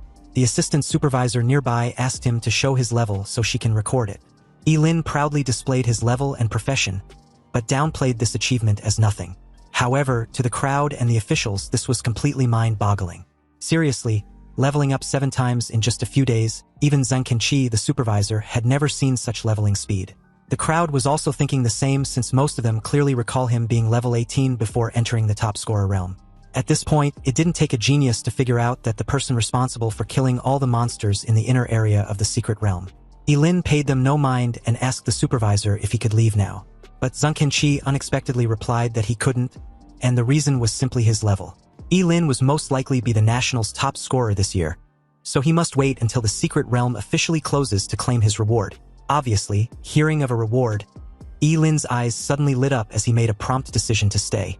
He had originally planned to return to Qingqing ASAP in order to keep out of trouble. After all, he had offended Wu Shaoqi, who was the local tyrant in Shenzhen City. And speaking of that fucker, he suddenly appeared, complaining like the rest of the crowd. Wu Shaoqi was also unlucky, and apparently, he had spent so much effort to catch a golden treasure toad, but there was nothing inside its stomach. And on top of that, he saw no monsters despite searching for an entire day. Anyway, like everyone else, his attention was immediately drawn to the commotion nearby. Wu Shaoqi wondered curiously what was going on, only to be informed that all the monsters inside the secret realm were wiped out by Yi Lin. And to make matters even worse, Yi Lin was now level 25. Wu Shaoqi's face instantly morphed with an expression of eating a huge chunk of shit as he cursed loudly. And upon seeing this reaction, Mi Shui spared no time rubbing his face in. After all, it was a bit embarrassing that the infamous young master of the Wu family entered the top scorer realm with level 22 and was now exiting with the same level. Wu Shaoqi scoffed and replied sharply, commenting on how disgusting it was that a short-life forbidden spellcaster snatched all the monsters. Yi Ning agreed. After all, no one with Yi Lin's class had lived past the age of 25, so what was the point of cultivating? Yi Lin was simply affecting them, the real future of Daxia. Mi Shui was furious on Yi Lin's behalf. She believes it was Wu Shaoqi and his group's own incompetence that their skill wasn't enough to kill high-level monsters in time. And yet they have the audacity to mock Yi Lin. Suddenly, the sky over the top scorer realm instantly became gloomy, as if all the light was swallowed up. Everyone's heart tightened, and an inexplicable fear spread. At this moment, a deafening roar came from the center of the secret realm, as if something was awakening underground. Immediately afterwards, the entire secret realm began to shake violently, making them dizzy. Their face changed drastically the moment they saw that the exit of the top scorer's secret realm had been closed at some point, and no matter how Zhang Qinqi tried, he couldn't reopen it. Then a scarlet light shot up from the depths of the secret realm, breaking through the shackles of darkness and illuminating everyone's face. In the light, huge monsters could be vaguely seen. They had different shapes, some had horns, others had wings, and the rest were covered with scales, emitting a strong evil aura. Zhang Qinqi's pupils shrank sharply, unable to maintain his composure. His voice even trembled slightly. It was a demon invasion. You see, monsters are divided into low and high levels. High-level monsters can even command low-level monsters. And above these monsters, there was an even more terrifying existence, the demon clan. No one knows where the demons came from. The only thing known was that every demon was extremely terrifying. Not only do they possess intelligence that was no less than that of humans, but they could even speak human language. Every time demons appeared on planet Blue Star, it was an unparalleled catastrophe. Yet, at this moment, Zhang Qinqi could clearly see them in their vast numbers. He suddenly calmed his nerves and faced the demons. He even got pissed off that they dare trespass in human territory. How bold, he shouted. However, the demons ignored him. They all bowed and knelt on the ground, as if they were welcoming someone important. And under the shimmering dark purple portal, a mysterious tall figure with incredibly white skin slowly came out. The only difference from this figure, this demon leader, and humans was his strangely deep dark and cold colorful pupils. The demon leader stared at the humans below with contempt. After all, humans were just food to them.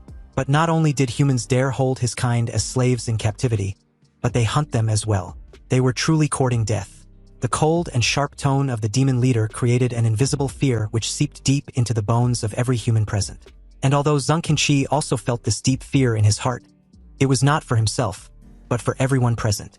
These test takers were all top scorers selected from all over the country through the college entrance exams. So if they all die in this secret realm, it would definitely be a devastating blow for the entire daxia. Zhang Qinshi instructed them to stay behind him.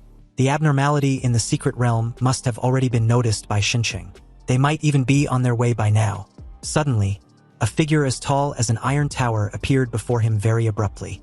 Then a devastating punch soon followed as Zhang Qinshi was forced to block. Zhang Qinshi, a level 70 job changer, was effortlessly forced back a couple of steps. The demon leader casually dismissed the human and instructed the towering monster, Luta, to deal with Zhang Qinshi. Luta muffled a response as Zhang Qinshi desperately threatened the demon leader, wanting to keep his attention on him. But the pale bastard ignored his threats and just made his way in front of the test takers. Then reassured them not to worry.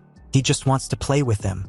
The demon leader showed his level to be 20, and explained he had heard they were the strongest humans selected this year.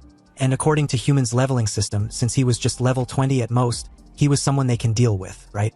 The demon leader wants them to fight him, and if they win, he would let them leave the secret realm. In confusion, the test takers stared intently and found that the aura emanating from the demon leader was indeed not far from that of a level 20 monster. They initially thought the demon leader was an invincible and terrifying enemy, but upon realizing his level, they started wondering what was there to be scared of. Suddenly, the top scorer of Chao City, Lin Zian, boldly walked out of the crowd. He was a level 21 divine knight with short hair and clear muscle lines. The very moment Lin Zian closed the distance between himself and the demon leader, the crowd began to cheer him on, believing they had the advantage. But a second later, they were stunned into silence as just a casual flick from the demon leader trashed Lin Zian into the crowd like a cannonball, knocking down several of them like a bowling ball until Lin intervened. He caught the poor guy, but at this time he started coughing out blood and was barely hanging on. If it weren't for the death immunity in the top scorer realm, Li Zian would already be dead the very moment he was struck. The demon leader sneered disdainfully. If Li Zian was really a top scorer, then humans were a joke since they seemed weak as fucking ants. Staring at the stunned and scared crowd, the demon leader reiterated his challenge. However, when no one made a move, he questioned if they were so afraid that no one dares to come up to him. He then mocked how humans were nothing but cowards. Weren't they running their mouths just seconds ago? In that very moment, Wu Shaoqi seemed to suddenly have an idea and turned in Lin's direction. He then called him out, questioning what he was waiting for. This fucker even threw in the "with great power comes with great responsibilities" line for emphasis. And this immediately shifted everyone's attention to the forbidden spellcaster. With Wu Shaoqi taking the lead, the crowd also began to morally blackmail Lin. But Mi Shui, almost fuming with anger, pointed at the large crowd and cursed. They were all just mocking Lin just moments ago, and now they're trying to pressure him to risk his life to save them. Aren't they disgusted with themselves? And as for Wu Shaoqi, seriously, how shameless can he possibly be? Wu Shaoqi countered with a rebuttal of his own.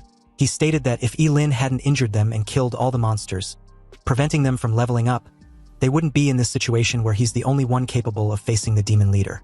Lin, cool and composed, walked up to Wu Shaoqi and replied that he was fine facing the demon leader. But his equipment, on the other hand, wasn't on par, so how about Wu Shaoqi and his group hand theirs over? They can give him their high-grade equipment to increase his chances of winning. Wu Shaoqi didn't like this suggestion and replied that Lin was asking for too much. Lin simply asked if risking his life to fight a demon leader wasn't already considered asking too much of him, yet Wu Shaoqi wasn't even willing to give him a high-grade equipment. Cornered, Wu Shaoqi agreed to the request, and even advised Lin not to be too cocky. They were handing their high-grade equipment over, but whether Lin would live to use it was a different matter. After gathering all the high-grade equipment, Lin entrusted them to Mi Shui and made his way to the demon leader, who was patiently waiting for the entire farce to end. He scoffed, a bit baffled at the humans who he sees as nothing but food, were actually having an internal strife even at a moment like this. Well, that's the nature of humans. They were really interesting, and from his experience, there's always at least a rotten apple among them that stirs up a conflict. The challengers from the two races, the demon leader with an amused look and Lin with an expressionless face, stared at each other for a moment too long. Perhaps the previous match ended way too quickly, so the demon leader was waiting for Lin to make the first move. Lin raised the red flame staff, concentrated his mental power at the tip and conjured a fireball. But the moment the fireball spell was released, the crowd couldn't hold back their shock. They were puzzled that Lin didn't cast a forbidden spell, but used a lowly fireball spell. Wasn't he already aware that the demon was incredibly powerful? Even the demon leader couldn't help smirking as the fireball whizzed past him. The damn pathetic spell wasn't even aimed right, and the demon leader just couldn't help himself. He started laughing. Lin was really a whimsical to use a fireball spell against him, and although the demon leader seemed to be caught off guard, he effortlessly blocked Lin's sneak attack with his falling star warblade. However, the smirk on Lin's face made him wonder if he'd missed something. The demon leader turned to his left, only to see the originally small fireball suddenly expand violently into a red-gold sun, hurling towards him. With a deafening boom, the temperature around him rose rapidly as it directly submerged him. The surging heat wave could even be felt by the crowd below. They were stunned and puzzled upon seeing just how different and powerful Lin's fireballs were. Only Wu Shaoqi and his group had gloomy expressions. After all, they had witnessed this horror firsthand just a few days ago. Anyway, after a moment of stunned silence, everyone was pleasantly surprised, believing Lin had won. But just as everyone was immersed in the joy of victory, the blazing flames disappeared without a trace, as if instantly swallowed up by a black hole. The demon leader, slightly irritated, appeared to be slightly burned on his left arm. Then, in just a few breaths, his left arm was restored to its original state. He admits to be interested in Lin after seeing how he was different from the rest, and for that, he would grant him the honor of becoming his dog. This damn demon leader wanted to recruit the forbidden spellcaster, but Lin countered with an offer of his own. Lin replied that he also admired the demon leader, so why don't he become his son? When he becomes the emperor, the demon leader would be crowned as the prince of bootlicking. Realizing that there was no point in talking, the demon leader decided to just kill Lin. The very moment Lin used the spell, Illumination, the demon leader was upon him in an instant, interrupting him. Stunned, Lin sacrificed his left kidney and used his fleeting dance to dodge the attack, which left a large crater on the ground. Anyway, the very second Lin tried casting the Illumination spell again, the demon leader blitzed to his side with another yet devastating punch. Lin, a bit caught off guard even with his fleeting dance still active, spurted out a mouthful of blood as he was forced to block the punch. Lin tried again, but just like earlier, he was interrupted. This kept repeating as the confusion from the crowd below grew with every passing second. They believed Lin was insane for attempting the same thing repeatedly, expecting a different outcome. And the craziest part was that he had yet to use a forbidden spell. He just kept dodging wave after wave of attacks that his defeat seemed to be predetermined. And since everyone was aware that if Lin dies, their deaths were also assured. But out of nowhere, someone suddenly pointed out of being thirsty, and this alerted the rest since they too felt the same. And not only that, the entire area was getting hotter and hotter that their lips were cracking as well. Back to the duel, the demon leader laughed and mocked Lin, stating that as long as he interrupts the spell, Lin can only escape like a cornered rat. So in the end, Lin was just as weak as the rest below. Lin, huffing profusely, simply told the idiot to look around since he hadn't caught on what he had been doing. The demon leader was stunned to see countless illuminating spells hovering everywhere around him. The entire airspace became a landmine, waiting to be detonated. The demon leader, baffled and confused, turned from side to side, wanting to know what and when this happened. Lin spared no time triggering the ordinary illumination spell to explode. You see, the spell, Illumination, was practically a little skill of the fire element which releases a minuscule ball of bright flame. However, under the shocked and horrified gazes of everyone, flames even more violent than before burst forth as the air around the demon leader seemed to be ignited, forming a vortex of hot flames as it closed in on its target. And although the demon leader was caught off guard yet again, he was quick to cast a huge dark magic shield condensed from the surging magical power around him. The collision of flames and magic stirred up a massive gust of wind, and the surrounding air seemed to be distorted by this force. Then, with a contemptuous sneer, the demon leader mocked Lin for the failed attempt. But before he could get another word out, a dazzling golden spear, the eternal thunder, streaked across the space in between the two and pierced the bastard straight through the chest. The golden spear was stained with dark blood as the demon leader, with his head lowered in disbelief, coughed and spurted out a mouth full of blood. He also couldn't comprehend how a mere level 25 human could hurt him. The demon leader slowly clasped the spear, and with a slight squeeze, it shattered into fragments as he roared furiously, wanting to tear Lin apart. He no longer had any reservation and charged towards Lin like a deranged beast. In an instant, his shadow claws slammed into the red flame staff used to block his preemptive strike. And although the attack was blocked, the full brunt of it was extremely powerful, which sent Lin flying, crashing into a massive rock below. Seeing Yi-Lin's battered state, the demon leader was a bit pleased with himself. He intended on cutting Yi-Lin's head off as a trophy. But amidst the debris, Yi-Lin sacrificed his duodenum and activated the burning reincarnation forbidden spell. With the 50% fire elemental amplification of the red flame staff and the active burning karma status enhancement, Yi-Lin held nothing back and went all out, daring the fucking bastard to withstand his next attack like he did previously. He again used an elemental fire spell, the illumination spell, only this time around, countless number of them were summoned at once. Then the very next second, they exploded with an extremely terrifying power. A trace of fear flashed in the eyes of the demon leader as he hurriedly condensed his magic power into an indestructible magic shield for the second time. However, the flames seemed to be beyond his expectation.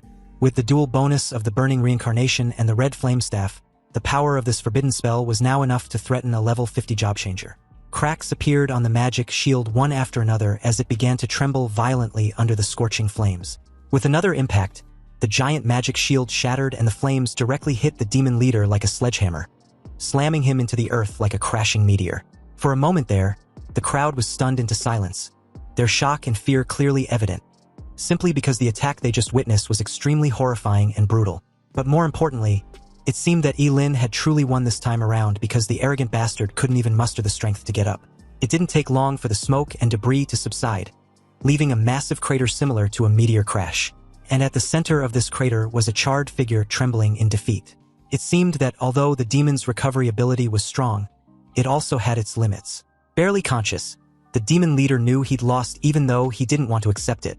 Evidently, he still couldn't fathom how a mere human possessed such formidable combat power at level 25. Meanwhile, Luta, upon seeing the current state his lord was in, cursed furiously and charged towards Yi-Lin, dismissing his fight with Zhang Qinshi, who was huffing profusely in exhaustion. He warned Yi-Lin to watch out, but at this point it was unwarranted because everyone, including Yi-Lin, could clearly see the frigging brute charging in like a freaking train with no brakes. Yi-Lin suspects Luta to be above level 100, and was certain he couldn't defeat such a monster with his current level. Fortunately, something unexpected intervened, cleaving through Luta midair and instantly splitting his sorry ass into two halves. The crowd, especially Zhang Qinshi, was relieved and delighted upon seeing the attacker, He Yunfeng, the city lord of Shunqing. This meant that they were saved.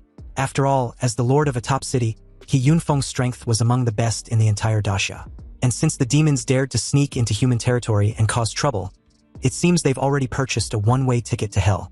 He Yunfeng calmly raised his hand as a bright golden beam shot out from his fingertips like laser cannons, raining down on the group of monsters below like a meteor shower. Obviously, this overwhelming showcasing of power further dazzled the crowd, whom were astonished just witnessing how strong the city lord of Xinjiang really was. Anyway, as the scene cuts back to the demon leader, the contemptuous fucker no longer had the arrogant demeanor he flaunted earlier, and as a subordinate of his helped him to his feet, he was urgently informed about the need to leave because they were clearly outmatched against He Yunfeng. The demon leader, already aware of Yi-Lin's name, finally introduced himself as Gallagher. He promised to remember Yi-Lin, declaring that one day, he would avenge his humiliation by cutting off Yi-Lin's head as a reward. And with that, he fled towards the shimmering rift connecting to the demon realm. Yi-Lin just watched his departing figure without engaging. But luckily, He Yunfeng spotted this and was even more annoyed that Gallagher was now fleeing like a sewerage rat. He shot out a massive golden beam which streaked across the night sky like a bullet. Gallagher was warned to watch out as the golden beam closes in. His eyes widened in horror as he realized that there was no time to dodge. So he summoned a gigantic demonic hand from the depths of the earth to intercept. With the collision imminent, he tells the city lord not to get too cocky. And just like that, a loud bang reverberated upon impact, creating a massive cloud of smoke. It took a moment for the smoke to subside, and this created the perfect opportunity for Gallagher to slip into the rift. But before entering, he challenged He Yunfeng to come to the demon realm if he dare. He Yunfeng calmly retorts that there will come a day when Daxia's warriors would enter the demon realm and slaughter the entire demon clan. Anyway, with the demon invasion finally suppressed, He Yunfeng made his way to the ground and offered his apologies to everyone, especially the top scorers. As the city lord of Shenzhen, he was to be blamed for the lack of proper security which led to the sudden demon invasion. Zhang Qinshi made it clear that the fault wasn't his but the demons, so he shouldn't blame himself, and he totally agrees with him. There would eventually be a day when they would not only wipe all demons and monsters from Daxia's land, but conquer the demon realm as well. Turning in the direction of the top scorers, He Yunfeng informs them that the teleportation portal had been restored. Also, they can rest assured knowing the test results would be published later.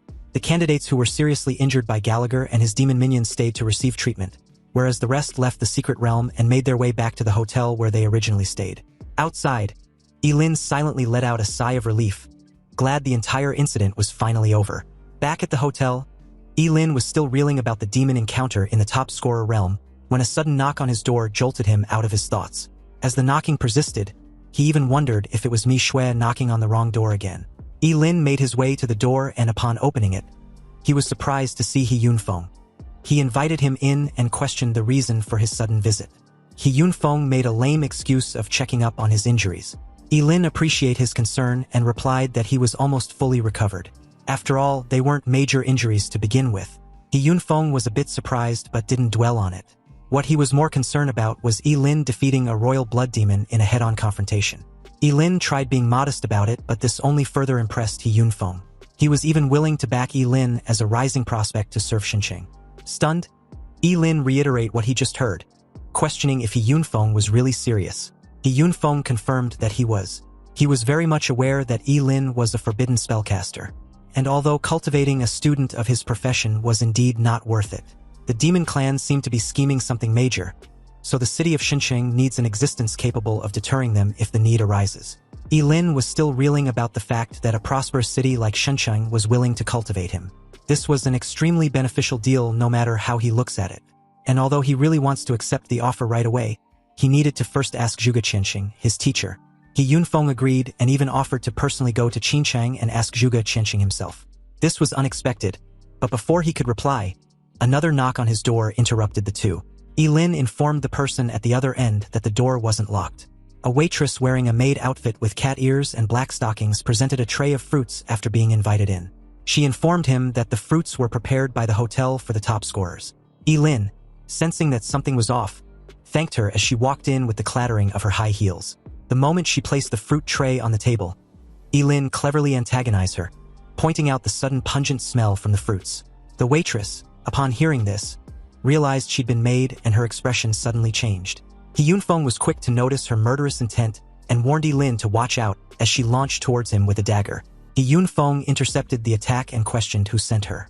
The level 50 assassin's face was ashen to see the city lord as he reiterated his earlier question.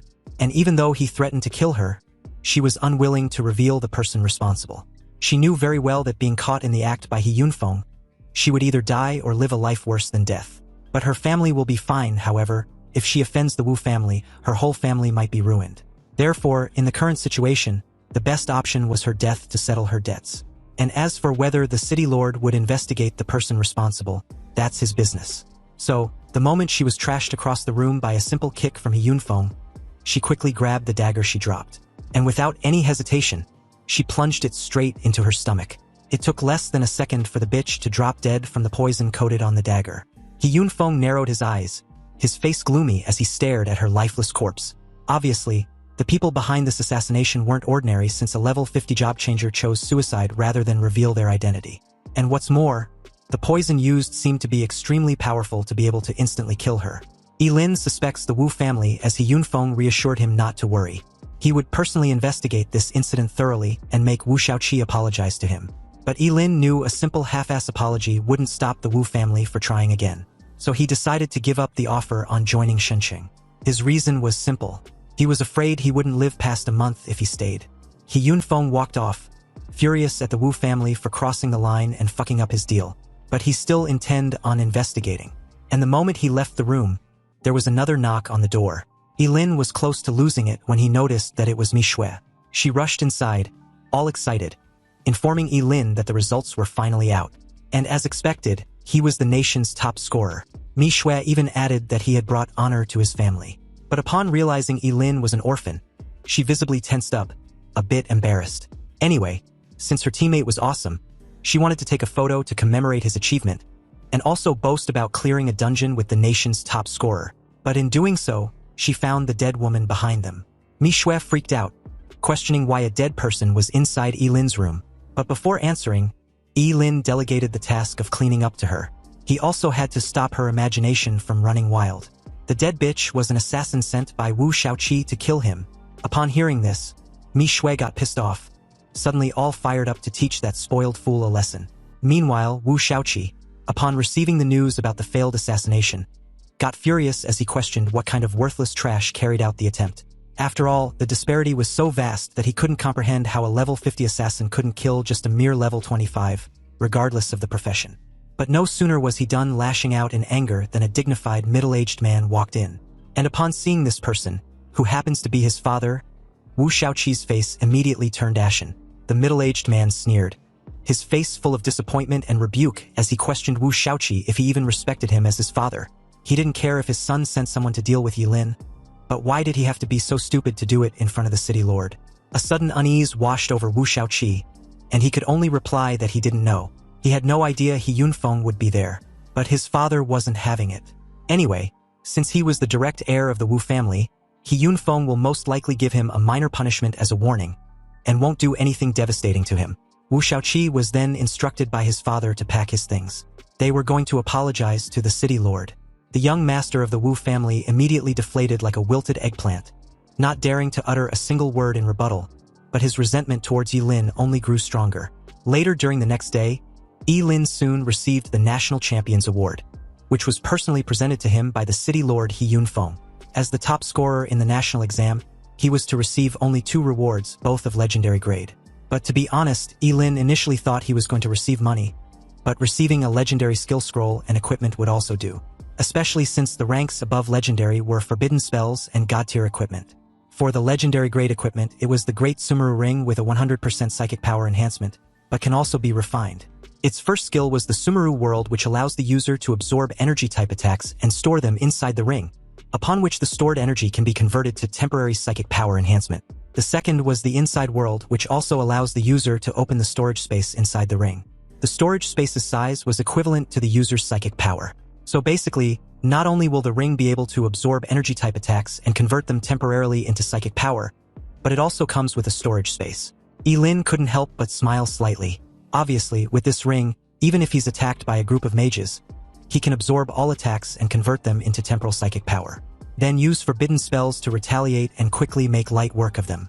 It's evident that the Sumeru Ring, together with his undying body, significantly makes him stronger the more attacks he's dealt with. He thanked the city lord and promised to continue to work hard and improve.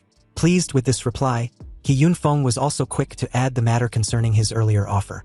He wants to discuss it in more details later. But for now, Yilin would be sent back to Qingqing using a teleportation array. It didn't take long for the scene to cut back to the city of Qingqing, specifically the teleportation square.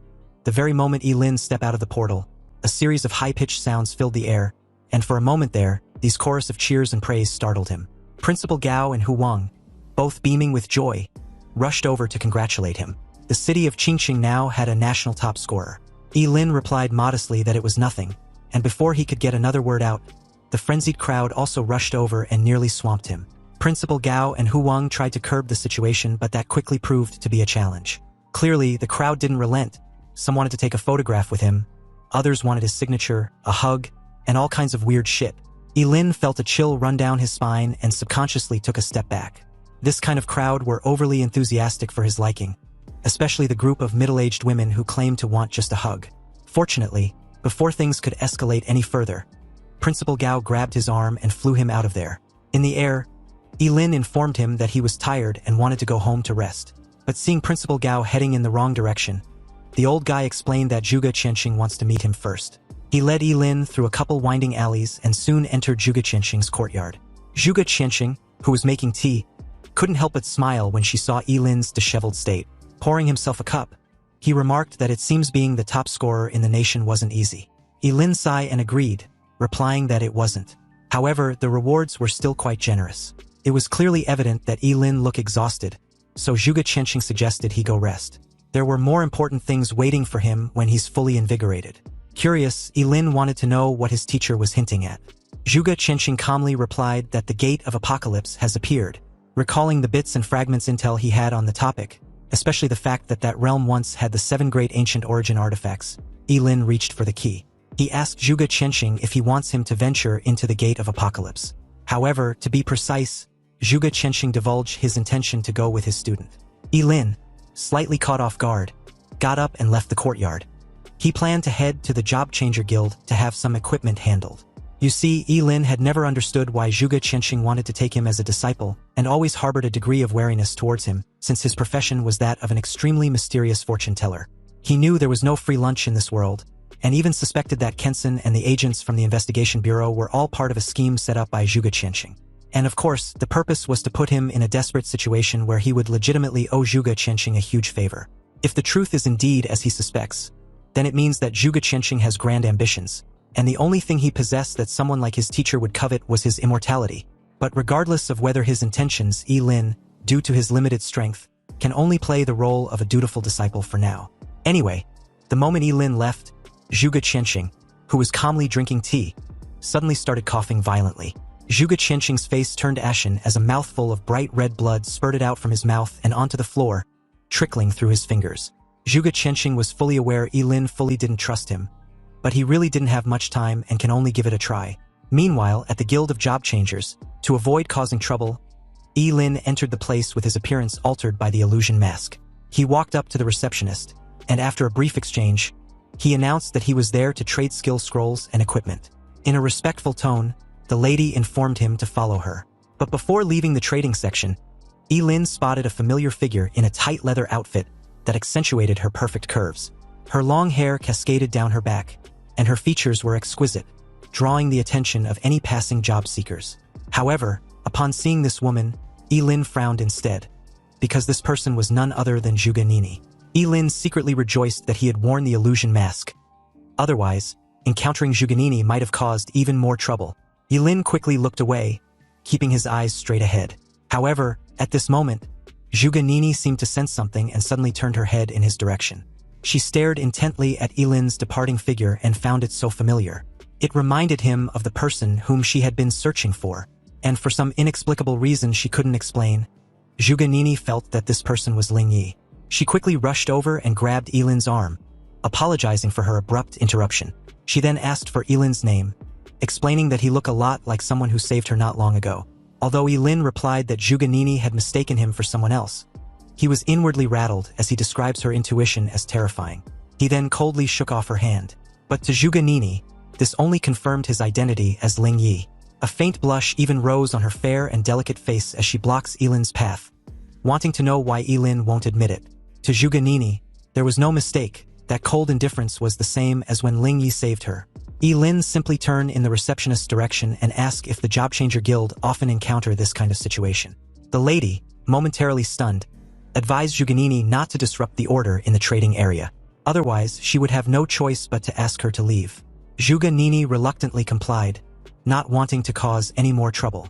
But the commotion attracted the attention of several job seekers around who clearly couldn't mask their envy and jealousy. They couldn't comprehend why such an outstanding beauty was fawning over Yi-Lin, whose appearance seemed so ordinary.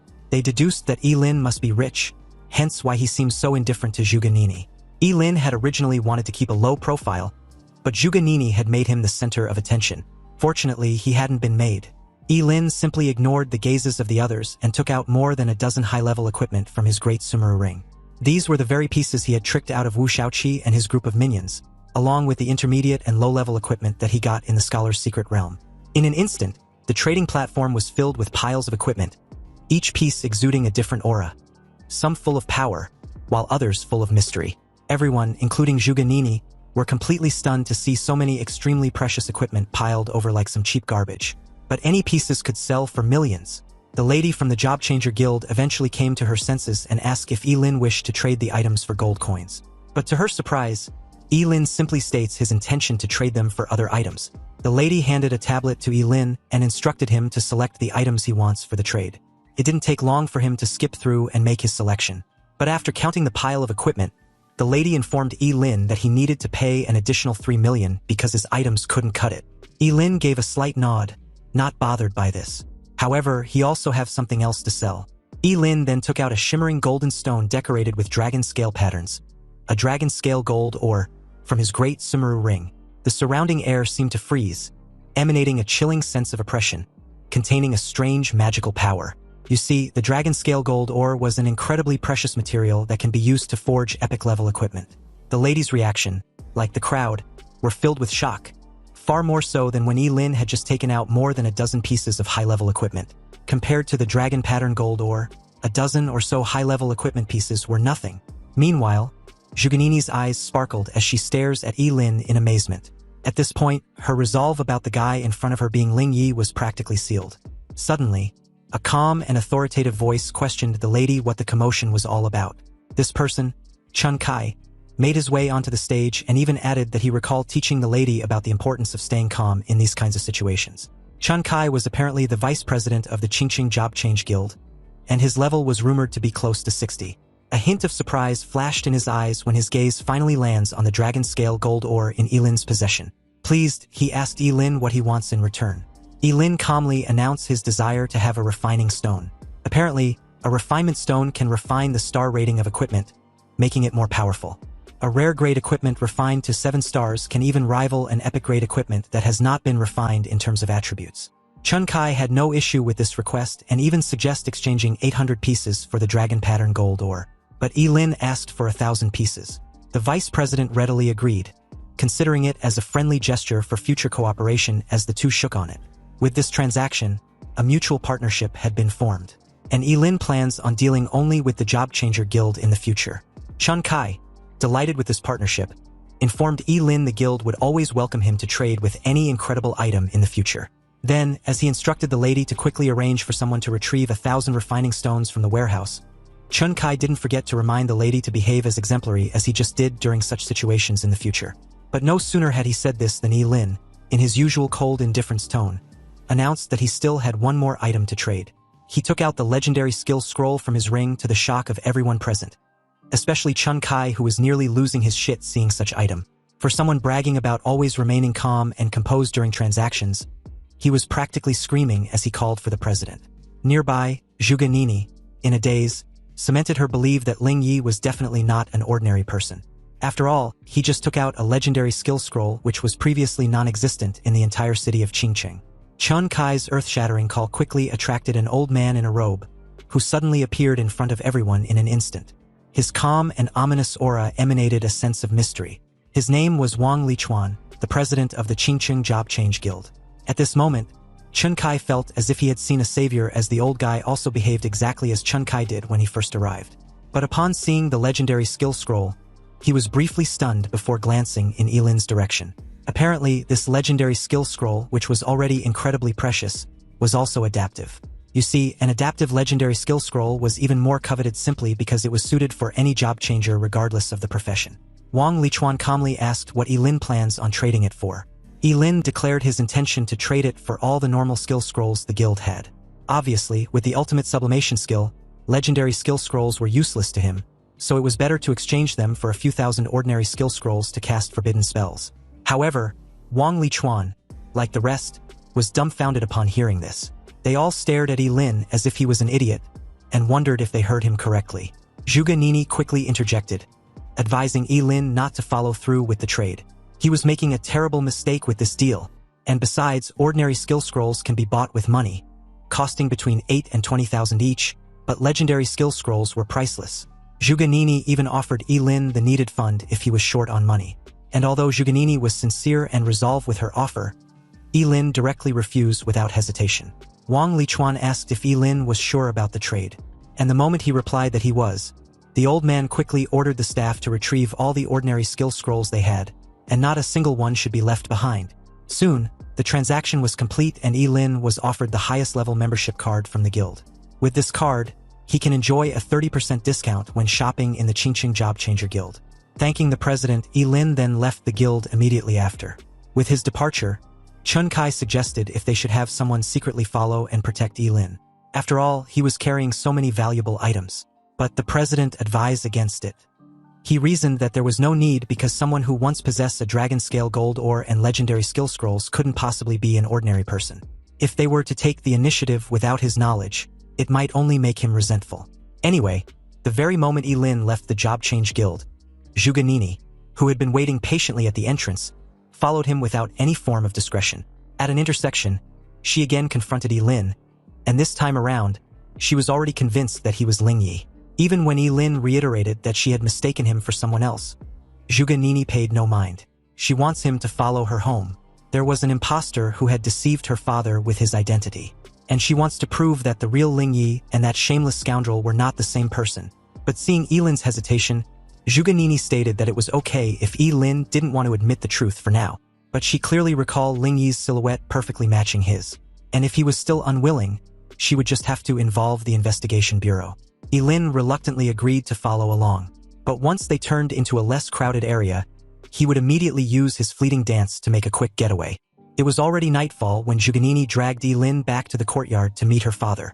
Excited as hell, she introduced a disguised Yilin as Ling Yi. Zhuge Qianxing tried to tell her daughter the truth, but seeing as she was convinced now that the two weren't the same person, and on top of that, she was also practically trying to sell the person she brought as someone better than Yilin, Zhuge Qianxing, speechless and unable to shatter her daughter's fantasy, gave a tacit acknowledgement, even though this made the two guys cringe in embarrassment. And to make matters even worse, this annoying redhead wants her father to choose Ling Yi as apprentice and discard Yilin. Zhuge Qianxing adjusted his glasses and played along once again, complimenting her daughter. Ling Yi was indeed an outstanding young man, and he would like to have a private chat with him. Delighted with this response, Zhuge gave the two some privacy since she needed to go change clothes anyway. She wanted to wear her most beautiful dress to please her guest. The moment she was out of earshot, Yiling asked his teacher if he was ever going to tell her daughter the truth. That's when Zhuge Qianxing revealed that the entire situation might not necessarily be a bad thing, even though it was all just a freaking coincidence. It had also inadvertently given him an idea to which Yilin was quick to catch on. He wants Yilin to enter the gate of the apocalypse as Ling Yi. This way, his real identity would be preserved and wouldn't conflict with him going all out if the need arises. Although Yilin looks calm and collected at the moment, giving nothing away outwardly, he was actually laughing maniacally inwardly, knowing full well that impersonating Ling Yi also meant that his disappearance inside the Gate of Apocalypse wouldn't matter either. And for some fucked up reason, this guy was excited, looking forward to what exactly his teacher was plotting against him. Yilin gave a reply, agreeing to go with Zhuge Qianxing's idea. So with this go-ahead, Zhuge Qianxing promised to deal with Zhuge so they can set off in a few days. Back inside his room in the Zhuge family's villa, Yilin made thorough preparations for the Apocalypse Gate exploration by first refining his equipment. After all, he must always be wary of others regardless of how powerful he becomes. Unexpectedly, on his first try in refining his Sumeru ring, it was successful with its current refinement level at 1 star, and the mental amplification at 120%. Yilin was amazed. With just 1 star, the mental power bonus had increased by 20%, pushing it into the tier of wearing an advanced piece of equipment. And just like that, Yilin, enticed by this stroke of luck, continued the refining process repeatedly and failed at every turn. Yet, this addicted idiot refused to believe all the 1,000 refinement stones will fail, so he continued, wanting to end his unlucky streak with the numerous refinement stones left. But as the number grew higher and higher, Yilin felt like he was losing his mind. Seriously, out of almost 1,000 refinement stones, he only managed to get 1 star refinement. How could he be so unlucky to not catch a freaking break? Yilin was about to cut his losses when the Sumeru ring suddenly glowed with a successful refinement process, reaching 3 stars with its current refinement level. The mental power amplification rose to an astonishing 160%, further dazzling the broke national top scorer. Early the next day, Yilin decided to pay Ji Lingyu a visit to see how he was faring. It's been quite some time, but the moment he descended downstairs, a delighted Zhuge, believing he was Ling Yi, stated what a coincidence their encounter was because her crush was also going out for some fresh air too. But upon realizing it was rather Yilin, Zhuge delightful smile fell so fast that one might think they imagined it. She was immediately irritated seeing her scoundrel classmate whom she believed deceived the world. And hadn't her father already made it clear to him that she had found the real Ling Yi? So what was he still doing in her house? Yilin was not in the mood for her bitchy attitude, and simply replied that he was just leaving after packing up his stuff. But of course, this bitch wouldn't be called Zhuge if she didn't have the last word. She rudely brushed off Yilin's departure as something he should have done long ago, so she wouldn't be seeing him off. Yilin also shouldn't leave anything behind just to have an excuse to return. Yilin left without another word, knowing full well engaging in a verbal spat with this bitch was absolutely pointless. He made his way to the Ji family's villa an hour later, and the new butler led him into the villa's courtyard. It didn't take long for Ji Lingyu to spot him and quickly rushed over. Excited, he expressed how much he'd missed him, and also wondered why he wasn't informed about his visit in advance. If he had known, he would have sent a car to pick him up. After the two exchanged a quick pleasantries, Yilin asked about his friend's injuries. Ji Lingyu replied he was doing great. His dad found him the best priest in Qingqing to treat his injuries. Yilin then asked for a favor. He came to see Ji Lingyu about something important. Ji Lingyu just wants his boss to tell him what the matter was, and even though it was undisclosed, Lin basically wants Ji Lingyu to spread some information for him. Ji Lingyu, a bit puzzled, wanted to know if that was all, and Lin just simply gave a nod. He then assured Lin not to worry, this issue was no problem at all. Shortly after, at the center of the most crowded streets in Qingqing, the news of the student who just won the nation's top scorer title, Lin, was frequently seen visiting high-end entertainment venues. Most of the crowd, wanting to know exactly what was going on and why the national top scorer had become so depraved, speculated that Lin was probably really going to die soon from overexerting his body and snatching the title. This was why he had fallen so low. Then, gradually, they lost interest in him. After all, everything was about interests in the adult world. And a top scorer who indulges in wine and women and willingly degenerates can't provide them with much value. Some laments that it was a shame. If Lin wasn't a forbidden spellcaster, the city of Qingqing would have really produced a true dragon. Amidst the crowd, Zhuganini watched the news and comments on how hopeless her scoundrel classmate was. Anyway, after the days of build-up, Lin was certain the attention on him as the national top scorer had died down significantly. Disguised as Ling Yi, it was already nightfall when he returned to the Zhuge family's villa. And upon seeing his return, Zhuge Qianxing asked if he was ready. After receiving an affirmative reply, the two were about to set off when someone suddenly called out to Ling Yi. Obviously, it was none other than the redhead bitch, Zhuganini, who was blushing profusely as she invites her crush to go watch a movie when he returns. Lin curtly replied that they would talk once he's back, and Zhuganini could only dutifully agree, hoping he be careful. Her father bid her farewell, and soon the two took off in a black set of wheels. On the way, Lin asked if they were heading to the teleportation portal. Zhuge Qianxing replied that there was no need because the Gate of Apocalypse was right in the wilderness of Qingqing. Also, Lin shouldn't call him teacher, otherwise it could expose his identity. He can simply call him Mr. Zhuge Qianxing instead. The ride was brief, so they arrived in less than no time.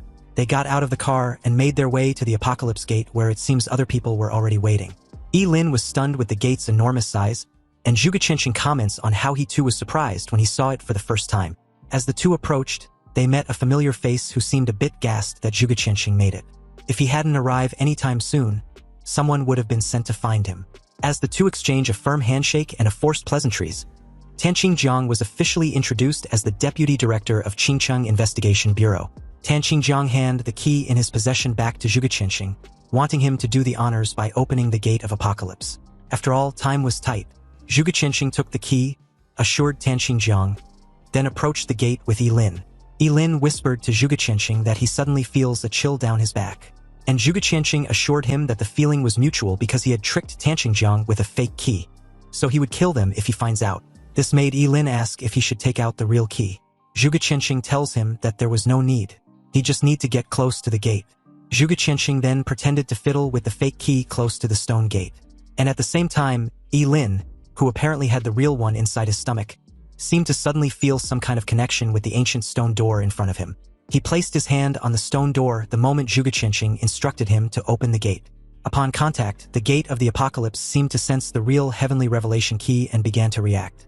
There were no earth-shattering phenomena or dazzling lights, just a deep and long mechanical sound. Then the stone door slowly opened just like an ordinary door, revealing a pitch-black passage that seemed to have no bottom. And an ancient and mysterious aura wafted from the passage, inspiring awe in all who beheld it. Tanqing Jiang's eyes lit up instantly with a hint of surprise and greed. After all, this was the place where 7 ancient artifacts of origin once fell out. He immediately requested for the key to be returned to him. Zhuge Qianxing obliged, adding that the ancient key of the Apocalypse originally belonged to the deputy director anyway. This was when an uninvited guest suddenly announced his presence, commenting on how the Gate of Apocalypse was actually right in their city of Qingqing all along. This person was none other than Wang Lichuan, the guild president of the Qingqing Job Change Guild. Tanqing Jiang's face immediately darkened. It was one thing for Zhuge Qianxing to follow along, but the guys from the Job Change Guild, that wouldn't do. Tanqing Jiang questioned Zhuge Qianxing if he was the one responsible for calling them. Zhuge Qianxing, who seems to be at loss, replied that he wouldn't do something this foolish, but he quickly deduced Lin to be the most likely culprit to have called the Job Change Guild. After all, if he wanted to take action against him, the more muddied the water was, the more advantageous it would be for him. Wang Lichuan feigned being surprised about their coincidental encounter, and asked if they could tag along for the treasure hunt. Tanqing Jiang didn't like this idea. After all, the old geezer hadn't done any work but want to have a share of the loot right from the start. Wasn't that inappropriate? Wang Lichuan proposed the job change guild takes the lead, scouts ahead, and even become cannon fodder if necessary. Tan Xingjiang took a moment to think of the proposal and find it appealing. Since the job change guild was already there, they sure as hell won't leave empty-handed. And given how dangerous the Gate of Apocalypse was, it wasn't a bad idea to have them scout ahead. Tan Xingjiang agreed to the arrangement, and upon hearing this, Wang Lichuan and his men took the lead after thanking the deputy director. As he passed by Yilin, he glanced in his direction with a smile, surprised to find the young lad there as well. Yilin, seemingly oblivious to everything, calmly followed behind Zhuge Qianqing as Wang Lichuan and his men head straight into the pitch-black passage stretching deep into the gate. Further inside, a strong light pierced through the darkness, instantly illuminating the entire dark passage. The light was so intense that it took a while for them to adjust before they could open their eyes. But what they saw left them completely stunned. Even Yilin looked completely incredulous. The world behind the gate was not as bizarre and fantastical as they had imagined, nor was it a scene teeming with monsters. On the contrary, what appeared before them was actually Qingcheng. However, the Qingcheng before them was clearly different from the one they lived in. The towering city walls, winding streets, and lush trees have all been reduced to ruins and rubble. Cold rubble lay scattered, and dust flew everywhere, as if a devastating disaster had occurred. A gust of wind blew by, bringing with it an indescribable sense of desolation. The expression on everyone's face was still filled with shock and confusion, wondering if they were in some sort of an illusion. They had heard that the world behind the Gate of Apocalypse might be full of dangers and unknowns, but they never imagined it would be like this. It took a while before Tan Xingjiang gave an order for them to head inside to take a look. So, suppressing their shock, the members of the Job Change Guild scouted ahead, with Zhuge Qianqing and the members of the Investigation Bureau following behind. Upon entering this ruined version of Qingcheng, they discovered that there were traces of battles everywhere, as if a terrible war had destroyed everything. Broken and shattered equipment fragments were scattered everywhere on the ground. But strangely, not only were there no living creatures, but they also didn't see a single corpse along the way, whether human or demonic. A faint unease settled over everyone. After all, the unknown was always the most frightening thing. Zhuge Qianqing crouched down, reached out and picked up a delicate metal fragment. Its edges were sharp, and it was covered with ancient runes. Tan Xingjiang asked if he had discovered anything, and he simply answered that the metal was a fragment of a divine artifact, but unfortunately, it has lost all its value over the years. This was some sort of a positive start for the group, but after searching for hours, Wang Lichuan, visibly frustrated, expressed his displeasure of not finding anything. No danger, no opportunity, absolutely nothing but concrete ruins. If there was really nothing of value inside the Gate of the Apocalypse, then it means this entire exploration was a complete waste of time. Zhuge Qianqing suggests they split up and search thoroughly. Maybe then they would find something of value. And if anyone encounters any danger, they can just shout out loud. The entire place was deathly quiet anyway, so any distress call would be carried far enough for the rest to hear. Tan Xingjiang agreed to this and instructed the group to disperse and search separately. The three groups immediately spread out, each searching in a different direction. Suddenly, Yilin not only had the opportunity to act alone, but he was also assigned to head towards the slums. And coincidentally, the apocalyptic key inside his stomach had already been restless, trying its best to rush in that direction he knew all too well. However, since he didn't trust anyone nor intend on telling a soul, whether it was Zhuge Qianqing whom he had reason to believe had begun to doubt him, or Wang Lichuan whom he had summoned, he didn't rush to the slums following the guidance of the key, but instead searched along the way, going into any building he encountered to see if he could find anything. Then, out of any prying eyes, he took out a scroll containing the underground escape technique. It was a technique that allows a mage to manipulate the surrounding earth elements with their own mental power, allowing them to move freely underground within a distance not exceeding 50 meters. But upon using his ultimate sublimation talent, the technique was fully upgraded to Spatial Leap. And a Spatial Leap was now a forbidden spell that allows a forbidden spellcaster to sacrifice their own organs to achieve short-distance cross-space movement, during which they are immune to any physical attacks and most energy attacks. In an instant, the space around Yilin was torn apart, revealing a deep, wavy, boundless void that swallowed him whole and made him disappear from the spot. Elsewhere, a moment later, Yilin's figure got pieced back together like a jigsaw puzzle and appeared in the slums he was familiar with, and before him stood a dilapidated, low-lying apartment, its walls covered with withered vines and moss. This was his home back in the real city of Qingcheng. An indescribable smell permeated the air, and everything there seemed more desolate than he remembered. A deep sense of unease washed over him as he realizes that his home was the endpoint indicated by the ancient key of Apocalypse. Suddenly, The air was filled with an indescribable sense of antiquity and decay as something calls out to him from behind, glad that he'd finally made it. Yilin turned to see what appears to be a huge ball of flesh, and this fleshy mass looked more like a massive brain, with an uneven surface, as if it were made up of countless small pieces of meat. Its color was a sickly reddish-gray, and it emitted a nauseating stench with numerous tiny tentacles extended from the surface of its grotesque fleshy ball, sticking to the walls of the room. It introduced itself as the guardian of the ancient artifact of origin, and declared that it had been waiting for him for many, many years. Yilin, still reeling about the fact that the monstrous ball of flesh actually spoke and knew his name, asked why. But the creature simply mentions that with his arrival, the eternal scale should be returned to its rightful owner. Suddenly, the large ball of flesh began to writhe violently, as if something was about to break out of its shell. Then immediately afterwards, several of its tentacles plunged into its ball of flesh and pulled out an ancient artifact before Yilin. The object looked like a balanced scale, with an ancient and deep luster and intricate patterns carved on its surface. After spitting out the balance scale, the mass of flesh became noticeably weaker. The appearance of this balance scale seemed to freeze the air in the room. On one side of the scale floated a dazzling golden gem, while on the other side was a cloud of black mist, and the two seemed to represent light and darkness, eternally confronting each other. The creature disclosed that the ancient artifact once belonged to Yilin. This was why he had the power of infinite regeneration. After all, only ancient artifacts can create such abilities that were completely beyond the realm of common sense. Yilin's heart pounded wildly as the eternal scale was handed over to him, and as it drew near, a sense of familiarity etched deep within his soul swept over his entire body, intertwined with his flesh and blood. Suddenly, a familiar voice whispered in Yilin's ears, complimenting him for really finding the ancient artifact. Then a piercing beam from the person's fingertip tore a hole on the side of Yilin's abdomen. Yilin used his fleeting dance to instantly put some distance between himself and this familiar middle-aged man in an elegant trench coat who was none other than Zhuge Qianxing. His face devoid of any emotion, he demanded Yilin hand over the ancient artifact of origin. This was the first time Yilin had witnessed his teacher in action, and his power seemed to be totally underestimated as he connected the dots, everything making sense to him now. Since the astrology profession allows a job changer to glimpse the secrets of the unknown, Zhuge Qianxing apparently had the power to even see a glimpse of the future. But such a powerful profession would naturally suffer a backlash. However, if he had an immortal body, the backlash from peeking into the future can be ignored. This meant that all of Zhuge Qianxing's previous actions, such as inexplicably wanting to take him as a disciple and giving him the key, was a scheme against his immortality. Perhaps even the key must be in Yilin's possession to find the eternal scale. After all, that sense of familiarity etched deep in his soul couldn't be faked. So this eternal scale must be inextricably linked to him.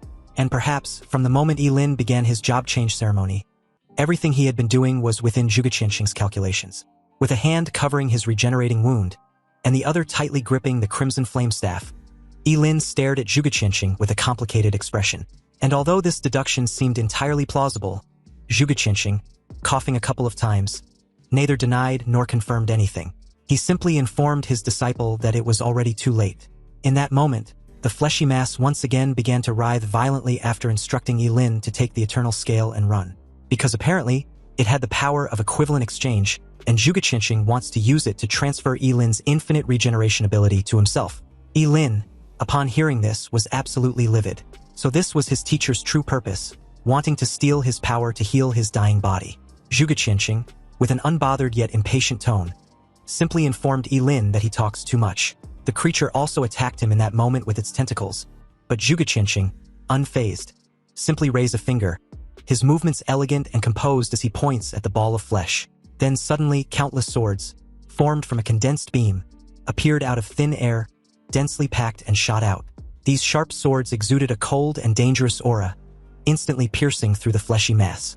Then the countless sharp blade converge into a terrifying torrent of blue beam that completely annihilate the creature, leaving not a trace of flesh or blood, as if it had never existed at all. The beam was so powerful that it tore a hole through the dilapidated building, leaving a wide-eyed Yilin momentarily petrified, staring at Zhuge Qianxing as he approached with a terrifying aura radiating off him in waves. He questioned Yilin if he still planned on resisting. Yilin's immediate thought was to use his spatial leap to run, but he also knew no matter how far he go, Zhuge Qianxing would catch on with little to no effort. So he raised his staff and cast a fireball spell. With the Sumeru Ring's mental power at 160%, and the staff's 50% power bonus for fire spells, The fireball unleashed after being sublimated into a forbidden spell was so powerful that it came crashing down on Zhuge Qianqing with an intensity like that of the sun. However, Zhuge Qianqing remained unfazed by such a terrifying attack. After all, no matter how powerful Yilin's forbidden spell was with his immortal body, he was still just a mere level 25 job changer. He then advised Yilin to quit with his futile struggle. With a simple gesture of his raised hand, he clenched his fist, which instantly annihilated the crimson gold sun. Yilin gritted his teeth, a bit shaken at how easily Zhuge Qianqing dispelled his forbidden spell. But he wasn't going to give up. He unleashed one basic fire skill after another with reckless abandon, and under the ultimate enhancement, they all became forbidden spells. The surrounding air seemed to ignite instantly, and scorching flames raged wildly around Zhuge Qianqing, turning everything into ash. Yet, amidst the sea of flames, Zhuge Qianqing's figure stood tall, as if the intense heat surrounding him, which was enough to melt steel, had no effect on him. Seriously, his disciple should have understood by now that struggling was useless in the face of absolute power. As the flames reached a fever pitch, Zhuge Qianqing calmly walked out and cast a barely audible spell of his own, the Starlight Imprisonment. Suddenly, a streak of starlight shot out from the raging flames and hit Yilin, directly enveloping him. Zhuge Qianqing casually made his way towards him and placed a hand on his staff. Yilin, who was apparently frozen in place, felt as if his body was being crushed by an invisible mountain, making it difficult to even move a finger. He tried his best to break free from the restraints, but the force seemed endless and was something he couldn't resist. Since this was the best way to deal with an immortal being like himself, he had a countermeasure. But before it could take effect, Zhuge Qianqing cast another spell, the Star Shield. This nullified the 5 seconds celestial explosion, which was apparently Yilin's self-destruct spell. Now he had been outmaneuvered at every turn. Zhuge Qianqing questioned if he was still looking down on him as an astrologer by using such an obvious level of skill. Zhuge Qianqing raised his hand and grasped the eternal scale in his hand. Even with his temperament, he couldn't help but admire the exquisite nature of one of the 7 ancient artifacts of origin. Coughing violently, he thanked Yilin for their encounter. And of course, he really had done too many divinations and had received a divine punishment because of it. Now he was already near death. Using the power of the stars would have been like adding insult to injury. But in the end, his dutiful disciple still helped him find the ancient artifact of origin, although he was curious as to when Yilin started to doubt him. And to this question, the answer had been always. Yilin hadn't trusted him for a second. Zhuge Qianqing gave a wry smile, thinking it was such a pity. If Yilin had completely trusted him, this process might have been less painful. Holding the eternal scale in one hand and placing the other on Yilin's head, he began the sacred ritual. Yilin let out a hysterical roar, feeling as if an invisible hand was tearing his soul to pieces bit by bit. This pain was far beyond what any physical pain could compare to. He can clearly feel a powerful suction force coming from above his head. Yilin's consciousness began to blur little by little, and along with it, his ability to live, which also gradually began slipping away. Something in his body seemed to be pulled frantically away by the eternal scale. And just as the soul-tearing pain reached its peak, a dimmed light shot out from his body. It was half of an exquisitely crafted balance scale, echoing the eternal scale in Zhuge Qianqing's hand. Then very abruptly, it ceased its agitation and floated quietly in Zhuge Qianqing's palm. Zhuge Qianqing was stunned by this scene for a moment, before realizing that half of the eternal scale had always been within Yilin's body. You see, when the half-light and half-dark eternal scale tilts, it will amplify the power of one side infinitely.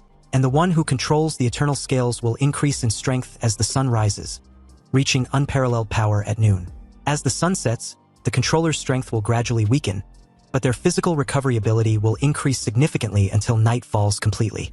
At the moment of dawn, they will then possess the power of immortality. Possessing the dual abilities of immortality and invincibility, the eternal scale was hailed as the strongest ancient artifact of origin. Unfortunately, there was no longer an eternal scale in this world. This thing was destroyed by repeated wars thousands of years ago. Furthermore, the complete eternal scale possesses an extremely powerful ability for equivalent exchange. As long as both parties are willing, they can exchange things of equal value, such as level, profession, lifespan, or even gender. So when the eternal scale still exists, the forbidden spellcaster was the strongest SSS level class without exception, because as long as a level 90 job changer and a forbidden spellcaster are exchanged for each other, a level 90 forbidden spellcaster can be created instantly. Yilin wanted to know why Zhuge Qianqing was telling him all this.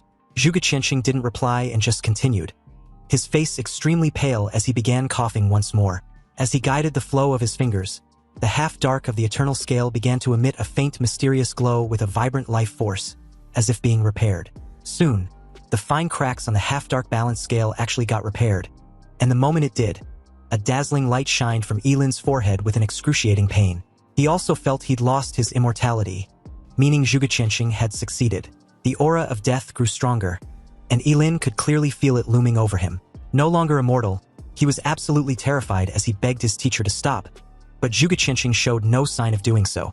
However, what he did afterwards was unexpected. Instead of using the eternal scale on himself, he used it on Yilin. The now complete ancient artifact of origin was smacked straight onto Yilin's forehead. Then everything felt pitch black. When his sight returned, Yilin stared wide-eyed, panting heavily, a look of terror still lingering in his eyes. He was still alive. And not only that, he also felt a familiar power within him. Obviously, his immortal body had returned, and it seemed to be even stronger than before. When he looked down, he found that his teacher had fallen to the ground, barely breathing. Zhuge Qianxing gave a self-deprecating smile, and from the looks of it, this seems to be his end goal all along. Yilin, utterly confused, stared at him with complicated emotions. Clearly, he could have taken his immortality for himself, so why had he returned it? Was there really anyone in this world who can resist the temptation of eternal immortality? Moreover, what exactly was Zhuge Qianxing's purpose in doing this? Yilin really couldn't comprehend why. After all, if the roles were reversed, he would definitely kill and steal his immortality without hesitation. Zhuge Qianxing coughed out blood, but his smile was still evident. He asked what exactly did he do to make Yilin so disrespectful to him. He won't even call him teacher? Hearing Zhuge Qianxing even trying to ease the tension, Yilin felt complicated. It seemed that he didn't understand his teacher at all. Zhuge Qianxing stared calmly at Yilin, seemingly unconcerned about his impending death, and began to speak slowly. He told Yilin not to worry. He guessed right because he did actually plot against him all along. However, his scheme was not for his immortality, but for the future of humanity. For several years, he had used his talent to observe the stars, and had seen countless possible endings of her daughter's future. But in all those possible endings, she always dies at the same point in time. Even if he obtained Yilin's immortality for himself, then passed it to Zhuganini later on, she would still die in various ways at that point in time. In the future, Zhuge Qianxing had seen Zhuganini die over 1,000,000 times. Of course, a couple of times could be a coincidence, but if the same thing happens that many times in the future, it can no longer be a coincidence. There was only one possible explanation for this. That is, at that point in time, it is very likely that the entire Great Xia dynasty, and even the entire human civilization, was completely wiped out. Yilin's breathing quickened instantly. He wondered what kind of catastrophe could wipe out the entire human race that even someone with immortality couldn't escape. Zhuge Qianxing's tone was calm as he points at Yilin and continued. Apparently, he could see everyone's future, everyone except Yilin. There are 50 great Tao, but there are only 49 celestial manifestations, and only one human who survives. Zhuge Qianxing believes Yilin was likely that very person. Yilin crouched beside him and stated that he didn't understand, but basically there are a total of 50 laws governing the operation and development of all things in the universe. Heavens can only produce 49, and the one hidden away was the variable. Yilin may be the only one who can change the ending. In the glimpse of the future Zhuge Qianxing saw, there are 6 people fighting alongside him. He'd memorized their characteristics. They will come to him on their own initiative, so he shouldn't refuse their requests. Zhuge Qianxing then handed him a brocade pouch. Also, about that fleshy ball that claimed to be the guardian of the ancient artifact. Zhuge Qianxing explained that it wasn't a guardian at all, but a fragment of the butterfly emperor of the demon race. Its purpose was to use a fragment of the eternal scale to lure the other half within Yilin. You see, within the Gate of Apocalypse, the ancient artifacts of origin can be forcibly stripped away. Hence why he acted so decisively before Yilin could actually touch that false scale of eternity. And fortunately enough, he was also able to use it to repair the broken external scale in Yilin's body. Then, with a hint of sadness in his eyes, Zhuge Qianxing asked Yilin for a favor, which was to take good care of her daughter. The moment Yilin promised he would, Zhuge Qianxing's pupils gradually dilated until the light in them eventually dimmed, and his last words was thanking Yilin for his promise. Yilin stared at Zhuge Qianxing's corpse, grateful for everything he had done for him. Yilin now wholeheartedly recognized him as his teacher. And about Zhuganini, he promised to keep her safe no matter what. In his eyes, Zhuge Qianxing was undoubtedly a figure to be revered like a towering mountain.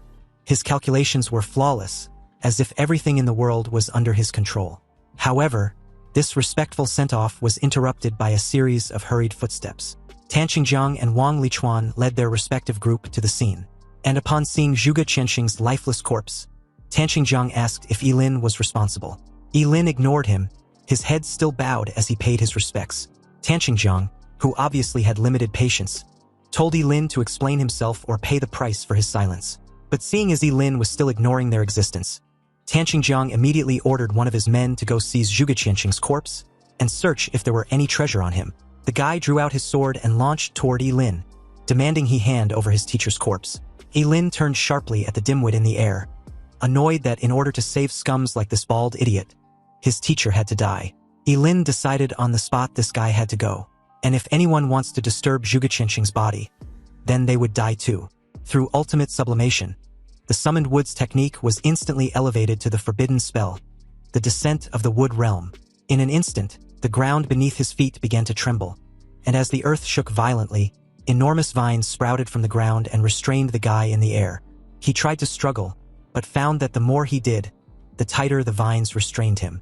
Yilin then raised his hand and instinctively started to devour the guy's lifespan. He trashed violently in the air and wailed as his body began to deteriorate rapidly. Everyone, including Tan Qingjiang and Wang Lichuan, stared wide-eyed in horror at the scene before them. They had never seen anything so bizarre and terrifying.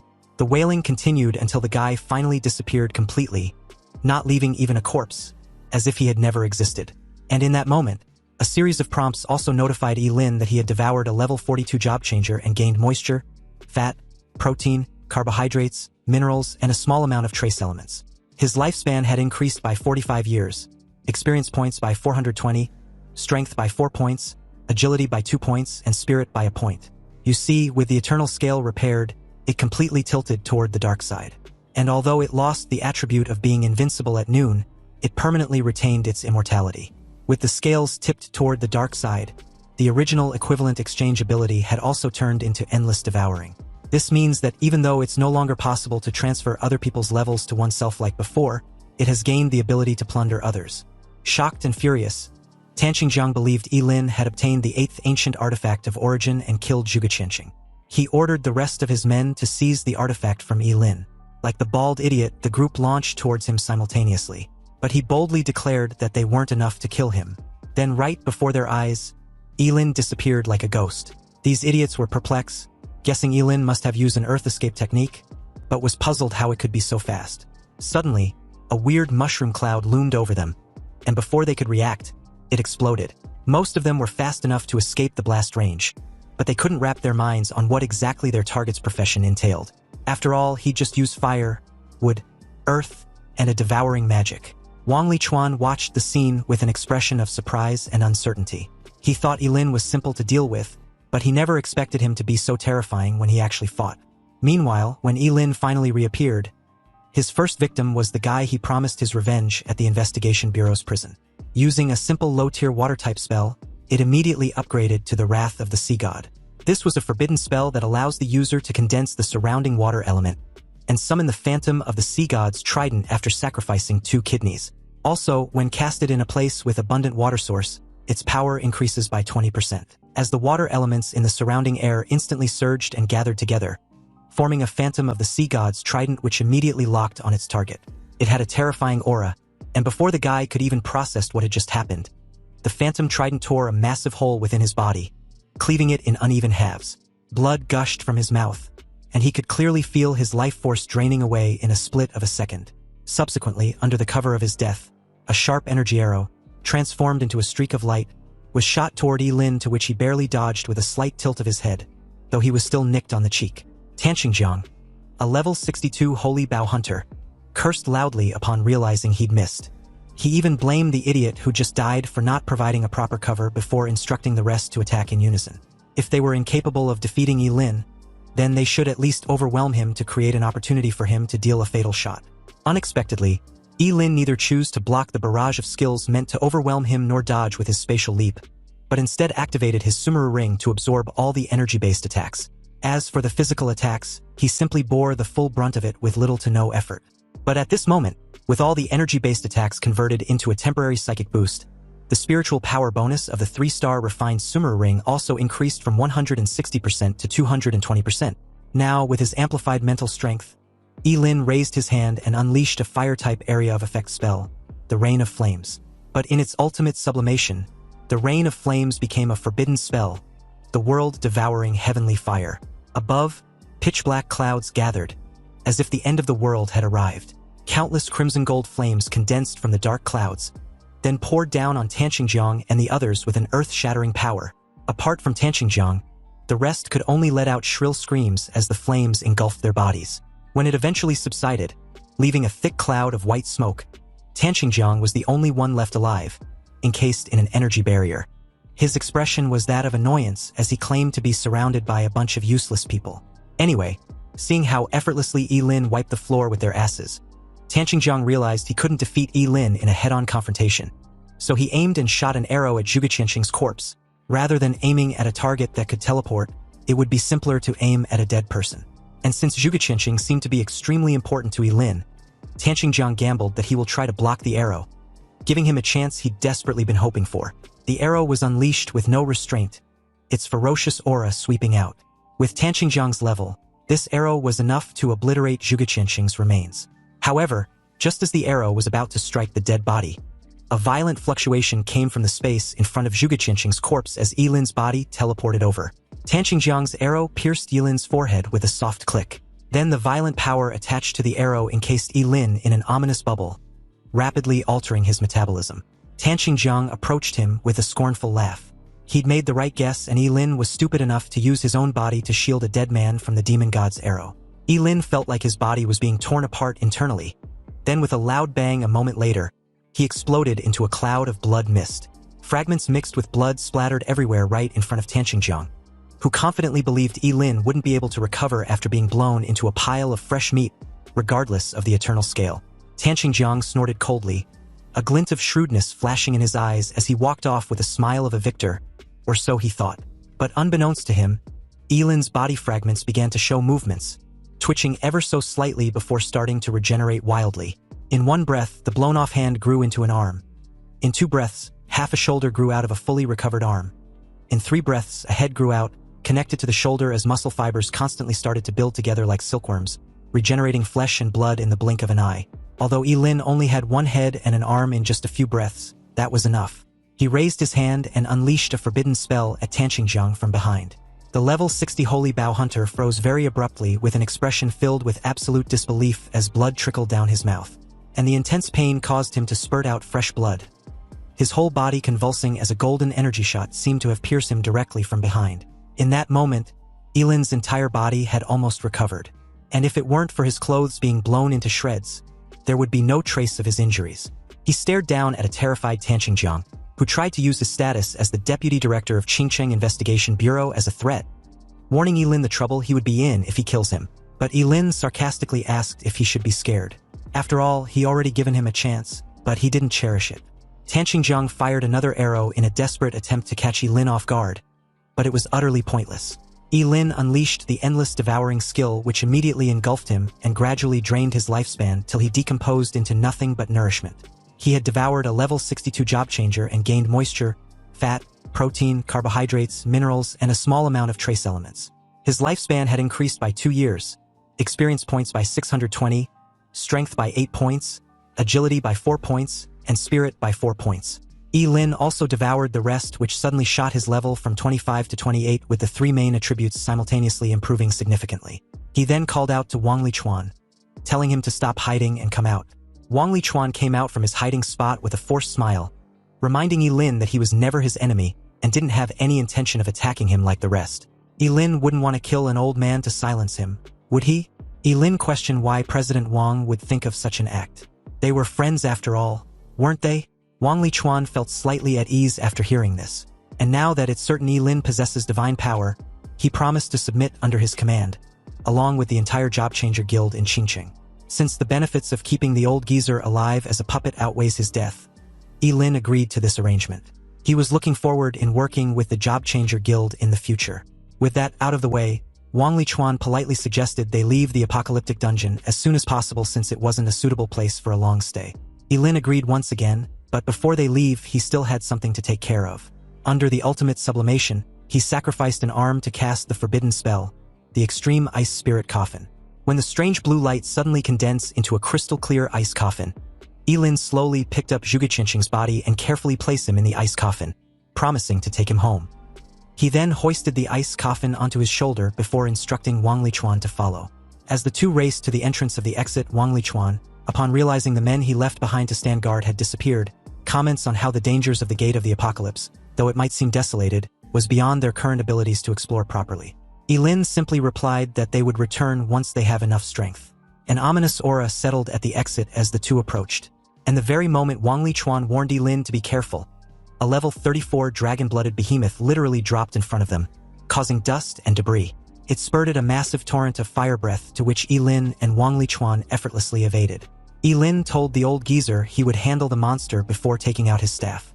He then casted the forbidden spell, the Flame God's Breath, which literally dropped a massive ball of flames on the monster's head, killing it instantly. Wang Lichuan was gobsmacked once again upon seeing such a terrifying forbidden spell. Yilin then devoured the level 34 dragon-blooded behemoth and gained moisture, fat, protein, carbohydrates, minerals, and a trace of extremely rare elements. His lifespan increased by 424 years, experience points by 340, strength by 6 points, agility by 2 points, and spirit by a point. Yilin also received the dragon bloodline with its current concentration at 0.000001% of unknown effect. Although Yilin was pleased to have absorbed a considerable amount of lifespan, he couldn't help wondering what exactly the dragon bloodline was. But he didn't have time to mull things over because in that very moment, the entrance looked like it was on the verge of collapse. So the two rushed in without hesitation. But the very second they did, a strong force began to suck them in. Then the key of the apocalypse inside Yilin forcefully came out and automatically flew away to close the gate. The entire experience seemed to be completely different from when they were entering. Fortunately, they made it to the other side in one piece. The gate immediately started to disappear, and along with it the ancient key of apocalypse, meaning the next time the Gate of Apocalypse and its ancient key appears, no one would know when or where that would be. Anyway, as the two bid a farewell to each other, Yilin expressed his desire to give Zhuge Qinqing a proper burial before anything else. But if any problem arises afterwards, he will come find Wang Lichuan. As Wang Lichuan watched Yilin take his leave, he declared that the Job Change Guild would always be at Yilin's service. Meanwhile, as the scene shifts to the Zhuge family's manor, Zhugenini, faced with the truth about his father's death, still desperately denied the very sight and convinced herself that it was a prank. Like a drowning person desperately grasping at the last straw, she yelled at Ling Yi to confirm that the person lying in the ice coffin wasn't her father. She believed the two must be playing a trick on her. But faced with Zhugenini's question, Yilin could only reply with an apology, explaining that he failed to protect his teacher. And per his wish, her father wants to be buried together with her deceased wife. Zhugenini still didn't want to accept the truth, claiming that her father was a renowned strategist. So how could he possibly be dead? Zhugenini collapsed onto the ice coffin and wept bitterly, tears streaming down her cheeks and freezing on the coffin. Yilin remained silent as Zhugenini gradually got overwhelmed with grief. In this world, very few people can remain calm and composed after witnessing the unexpected death of a loved one. He didn't know how to comfort Zhugenini, so he could only stand there like a statue, quietly watching her to prevent her from doing something foolish because of her emotional state. After crying for an unknown amount of time, Zhugenini's sobs subsided somewhat. Her gaze remained fixed on her father's corpse as she asked how he died. Yilin replied calmly that Zhuge Qinqing did too much divination and received divine punishment. He also died for the sake of all humanity. With this intel, Zhugenini understood that her father had already foreseen his death. But he had been so cruel not to bid her a proper farewell. Zhugenini then tells Ling Yi to leave. She didn't want to see him anymore. Yilin was about to tell her about his promise to her father, but Zhugenini didn't want to hear none of it. She then yells for Ling Yi to get the hell out of the manor. Yilin opened his mouth as if to say something, but in the end said nothing. Perhaps what Zhugenini wants most right now was to be alone for a while. Yilin turned and left, gently closing the door behind him. The very next day, news of the sudden disappearance of Tanqingjiang and several other important figures was broadcasted throughout the city of Qingcheng. Moreover, the famous astrologer Mr. Zhuge Qinqing also suddenly passed away, and the specifics related to his death was still being investigated. These deaths had surely caused a stir in Qingcheng. Also, needless to say, the death of Zhuge Qinqing had shaken the entire Daxia kingdom. At this point, with just a little bit of investigation, it can be found out that Zhuge Qinqing went out of the city with Ling Yi. This also meant that the identity of Ling Yi must never be traced back to Yilin. But the main issue lies with the investigation bureau, specifically Officer Huang, who was dead set on finding Ling Yi. So in order to create more evidence that Lin, who was still suspected of being Ling Yi, hadn't left Qingcheng in the past 2 days, he kept visiting high clubs arranged by the Ji family. Investigator Huang paid Lin a visit in one of these clubs, wanting to know where he had been all week. Lin feigned being oblivious and replied that he wouldn't know. He had done so many things in the last 7 days, so how can he possibly remember anything of importance? Annoyed with the antics, Officer Huang suddenly grabbed hold of his hand, then directly asked if he disguised himself as Ling Yi to accompany Zhuge Qianqing out of the city. Unexpectedly, Lin simply pulled out his phone and calmly informed Officer Huang that he was recording their conversation. So if he didn't have any evidence to back his accusations, he would be sued for defamation. His female junior reminded him in a whisper that there was currently no evidence proving Lin went out of the city. For the past few days, he had been seen appearing in high-end entertainment venues. So with reluctance, Officer Huang let go of his hand, but still expressed his desire to find the evidence to prove his claim. Lin then gave him a piece of intel that made the uptight officer do a double take. And since he had eyes that can see the falsehood of any statement, he was completely shocked to find out that Ling Yi got blown into pieces just a few days ago. Lin claimed to have seen the entire thing with his own eyes, which was technically true since he did get blown up. Upon realizing that Lin wasn't lying, Officer Huang started wondering how it was even possible. And although he hadn't had any conclusive evidence yet, he had been so sure about his investigation. Anyway, as his junior questioned if something was the matter, Lin walked off after inviting them for a drink sometime. On a massive downpour the very next day, which also happens to be the day of Zhuge Qianqing's funeral, the entire Zhuge family's courtyard was enveloped in a somber atmosphere, filled with people, their faces etched with reluctance and grief. Some wept silently, while others bowed their heads in prayer. Inside, a shrine with a portrait of Zhuge Qianqing, his face still bearing a faint smile, and enwreathed with white chrysanthemums densely packed together, was set up. Many important figures, some shrouded in vague mystery and clearly not from or rarely seen in a small place like Qingqing, had gathered there at this moment, paying their respects one after the other. But the faint whispers of Zhuganini shouldering this heavy loss alone with no one to take care of her was the topic of discussion. Though they also recall that the deceased astrologer had taken in a very capable disciple not long ago, and his absence at such an important day not only seemed disrespectful, but unforgivable. Anyway, speaking of the capable disciple in question, Lin walked straight in at this precise moment to pay his respects. But everyone's expression changed slightly, finding his sudden late appearance outrageous. They were pretty much aware about the news of Lin's frequent indulgence in debauchery after Zhuge Qianqing's death. Lin's eyes were filled with complex emotions as he ignored the bombastic side-eyes and insults whispered his way. He also asked for forgiveness for arriving late. But a moment later, he was cut short by Zhuganini, who questioned if he was done paying his respects. If he was, then he should leave because he wasn't welcome. Lin reiterated that he had no other intentions and just wants to see his teacher off on his last journey. But Zhuganini wasn't having it. She claimed Lin shouldn't pretend to be her father's disciple anymore. He had long since cut ties with him, the fraudster who keeps deceiving everyone. Zhuganini's words caused an uproar as Lin became the target of everyone's scorn. They wondered what kind of unorthodox thing he had done to make Zhuge Qianqing severed his master-disciple relationship with him. Lin tried to reason with her, but she was too emotional and only wanted him to get lost. Didn't he understand human language? The two were suddenly interrupted by a flash of lightning in the dark clouds outside, and along with it, several men dressed in black robes, their faces hidden behind masks as an ominous aura radiated off them in waves. The leader of the group calmly offered his condolences, and the moment Zhuganini asked who they were, the guy told her to rest assured. They mean no harm. He explained that they were there to examine Zhuge Qianqing's body to find out the cause of death, which seems suspicious. Zhuganini immediately asserts her displeasure. They were not allowed to mess with her father's corpse. But the masked leader wasn't asking for permission. He instructed his men not to dilly-dally and advance. They were to secure their target at all cost. But Zhuganini didn't give a flying fuck about their suspicion. She warned them not to cause trouble at her father's funeral, so they needed to get the hell out before she's forced to torch their asses. The gathered crowd were also enraged on her behalf, agreeing to stand with her. They won't tolerate their rude misbehavior at such an important funeral. With the exception of the leader, the rest were equipped with swords, and with a sharp click, their swords were unsheathed, followed with the splattering of blood as they began killing anyone who dared oppose them. This sudden scene startled the crowd so much that they froze for a moment, never imagining that these masked men would dare to kill people indiscriminately in full view of everyone. They were so frightened that they scattered and fled. They respected Zhuge Qianqing, but they were not willing to join him, especially when it's over a simple autopsy. But in the next instant, the surrounding air around Juganini became scorching hot as the temperature rose rapidly. A dazzling crimson-gold flame erupted from her, forming a raging inferno which she directed towards the masked leader. However, the guy didn't take her all-out attack seriously at all. He casually brushed off the crimson sea of flames like it was nothing. And at this sight, an indescribable fear rose in Juganini's eyes as she realized that the masked leader wasn't just a regular job changer, but a level 50 at that. A level considered as the pinnacle of power in Qingqing.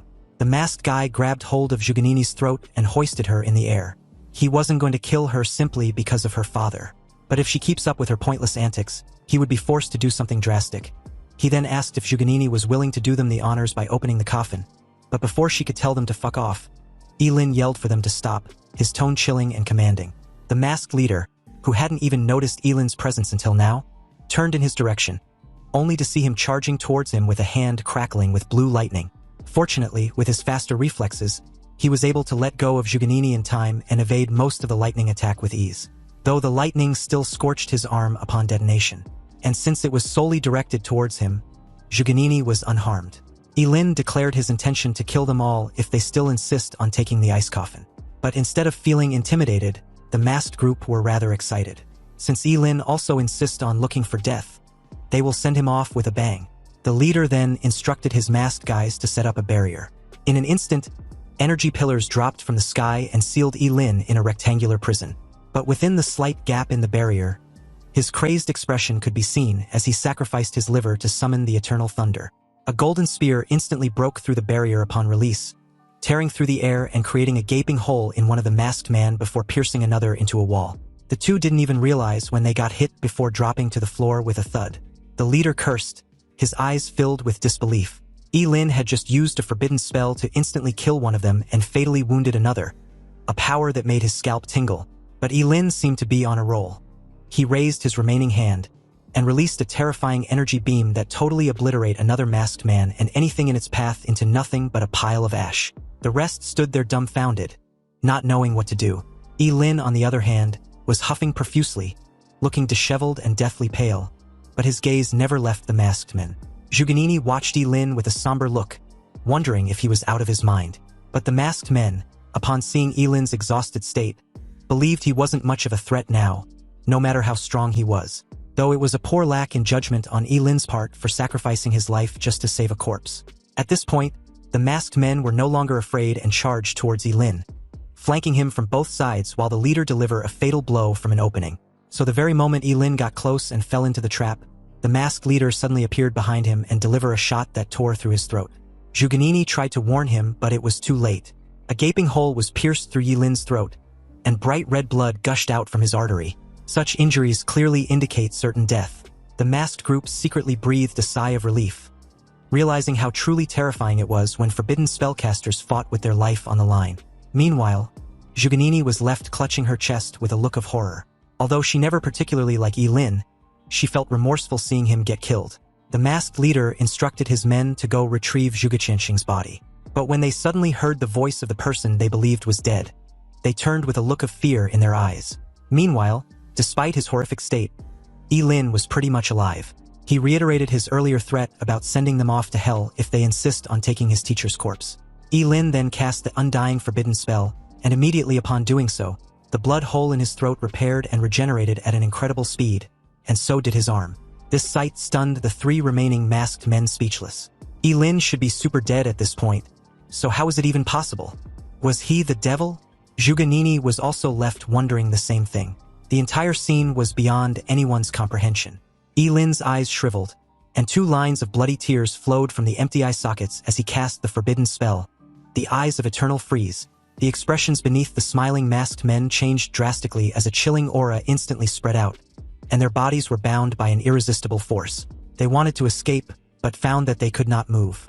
Everything around them began to slowly freeze, even the air seemed to be frozen solid. And as Yilin's figure gradually blurred in their vision, a pair of eyes shimmering with a ghostly blue light appeared in their view. The coldness and deathly stillness in those eyes amplified the fear in their hearts. As the smiling masked men let out a defiant roar, their voice filled with despair, they were frozen into crystal-clear ice sculptures, completely losing all chance of survival.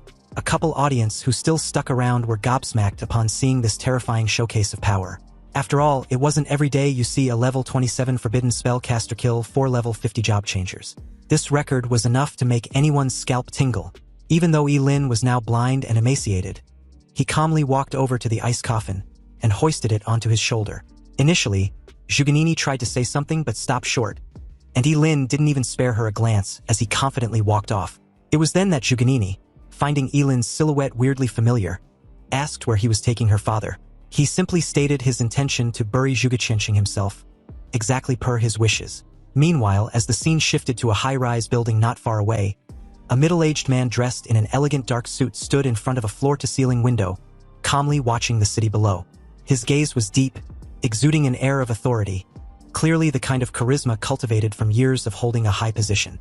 As a black-robed man in a brown trench coat and wearing a rat face mask walked up to the middle-aged man, he casually asked if Tiger and the rabbit had returned. The rat-face masked man replied respectfully that they had. He also reported that inside a valley 79 kilometers east of Qingqing, there were traces that showed that the Gate of Apocalypse did indeed appear. The middle-aged man gave a slight remark about how he just knew. Otherwise, how could the esteemed Zhugaqianqing have died so inexplicably? Though he also wondered what exactly he did inside the gate to have even lost his life so suddenly. The rat-faced masked man then asked if they should continue to send men to retrieve Zhugaqianqing's corpse. But the middle-aged man simply raised a hand to gesture that there was no need. They've already made too much noise. But some men should be sent out to spy on Lin and Zhuganini. Also, he needs him to find someone. When the rat-faced masked man asked who, the target was revealed to be the president of the Jobchanger Guild, Wang Lichuan. Meanwhile, as the last handful of yellow earth was gently scattered, Zhugaqianqing's funeral came to a solemn and successful conclusion. The afterglow of the setting sun was cut into mottled golden fragments by the leaves, which were scattered on the freshly turned soil, giving the final resting place of the famous astrologer a faint glow. As time passed and the sun gradually began to set, Zhuganini thanked Lin for what he did earlier. She then took out a card and offered it as compensation. Zhuganini declared that the money inside the card was enough to cure Lin's eyes if the need be, and also ensure he had enough to eat and wear for the rest of his life. As of now, she doesn't want the Zhuge family to owe him anything. Lin rejected the offer and walked off. When she asked the meaning of his refusal, Lin calmly replied that he didn't need any reciprocation for what he did, and besides, it was to repay his teacher, not the Zhuge family. But Zhuganini's problem was that she was too opinionated and arrogant. If her father wasn't Mr. Zhugaqianqing, she would have been a useless person. Lin's words stunned Zhuganini, her face turning pale, a truly fascinating sight. She desperately wanted to refute or argue her case, but remained silent. Though it might be harsh, every single word was true. She had always lived under the protection of her father until his death. And when she realized how weak she was to not even have the power to protect his dead body, her proud self-esteem was completely shattered. Zhuganini, as if she had lost her soul, slumped down in front of her father's grave, gently stroking the tombstone and questioning if she was indeed really useless. Lin left the cemetery and made his way to the Ji family's villa, where he was warmly welcomed by Ji Lingyu. But upon seeing Lin's bandaged eye, Ji Lingyu asked out of concern. Lin replied that he was fine. President Ji appeared right after, asking what Lin's next plan was. He then suggested Lin stay with them at the villa, and even added that he could work for him given how arduous and life-threatening his job changer profession was.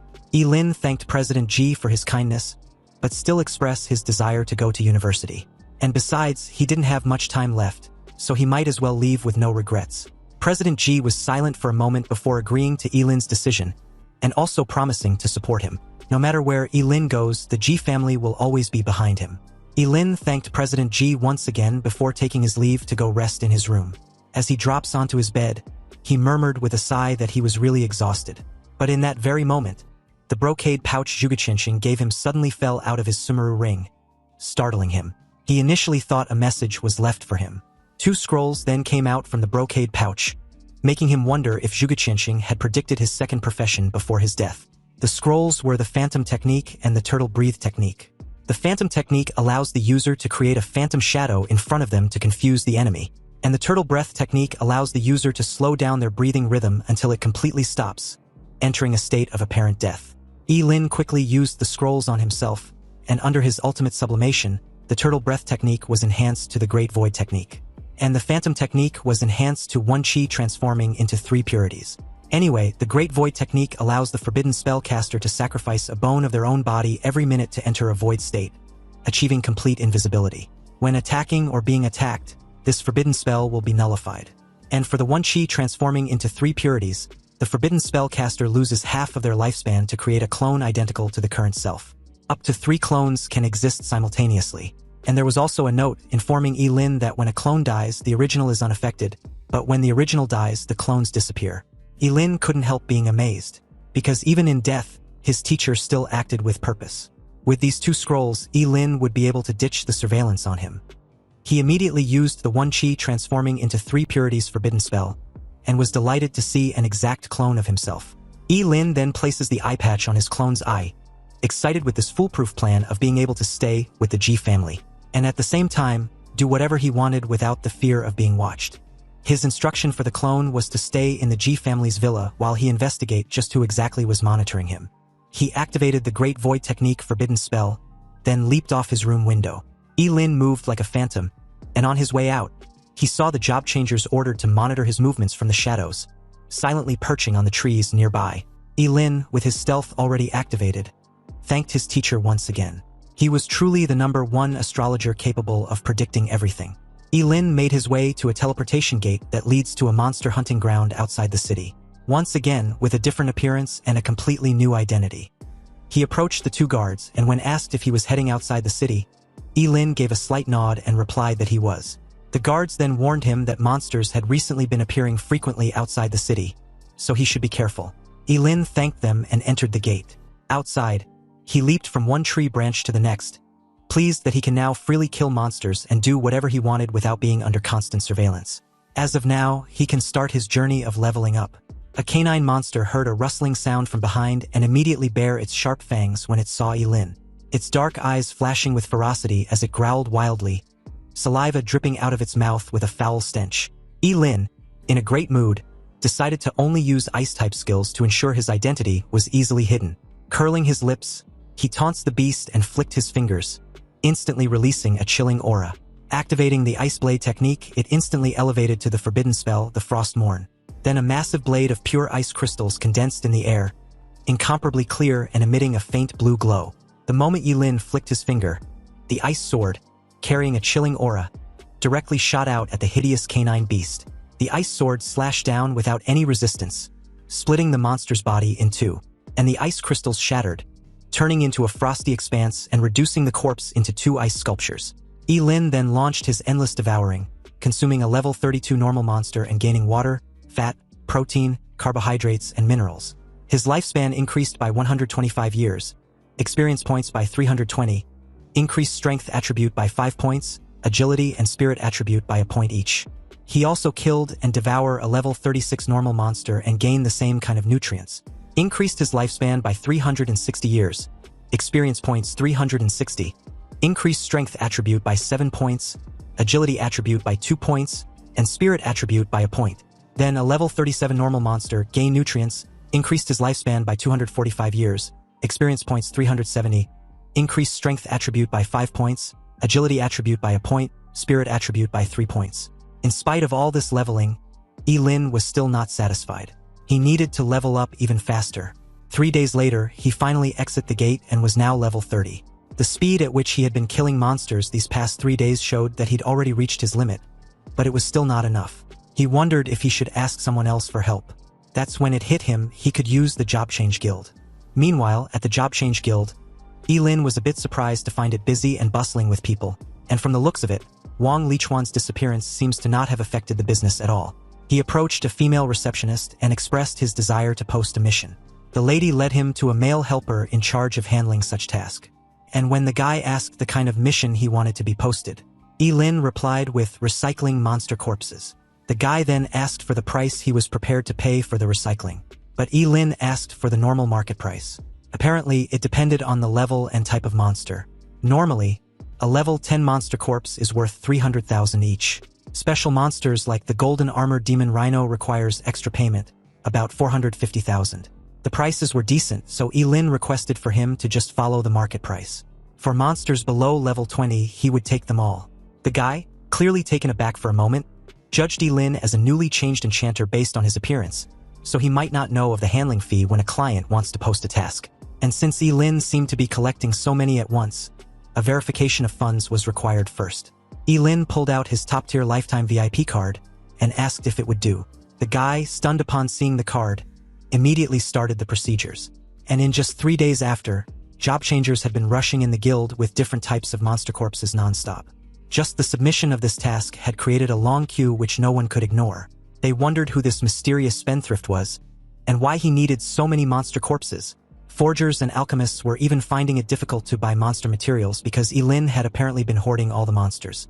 His prices were too high, and no one could comprehend why anyone in their right mind would recycle monster corpses at such a price. Evidently, it's a big loss.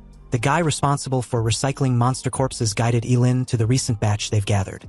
And after inspection, he paid the required amount and instructed the guy to leave. The very moment he closed the door on his way out, Lin activated his devouring skill. He comments on how with money, everything had been made easy and much more efficient than killing monsters by himself. Notifications started pouring in the moment he consumed all the monster corpses, gaining a massive boost in nutrients, lifespan, experience points, strength attribute, agility attribute, and spirit attribute. About half an hour later, all the monster corpses in the entire warehouse got devoured, and Lin's level was also successfully raised to 32. Keep in mind that he was only level 25 when he entered the Gate of Apocalypse just over half a month ago. Anyway, the very moment he left the warehouse, he immediately got tailed. The hidden mercenaries nearby, upon seeing Lin's description, his short dark hair and his gray hoodie with a black combat suit underneath, got them totally convinced about his identity as their target. They quietly followed Lin into a shady alley, which led to a secluded underground parking lot. And after ensuring no one was around, Lin clipped his tongue, annoyed that he was being followed even after changing his face. It didn't make any lick of sense. So, with a contemptuous tone, he turned and questioned the job changers tailing him if they weren't tired, because they did a really shitty job following him. Anyway, since they had been publicly called out, the two mercenaries saw no point in hiding and revealed themselves, before rhetorically asking if Lin was the person responsible for posting missions to collect monster corpses. Well, someone was paying top dollar for his life. As the two charged in simultaneously, the swordsman aimed for Lin's legs as the other slashed a cold glint towards his throat. Evidently, the blonde was an assassin, and his level was not low, probably around level 30. Sighing helplessly, Lin grasped the assassin's arm, before effortlessly evading the swordsman as he tried a counteroffer. He told the two that he would double the price if they stopped trying to kill him, but they refused decisively. The assassin immediately freed himself, then suddenly reappeared behind Lin, his dagger aiming once more at his throat. He was even incredulous that Lin was still haggling when he was about to die, and besides, wouldn't his money become theirs after they eliminate him? The swordsman, after instructing his partner to quit wasting his breath on their target, joined in on the attack. And judging from Lin's aura, his level was about the same as theirs. Also, after dealing with him, they still had to rush to the 79th secret realm of Qingqing, a new one which opened recently. Anyways, just as the cold glint of the two blades were inches away from Lin, he cast the forbidden spell, the Eyes of Eternal Freeze. In an instant, their entire bodies were frozen into ice sculptures, leaving their heads. Only then did they realize what a terrifying monster of a person they had provoked. Lin casually approached, wanting to have a proper chat with them. Mainly, he was curious as to who sent them. The two chose to remain silent and Lin wasn't having it. So with just a flick of a finger, the left ear of the swordsman was sliced off with blood splattering over. Yet he insisted on not saying shit. Then yelled for the assassin to do the same. But the fucker was scared shitless and began to spill everything. The people who hired them were a group of professionals from the Life Skills Job Changer Alliance. They felt that the quest Lin released had disrupted the market. Lin pressed for their names, and was informed that it was the high-level blacksmith Yin Xiang, and the two high-level alchemists Yuning and Zhou Heping. With that out of the way, Lin also noted down what the swordsman said about Qingqing's 79th secret realm. He wanted to know what that's all about, adding that whoever speaks up first will survive when he noticed their hesitation. This startled them awake, and the blonde immediately spoke up, saying that the 79th secret realm was a newly spatial rift that suddenly appeared 2 days ago. It was located 30 kilometers north of the city, and that's all they knew. After getting the intel he needed, Lin walked off, and the swordsman begged for them to be freed. They would freeze to death if left like that. But Lin simply bid them farewell, chuckling slightly before even inciting them to survive until the ice melts. As night fell and starlight dotted the sky, Lin arrived at the location which was indeed 30 kilometers north of the city. The entrance to the 79th secret realm resembled a giant black vortex, constantly emitting a dark aura with a powerful force emanating from it. At this moment, many job seekers had already gathered at the entrance, waiting as they speculated what exactly was inside. Apparently, there hadn't been any feedback from the first group of job changers who went in 2 days ago, and this had made them cautious. They now wanted to wait until someone comes out before going in, since there was the possibility of the secret realm being a dead zone, which made it unsuitable for them to enter to level up and improve their strength.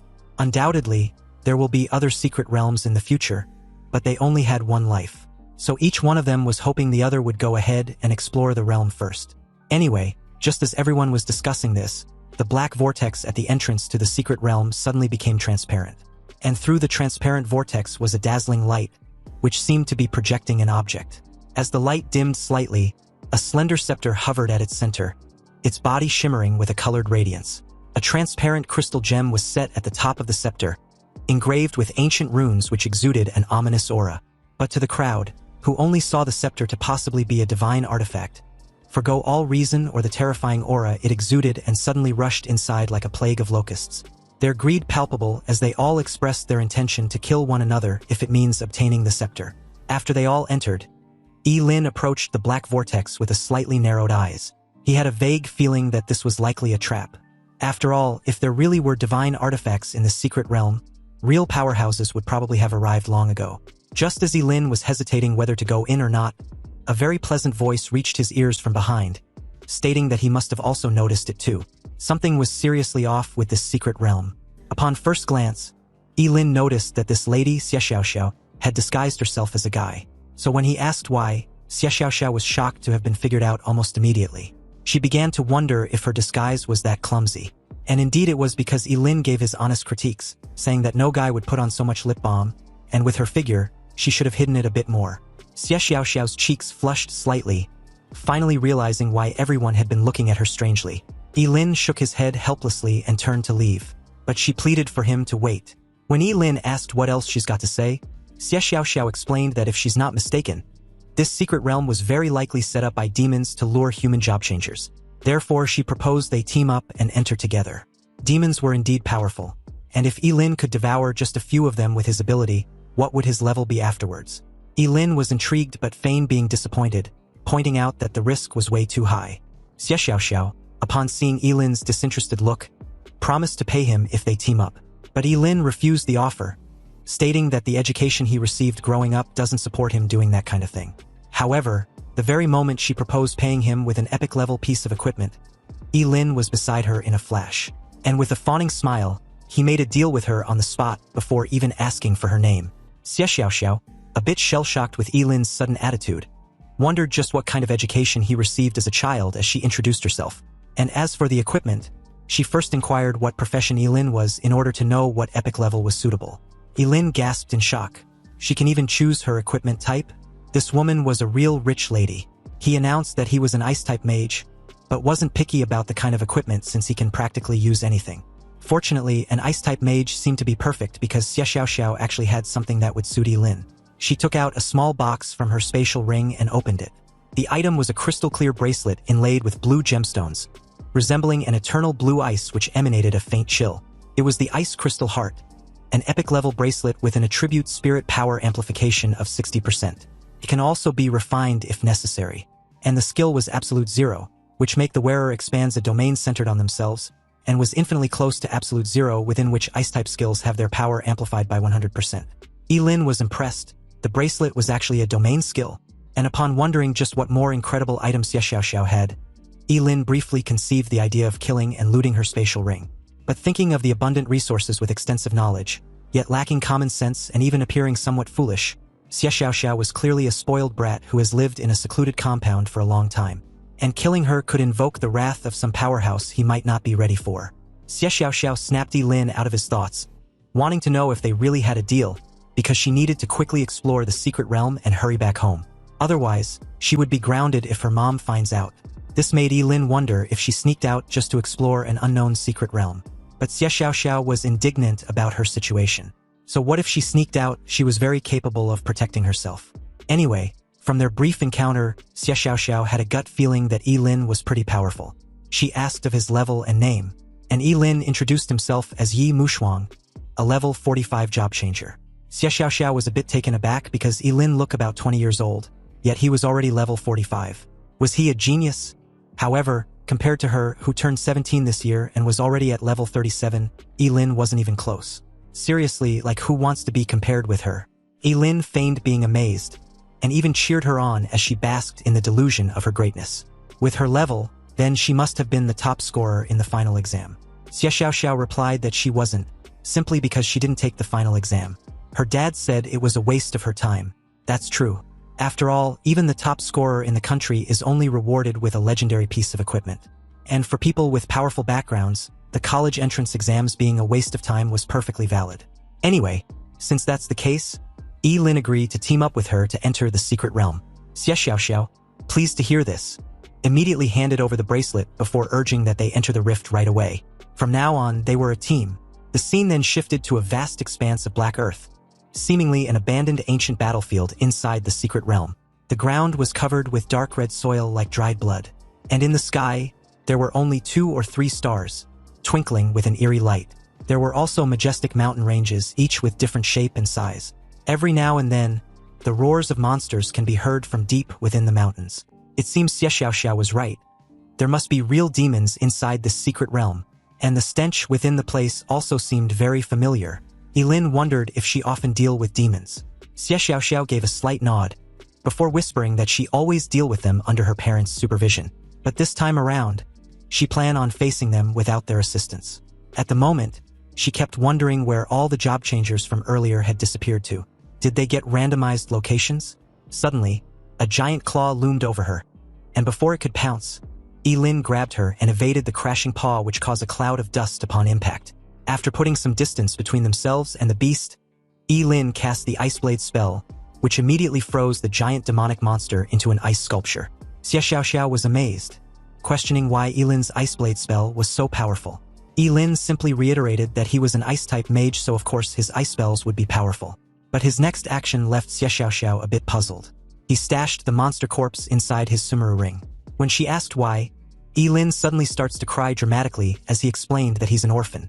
And these monster corpses can be worth quite a lot of money. He really had no other way of making money besides this, even though it was too hard.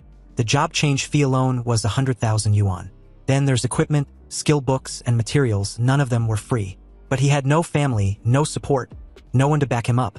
His life is so hard that he doesn't believe in fate. Yilin kept rumbling on, laying it on so thick that Xie Xiaoxiao had to beg him to stop. She apologized for even asking. Yilin shouldn't worry. He can have all the corpses of the demons they hunt, since they were much more valuable than monster corpses. She doesn't want them anyways. However, he had to help her record a video of her dealing with the demons they would hunt. Xie Xiaoxiao wants to prove to her family that she can hunt demons on her own. Yilin thanked her for her generosity, adding that she was truly a good person. And as for the video, she needn't need to worry, he would make sure he capture everything in 4K. Inwardly, he admits that Xie Xiaoxiao's mind doesn't seem very sharp. Anyhow, judging from the journey they've covered, it's either she had been intentionally leading Yilin in one direction all along, or she can sense the traces of demons in this secret realm. On the way, they finally encountered a group of job changers around a campfire, and upon sensing their presence, the group paid them no mind. One of them deduced the two were there to snatch kills, but another judged them not to be very strong. The two in question left the scene as Yilin points out that their gazes feel unfriendly. Xie Xiaoxiao told him to ignore them. As the two ventured deeper into the mountains, passing through a gorge, the air around them seemed to grow heavy and cold. They leaped out as Xie Xiaoxiao informed him that they were very close, just up ahead. Yilin nodded and followed the direction she indicated. There, they encountered a giant demon, nearly 3 meters tall. The demon, startled to see them, had its body covered in black scales, its eyes as dark as the abyss, and its fangs protruded from its mouth, making it appear exceptionally ferocious. Judging from its aura, the demon was probably around level 40. Yilin asked with concern, wanting to know whether Xie Xiaoxiao was certain she could handle the demon. Under the same level, the combat power of demons was far more terrifying than that of monsters. A level 40 demon can easily defeat more than a dozen level 40 monsters. In other words, demons were an enhanced and evolved version of monsters. As Xie Xiaoxiao dashed forward, she calmly reassured Yilin not to worry. He should just start recording. A sly glint flashed in her eyes as she waved her hand. The next moment, her 10 jade fingers began to move gently, and the surrounding air seemed to be drawn by an invisible force, trembling slightly as well. Using a cell phone, Lin zoomed in and saw thin lines, which were almost invisible to the naked eye, being constantly thrown out from Xie Xiaoxiao's fingertips. These fine threads only occasionally shimmered faintly under the flashlight, and like nimble snakes, they swiftly coiled around the demon. The demon seemed to sense the danger. It let out a roar, and its dark scales seemed to harden even more, trying to withstand the attack of the fine lines. However, these fine lines were as sharp as swords, completely ignoring the demon's scale armor and easily piercing through it. In an instant, dark blood began to seep out from beneath the dark scales. Lin, who was filming, was astonished.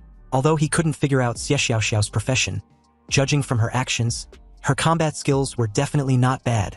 These nearly transparent threads were absolutely the best weapon for sneak attacks. Even a level 50 job changer could easily have their head cut off by her if they're not careful. Xie Xiaoxiao was confident in her star puppet strings, believing that once it entangled its prey, they can't break free. Furious, the demon tilts its head back, opened its blood-red maw, and gathered a dark red energy. And although Lin warned her to watch out, it was already too late as the demon shot it out towards Xie Xiaoxiao. If this energy were to hit her, she would be seriously injured and even die. Fortunately, she reacted very quickly as countless fine threads wrapped and crossed in front of her, forming a semi-transparent shield. A thunderous boom resounded as the energy unleashed slammed heavily into her shield, picking up a cloud of dust. And as it eventually subsided, Xie Xiaoxiao had been pushed back dozens of meters, but fortunately, she was protected by the thin silk shield and was not injured, although her breathing was a little disordered and her shirt had also been shredded. The demon had also successfully broken free from the shackles of the invisible threads, and as it made its way towards her, it declared that it was going to eat her alive. Xie Xiaoxiao's face turned dark as she coldly admits that she underestimated the demon. She then jacked up her power to the max, sprouting butterfly-like wings. She raised her hand, and invisible threads surged out once more, aiming to wrap around the demon. But having learned from his previous experience, the demon dared not let the star puppet strings entangle him. He turned and fled without hesitation. The star puppet strings, though powerful, were clearly inadequate in terms of pursuit and missed him. Xie Xiaoxiao immediately gave chase, unwilling to let the demon escape. Lin warned her not to pursue because it might be a trap, but it fell on deaf ears. Lin had to activate his fleeting dance and follow along. The demon, using his familiarity with the terrain to evade all the invisible threads launched in his way, suddenly stopped dead in his tracks when he reached what seemed to be his well-laid trap. However, with Xie Xiaoxiao hot in pursuit, the demon's abrupt stop made her foolishly believe it had run out of stamina. She demanded for it to prepare to die. But unexpectedly, instead of the demon feeling scared and helpless, it lets out a chilling laugh, before stating that she was the one who should prepare to die. Then, almost instantly, the scene before her changed. The once large empty space was now occupied by more than 20 demons, tall and imposing like iron towers. Xie Xiaoxiao's delicate face was filled with disbelief. She never expected that there would be so many demons in a secret realm of a small city like Qingcheng. And although this seemed impossible, she suddenly revealed a resolute expression and whispered an apology to Lin. She would take responsibility for getting him involved in this mess. When the fight starts, she would use her star puppet strings to hold back all the demons so Lin can escape. When he asked about her, Xie Xiaoxiao confidently assured him not to worry. She had a way to escape. Lin didn't say anything more and turned to leave, but upon seeing this, the demon instructed the others to stop him. They weren't allowed to let a single human in this secret realm to survive. No sooner had he finished issuing this order than several demons attacked simultaneously. Lin evaded an attack aimed directly at his back, his speed impossible to lock on. Multiple dark flames were then hurled in his direction midair, but Lin used his fleeting dance to evade once more, and under the cover of the thick fog created, he silently hid behind a rock. As the scene shifted back to Xie Xiaoxiao, her expression was solemn, and upon seeing that Lin had successfully escaped, she withdrew her star puppet strings and also tried to run away. Unbeknownst to her, Lin was still recording her from a nearby rock, curious to see just how she plans on escaping. Xie Xiaoxiao turned and fled at max speed, and when two demons blocked her path, she rid them to shreds with her star puppet strings. The rest of the demons gave chase after she broke through their encirclement, but it was obvious they couldn't catch up. In that moment, believing she was in the clear, she promised to settle the score with them in their next encounter. But the scaled demon had other ideas. He condensed a dark energy orb in his palm and hurled it at Xie Xiaoxiao. It traced a strange trajectory in the air and chased after her with an eerie chill. Xie Xiaoxiao felt it closing in from behind and tried her best to lose it. But the damned energy sphere was like a leech locked tightly onto her. She then tried her fine threads next, but it too was of no use. This shocked her greatly as the dark orb rapidly approached, hitting its target with a perfect bullseye. Meanwhile, Lin decided to step in when it became obvious that Xie Xiaoxiao couldn't escape. As the scene cuts back to the explosive hit, Xie Xiaoxiao was now trapped in the very center of a spherical cage known as the Heavenly Demon Cage. And this surprised her since the demon was actively spending big just to capture her. Apparently, the Heavenly Demon Prison Cage was a human capturing device forged only by demon with imperial bloodline. Once trapped, unless one's strength surpasses that of the creator, it was impossible to break free in a short time. Xie Xiaoxiao, who never expected the demon to actually have something like the Heavenly Demon Prison, wondered aloud if the secret realm was possibly related to the demon race with imperial bloodline. The demon deemed Xie Xiaoxiao's status in Xia Kingdom to be quite high, and to think at her age, she can actually use the star puppet strings, a divine artifact. If captured and brought back to the demon realm, his reward would far exceed the price of a single Heavenly Demon Prison Cage. Xie Xiaoxiao refuses to be used as a bargaining chip, but she's got no choice in the matter. The demon reached a hand inside the cage and demanded for the star puppet strings. However, his finger claws suddenly got frozen, then his entire arm, which frightened the hell out of him. He demanded for the culprit to show himself. Meanwhile, Xie Xiaoxiao, upon seeing the frozen demonic hand, immediately realized that it was Lin. She turned sharply in his direction and asked why he didn't escape. Lin just casually tossed back her phone and said he'd finished the recording, but he only kept the previous parts. Xie Xiaoxiao was incredulous that Lin didn't run away, but instead kept recording the video from wherever he was hiding. Lin simply replied like it was a matter of fact since he was paid to do so. Xie Xiaoxiao still reiterated that he should have run away. After all, in such conditions, which sane person would still keep filming a video? Nearby, the demon clutched his frozen arm and ordered the rest to kill Lin. With this order, they pounce on him like a pack of hungry wolves. But very abruptly, a powerful chilling aura emanated from Lin, spreading outwards to form an extremely cold domain. Obviously, this was the Ice Crystal Heart skill, Absolute Zero. And within this domain, the power of all ice-type moves was doubled. Then, in an instant, countless enormous ice spikes were released and exploded outward, crashing down on the 20-odd demons. Immediately after that, 2 demons tried to flank him from both sides, but Lin froze them dead in their tracks, creating 2 ice sculptures on the spot. At the same time, another sneaked up and brutally attacked him from behind. Lin conjured an ice blade in his left hand, spun around and sliced the demon in half. Xie Xiaoxiao pleaded with him to stop fighting and run, saying he would die if this continues. Lin sarcastically tells her that if he dies, she should take him out of the secret realm and bury him. He didn't want to get chewed up and swallowed by these monsters, but she still kept pleading for Lin to run already. Lin got pierced through in the chest by an energy bullet.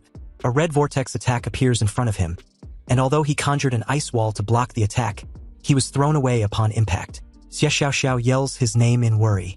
Lin starts to cough, but apart from looking exhausted, he seemed fine.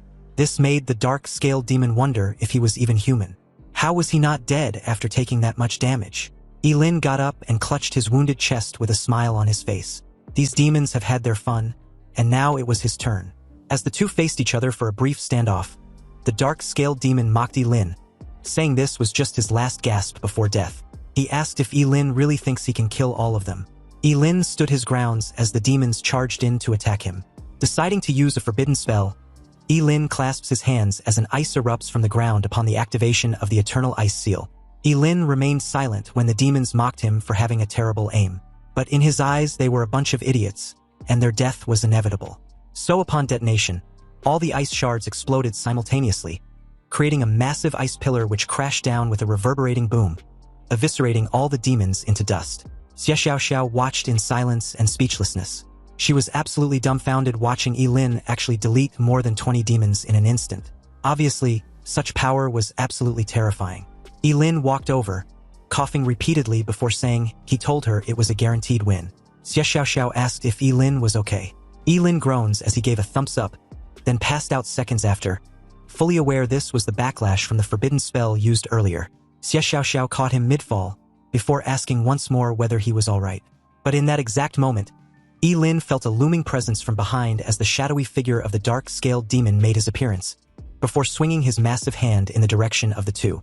He warned Xie Xiaoxiao to watch out, then pushed her out of harm's way before he was brutally smacked into a huge rock nearby, denting it greatly upon impact. Xie Xiaoxiao calls his name in a panicked tone, and as she clenched her fist, rage washed over her as she also cursed through her tears. Moments after, her colorful butterfly-like wings sprouted out once more, along with her star puppet strings. Then in an instant, she was behind the dark-scaled demon with her star puppet strings tightly wrapped around him once more. Only this time around, Xie Xiaoxiao didn't dally and immediately shredded him into pieces, or farmed for quite a bit, before rushing back to Yilin. She tells him to pull himself together before taking out her space pouch. Xie Xiaoxiao claimed she had medicine made by a top-tier alchemy master that will definitely save him. And although Yilin assured her not to worry and should just leave before the other demons show up, she wasn't having it. She first fed Yilin a pill, then pleaded for him not to die on her. Xie Xiaoxiao began feeding Yilin pill after pill until his mouth got completely stuffed, unable to swallow anymore. But she misjudged this and began to sob, thinking Yilin was dead. And through her tears, she promised to become stronger, avenge Yilin and take him out of the secret realm. Xie Xiaoxiao hugged Yilin's body tightly as she sobs heavily. And it wasn't until this presumed corpse coughed violently once more did she freeze with realization. Yilin weakly asks her to let go of him, saying he will get choked to death by her before the demons even gets to kill him. Xie Xiaoxiao was visibly pleased and thankful that Yilin was still alive. But Yilin simply stated that maybe the god of death didn't want him, or the medicine she gave him had taken effect. Xie Xiaoxiao then tells him not to be afraid. She promised to find the best cleric in Daxia to treat him once they leave the secret realm. Anyway, when Yilin asked what she was doing, she simply used her star puppet strings to cocoon him in a sleeping bag. She was determined to carry him out of this secret realm no matter the cost. The two soon began moving across the rocky terrain in search for the exit. The scene then shifted to a massive statue head with a glowing portal right beneath it. It was the exit gate of the secret realm, so several demons were tasked to guard it, ensuring that no human could escape. And as for those now entering, their fate was sealed the very moment they made that decision. Nearby, Xie Xiaoxiao, hiding behind a huge rock, noticed the pile of corpses the demons had killed and reacted in shock. Cursing, she can finally confirm that the secret realm was a trap set by the demons to hunt humans. They were killing every human who enters the secret realm. Yilin tells her to put him down and leave by herself. This way, she would be able to escape and bring back other survivors to save him since he was dragging her down. Xie Xiaoxiao refuses immediately and tells Yilin that he isn't a burden. He was her teammate, so she wouldn't leave him behind. Unfortunately for the two, a demon spotted them in that very moment and alerted his fellow demons about their presence. Yilin and Xie Xiaoxiao were soon surrounded and marked as easy targets. In their eyes, the two were merely reduced to a worn-out human and a cripple. Xie Xiaoxiao lets out her star puppet strings and expressed her desire to tear them into pieces, while Yilin, on the other hand, wants to be released, explaining that he can protect himself. Xie Xiaoxiao didn't argue and released Yilin almost immediately. She charged towards three demons, her star puppet strings flaring in all directions as she tells Yilin to watch. She was going to solo kill all of them. A violent surge erupts across the ground, sending debris into the air as the demons got struck down. Yilin turned his attention to the pile of dead job changers nearby. And although this was tragic, it works in his favor since he can devour them to level up. And upon the activation of his endless devouring skill, a colorful surge of energy burst from him and enveloped the corpses. He was soon notified that he had devoured a level 22 job changer, a level 25 job changer, and others, gaining experience points, moisture, fat, and an increased lifespan of 250 years. His strength increased by 8 points, agility by 6 points, and a single increase in spirit attribute. His level had also shot up by 2. Meanwhile, Xie Xiaoxiao had been completely boxed in at this moment as the demons kept their teasing antics. They planned to torture her before killing her. But Xie Xiaoxiao was a tough nut to crack. With resolve, she calls them despicable and declares that she would rather kill herself and leave no remains than to be tortured.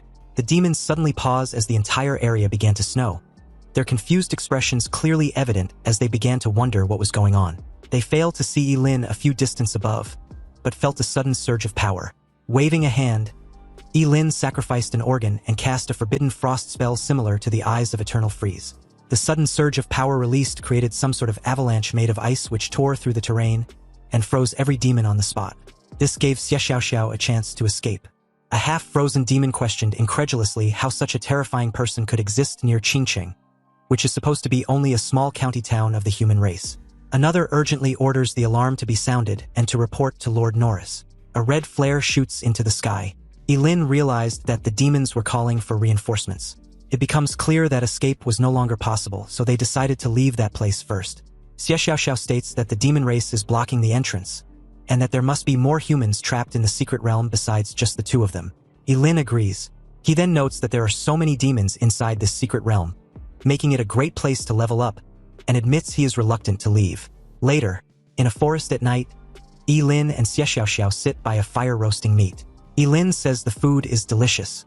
Xiaoxiao tells him she truly admires his recovery ability, pointing out that he was seriously injured before but is now fine. He explains that it is her medicine and the four-eyed demon pig she roasted that healed his wounds. Xiaoxiao asks if that means she can become a chef. Lin replies that after they get out he can open a restaurant.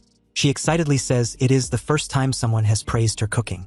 Suddenly they both reacted to muffled sounds nearby, and as Lin wondered if there was someone else in the forest, Xiaoxiao revealed that she found many traces of humans when she hunted the four-eyed demon pig. Lin got up and told her they should go check it out. Elsewhere, an injured guy explains that the secret realm was nothing but a huge trap, and that what artifact could exist there when there are only ferocious demons. He adds that even high-level monsters are rare near Qingqing, so it makes no sense for so many demons to appear from a secret realm, wondering if the demons are brewing some kind of conspiracy. He then says the urgent task now is to think of a way to escape. Another holds his head and says the exit is filled with demons and going there means death. A guy in red robes steps forward and says that at this point there is only one way to help them break through. The others call him Wu Hao and state that he is currently the strongest among them, urging him to speak quickly if he has a plan. They promise that if he leads them out he will be a great hero, and they will remember his kindness. Wu Hao, being a level 48 extreme flame swordsman, says his plan is somewhat cruel and explains that those who are seriously injured obviously cannot escape and are a burden. He proposes that if they act as bait to lure away the demons at the entrance, the rest might be able to break through together. He then asks who approves of this plan and who objects. 2 injured men protest, saying using them as bait is just sending them to die and it's too cruel. A woman also agrees, saying her husband is badly hurt and she cannot leave him behind. Wu Hao asks if anyone else disagrees with his plan. When no one else answers, a red arc flashes through the air. The 2 injured men are struck down instantly, blood gushing out of their wounds as they collapse in pain. The woman shouts that Wu Hao hurts people for no reason and calls him too cruel. Wu Hao licks the blood on his blade and says that now they have 2 more pieces of bait, asking if anyone else disagrees with his plan. He states that since no one opposes they will proceed as he said. He adds that they should seal the mouths of the injured first in order to not let them tip off the enemy. Xiaoxiao steps forward in that moment and declares that she objects. She says their enemies are clearly the demon race, and asks how Wu Hao can act so perversely against reason. Lin reiterated what he just heard and questioned if it was meant to be an insult. Lin tells Xiaoxiao that she's cursing wrongly, so he will teach her how it is done. He begins spouting a torrent of insults so skillfully that a guy comments that he did not expect cursing to have such momentum. Wu Hao calls them 2 more people with a death wish, and swings his blade toward Lin. He declares that he will smash his teeth one by one and cut out his tongue. Wu Hao suddenly stops and wonders why he cannot move. Xiaoxiao had used her star puppet strings to restrain Wu Hao, who furiously believes that she is playing tricks. He promised to take care of her after freeing himself. And in that moment, a guy curiously asked what kind of weapon the star puppet strings was. Wu Hao struggled furiously, but this only seems to injure him. Still bound, he screams in pain before Xiaoxiao released him. Lin tells him that now he is a heavily injured casualty too, and that he plans to use him as bait first. Wu Hao weakly tells him not to, and Xiaoxiao replies that, if not for the demons, she would have killed him. The surrounding survivors step forward and address Lin and Xiaoxiao as experts, asking them to take them along. They promise heavy rewards once outside the secret realm and began begging. Xiaoxiao tells them not to worry and says that as long as they work together, they can definitely leave the secret realm. Lin says he is quite interested and asks how they plan to get so many people out. Xiaoxiao adds that she has a way because she has read The Art of War. Lin looks at her with confusion. She draws a map on the ground with a stick and tells everyone to look, saying that this is their position. She points out the exit and explains that at least 15 demons are guarding it, likely even more now. She states that they need to split their forces into 2 groups, Team A and Team B. She says those with combat power will fight to buy a chance for the wounded to survive. She explains that mages and the wounded will go into Team B, while Team A will be responsible for attracting the demons' attention, so they need classes with high speed. She then asks who will join Team A. Lin says that although he is an ice mage, he is not slow and can join Team A. A man says he will join too, The woman says she is injured but has a speed-up skill and will join as long as they can get her husband out. Her husband calls her a fool and says that if they die together, asking how he could allow her to join alone. She calls out to him. Another agrees, saying that if they are getting out, they will get out together and join too. Xie Xiaoxiao responds that this is good. She says that since no one else wants to join Team A, 6 people are enough and they will proceed according to the plan. Everyone agrees. In the distance, Wu Hao thinks that this silly girl still does not understand the sinister nature of the human heart. When the time comes, he will not care whether they live or die, and that they should just wait and watch the show. The scene shifts to a large cave-like area with a dark opening ahead. Yilin peers from behind a wall and says that sure enough, there are even more demons. He asks what they should do. Xie Xiaoxiao says that Team B should already be in position and that they have to give it their all. She adds that in a moment they will rush out together and delay the demons as much as possible. But when she sees Yilin stepping out in the open, she asks him what he was doing. Yilin simply replies that they might not need 6 people to lure the demons away. He was enough on his own, so they should find a chance to escape through the exit. Yilin dashes forward before Xie Xiaoxiao can stop him. She shouts for him to come back and says that if he dies, she would have saved him for nothing. The demons notice the disturbance and turn their attention toward him. The cavern stretches wide, filled with scattered figures and a massive statue looming in the background. Xie Xiaoxiao could only watch from behind as Yilin silently assured her not to worry. He will live. Yilin unleashed his ice blade art. Sharp icy constructs streak downward like falling blades, shattering 2 frozen ice sculpture demons in an instant. The rest of the demons recognize him as the expert who wields ice. They judged Yilin's strength to be terrifying that even a dozen of them couldn't stop him before. However, they won't let him escape this time around. Yilin launched himself into the air and declares that the demons would be the ones who won't be able to escape, not him. He activated the forbidden spell, the eternal stem element. Golden energy suddenly formed and gathered in his palm, before condensing into a golden spear. Yilin grasped and threw the spear, obliterating 2 demons in an instant. The remaining demons quickly surrounded him. A demon warns the others that Yilin wasn't easy to deal with, and notes that he can even cast forbidden spells. From behind a huge rock, Xie Xiaoxiao and the others watch the battle unfold, the clash echoing through the cavern. One of the guys says that now is the time, so they need to kill all those demons. Xie Xiaoxiao suddenly says something feels wrong. In the cavern, Yilin stands calmly amid the chaos and says the demons are too weak. A towering demon with a massive axe charges at him and declares that he is nothing but an ant. Yilin remains silent for a second there, then his gaze sharpens. He launches upward, ice erupting beneath him as the demon's axe slams into the ground. The rest of the demons quickly react. One orders the rest to continue blocking the exit, while a few chase Yilin to deal with him. Yilin glances back and urges them to chase him. He sprints deeper into the cavern, drawing several demons away. From the passage, Xie Xiaoxiao and the others realize he has succeeded in distracting a large group of demons. However, there are still a few guarding the exit. Xie Xiaoxiao realizes that they have no choice but to fight and move first. Another suggests waiting for the other team to come up and help, but seeing that they have already made their move, they couldn't wait anymore. As they rush forward, a demon notices and shouts that more humans are coming and orders them not to let anyone escape. Xie Xiaoxiao leaps ahead, accelerated by her colorful butterfly wings as she tore through the first 2 demons. Elsewhere nearby, Wu Hao watches as Yilin faces off with several demons. Hiding behind a rock, Wu Hao laughs and says the 2 idiots had really lured all the demons away. He turns to the group and orders everyone to leave the wounded behind and prepare to run. A guy questions him, asking if they were not supposed to bring everyone out together. Wu Hao calls him an idiot and asks if he still wants to live. The guy remains silent as another gave a reply that he wasn't that stupid. The woman among the 4 tells the guy not to think about it and just worry about surviving. Wu Hao tells them to follow if they want to live. They run across the rocky terrain as an explosion erupts nearby. Upon seeing them, Xie Xiaoxiao reports that Team B was rushing up to help them, but when she realizes that they were rather heading straight for the secret realm's exit, she knew right away that it was Wu Hao's doing.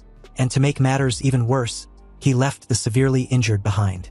Xie Xiaoxiao hopes that this troublemaker gets his retribution soon. Wu Hao comments that thanks to those fools, they can leave safely. He even hopes there are more fools like them in the world so that people like him can live long lives.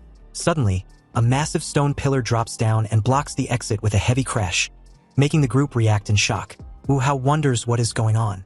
Another questions why the exit is blocked by a stone door and suggests they might have triggered a trap. Wu Hao curses and says this might be the backup plan of those demons, insisting it is just a wall so they can break it down together. They attack the wall, but the impact only sends debris flying without breaking it. Wu Hao questions how so many of them attacking together cannot even break a single wall. Meanwhile, Xie Xiaoxiao observes that they seem to have fallen into the demon's trap and have been stopped. Another agrees and states that it serves them right, calling them a bunch of cowards. Someone suddenly alerts the group about the reinforcements. Xie Xiaoxiao sees about a dozen demons heading their way and warns the others that the demons were coming back. The red-skinned demon charges forward, calling them a bunch of damned humans. He declares that all of them would go to hell. The demons quickly surround the group. Wu Hao states that they are surrounded and that they should fight them. The red-skinned demon leader rushes forward and declares that all of them will die. A blast of red energy tore across the ground. Xie Xiaoxiao comments that the demon leader is too terrifying and suggests retreating first. In a rocky ravine, Yi Lin rests against the cliff as a large slab of stone blocks a path nearby. He notices movement and looks up. Xie Xiaoxiao calls out to Yi Lin and asks why he is there and whether he is hurt. Yi Lin looks at them and wonders why they have not escaped. He asks if the demon had some kind of backup plan. Xie Xiaoxiao explains that the demons set a trap at the entrance and that Team B was wiped out. Another adds that a few of them abandoned the wounded, so it was their own fault. Hearing this, Yi Lin suddenly got fed up and admits it was his mistake. He tells the rest to follow. They were going back. He will show the demons just what they are capable of. Shortly after, Yi Lin made his way back to the secret realm's exit, where several demons had been patiently waiting. Yi Lin originally planned to send the rest out before going on a killing spree, but now he has no choice but to fight head-on. He calls the demon bastards out and tells them to prepare to die. The demon leader smirks and says that since Yi Lin wishes to die, he will grant that wish. A surge of blue ice-like energy crashes down from above. Yi Lin leaps from a high rock as the force splits the ground. He charges toward the demon leader. Ice shards scatter as the two clash mid-air. An explosion erupts, sending shockwaves across the rocky terrain. The demon leader stares at him and remarks that he was badly injured just now, questioning how he managed to recover so quickly. Yi Lin raised his hand and replied that it's something his stupid brain can't comprehend. A dark red energy suddenly surged outward, devouring every demon corpse on the battlefield. The demon leader stares in shock, wondering what kind of weird move this was. Yi Lin stood firm with his devouring skill already activated, and after devouring every corpse in sight, the demon leader, Norris, still baffled with the strange power Yi Lin just showcased, questioned in absolute incredulity. Yi Lin might even be more fucked up and ruthless than him. Seriously, to actually devour his own kind, that's extremely messed up. Yi Lin simply gives a crazed smirk and tells the red brute not to trouble himself worrying about that, because it will soon be his turn, and he can't wait to see how many perks he would get after devouring him. In that moment, Yi Lin truly looked like a starved, deranged beast. And since he was fully aware he wouldn't get this chance again to feast on so many demons outside the secret realm, he sacrificed an organ to activate his burning reincarnation, and while he was at it, aura farmed before sacrificing some more to summon the world-destroying thunder. Suddenly, a thick dark cloud was formed directly above Norris, whirling violently with lightning bolts thundering from its eye. Norris quickly instructed his demon crew of cannon fodders to help defend against Yi Lin together. And like mindless meat shields, these fools actually surrounded their leader and took the full brunt of the terrifying lightning bolts which rained down from the distant sky, resulting in a massive explosion filled with dust and debris, an entire cloud of it along with several charred demon corpses. When the dusty white cloud of smoke eventually subsided, Norris was confident Yi Lin wouldn't last long, simply because he was using forbidden spells. Yi Lin didn't refute this, but added that he would let them experience a whole world of misery for it. Surrounded by karmic flames, Yi Lin began to unleash a torrent of forbidden ice and fire spells, engulfing all the demons in a whirlwind of agony. Every time Yi Lin casts an ice-type forbidden spell, he immediately follows it up with a fire-type forbidden spell. Forbidden spells like the Eye of Eternal Freeze, the Fire God's Breath, the Heaven-Burning Fire, the Sorrow of Cold, and about a dozen more rained down like a meteor shower, eviscerating the lower-level demons while seriously injuring a few of the higher-level ones. The entire clusterfuck dwindled the demons' number significantly, and in the aftermath, the number of demon corpses was too overwhelming that only a few high-level demons were left standing. But with the exception of Norris, who couldn't comprehend how this was even possible, the rest decided to ditch his ass and make a run for it. They never sign up for this. They were supposed to be doing the torturing and slaughtering, not the other way around, and definitely not by some terrifying deranged human. But how can Yi Lin allow such delicious experience points flee? He raised a hand in their direction and declared that none of them would escape. Then very abruptly, a surge of crimson flames rose from his body, and as his level increased, the terrifying power of the forbidden spell, the burning reincarnation, began to manifest itself once more. Ignoring all limitations, it directly doubled the 3 attributes of strength, agility, and spirit. It was like having a cheat code. Lin used this to increase the power of his endless devouring skill. And with similarities comparable to the suction pull of a black hole, every demon in sight with the exception of Norris, being ranked as a low-level demon lord, got devoured by Lin, who hovered at its center. The literal sight was godlike as Norris struggled desperately to resist the pull, his face filled with confusion and helplessness, and his only thought kept circling back to who exactly Lin was. All in all, after leveling up once more, Lin slowly opened his eyes as he was informed that he devoured 185 ordinary monsters, 32 low-level and 4 high-level demons, gaining water, fat, protein, carbohydrates, minerals, and a trace amount of extremely rare dragon blood. His lifespan had shot up by 13,250 years, experience points by 44,280, strength by 485, agility by 338, and spirit by 286. As the only enemy left, Norris charged at Lin with his axe raised, expressing his desire to fight alone while declaring that his great demon emperor would one day enslave all of humanity. But at this moment, Lin decided to discard all pretenses and show Norris their gap in strength. He effortlessly caught the sharp edge of his massive axe mid-swing, which shattered the poor brute's confidence for a moment there. However, like a sudden divine intervention on Norris' part, Xie Xiaoxiao and the rest of her team showed up in that exact moment, amazed that Lin had killed all the demons and monsters by himself with the exception of Norris, of course. This was the worst possible time for them to show up, and if he didn't pretend, his identity would definitely be exposed. Lin immediately loosened his grip on the axe and bore the full brunt of it, sending him crashing into a rock below. Xie Xiaoxiao, upon seeing this, rushed to his side after instructing the others to charge out. She stood protectively in front of him, ready to face off against Norris. Lin coughed repeatedly and feigned being in pain, before apologizing to Xie Xiaoxiao. He tried his best, but Norris was too strong. Lin then accused Norris of absorbing the power of all the other demons and monsters to strengthen himself. His performance was worthy of an Oscar because Norris was left absolutely speechless, unable to fathom what the actual fuck he just heard. Like, was this guy serious? Meanwhile, Xie Xiaoxiao, like a naive and gullible person she was, completely bought this bullshit excuse and even praised Lin for doing well till now. He should just leave the rest to her. In that moment, Norris snapped out of the funk he was in and furiously cursed Lin for being a despicable human. He was a deranged maniac who ruthlessly devoured all his warriors and the corpses of his own kind. Now he had the nerve to lie about it. Xie Xiaoxiao dismissed this as nonsense and vowed to make Norris pay for the blood debt he owed by his blood. She charged towards him midair with her star puppet strings, and in a split of a second, entangled Norris in a death grip. Norris cursed viciously and struggled as the star puppet strings began to tighten. He managed to free an arm and decided that if he was going to die, then he would drag down Lin with him. Norris pushed past the painful constraints on his body, made his way directly in front of Lin, and swung his axe in a decisive strike. But within an arm's reach, Lin reached out and with just his fingertips, told the brute to fuck off before releasing a strike which literally tore a gaping hole in Norris' chest. So, with almost half of his chest and abdomen gone, Norris dropped his massive axe and fell. And in his final moments, he was furious and refused to accept this outcome. In all his life, he'd never been so wronged until now. Meanwhile, Lin just watched as he took his last breath and thought he had to keep his identity a secret at all cost. Though Norris was indeed wronged, he couldn't give a shit since he was a horrible enemy. Xie Xiaoxiao anxiously rushed back to his side, wanting to know whether his injuries were serious. He replied that he would live, but they needed to get the hell out of this secret realm, like fast. Xie Xiaoxiao readily agreed as the two head out. But unbeknownst to her, Lin used his devouring skill to secretly consume Norris' corpse before they reached the gate. And at this point, the others had presumably left. Xie Xiaoxiao suddenly warns Lin that her father was likely right outside the exit of this secret realm. She then adds that they must pretend they are strangers who met by mere chance. Otherwise, Lin would be killed on the spot. Upon hearing this, Lin found it absurd and questioned what kind of person Xie Xiaoxiao's father was. A man-eating monster? Xie Xiaoxiao kept a serious tone and stated that knowing too much won't do him any good. But this only piqued Lin's curiosity even more. He declared that it doesn't matter who her father was, and since he would come find her again anyways, he had to know. And besides, they've survived a life and death together, so that makes them best of friends.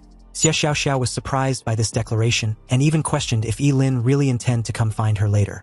Lin was swearing to the heavens when Xie Xiaoxiao interrupted him, saying he needn't need to swear, because the truth was that her father was Xie Hong, the head of the Xie family, which was one of Great Xia's 5 great families.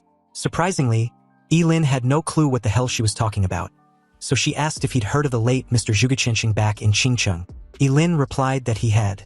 The guy was a famous astrologer. Xie Xiaoxiao gave a slight nod and explained that the 5 great families were the oldest and most ancient clans in all of Great Xia.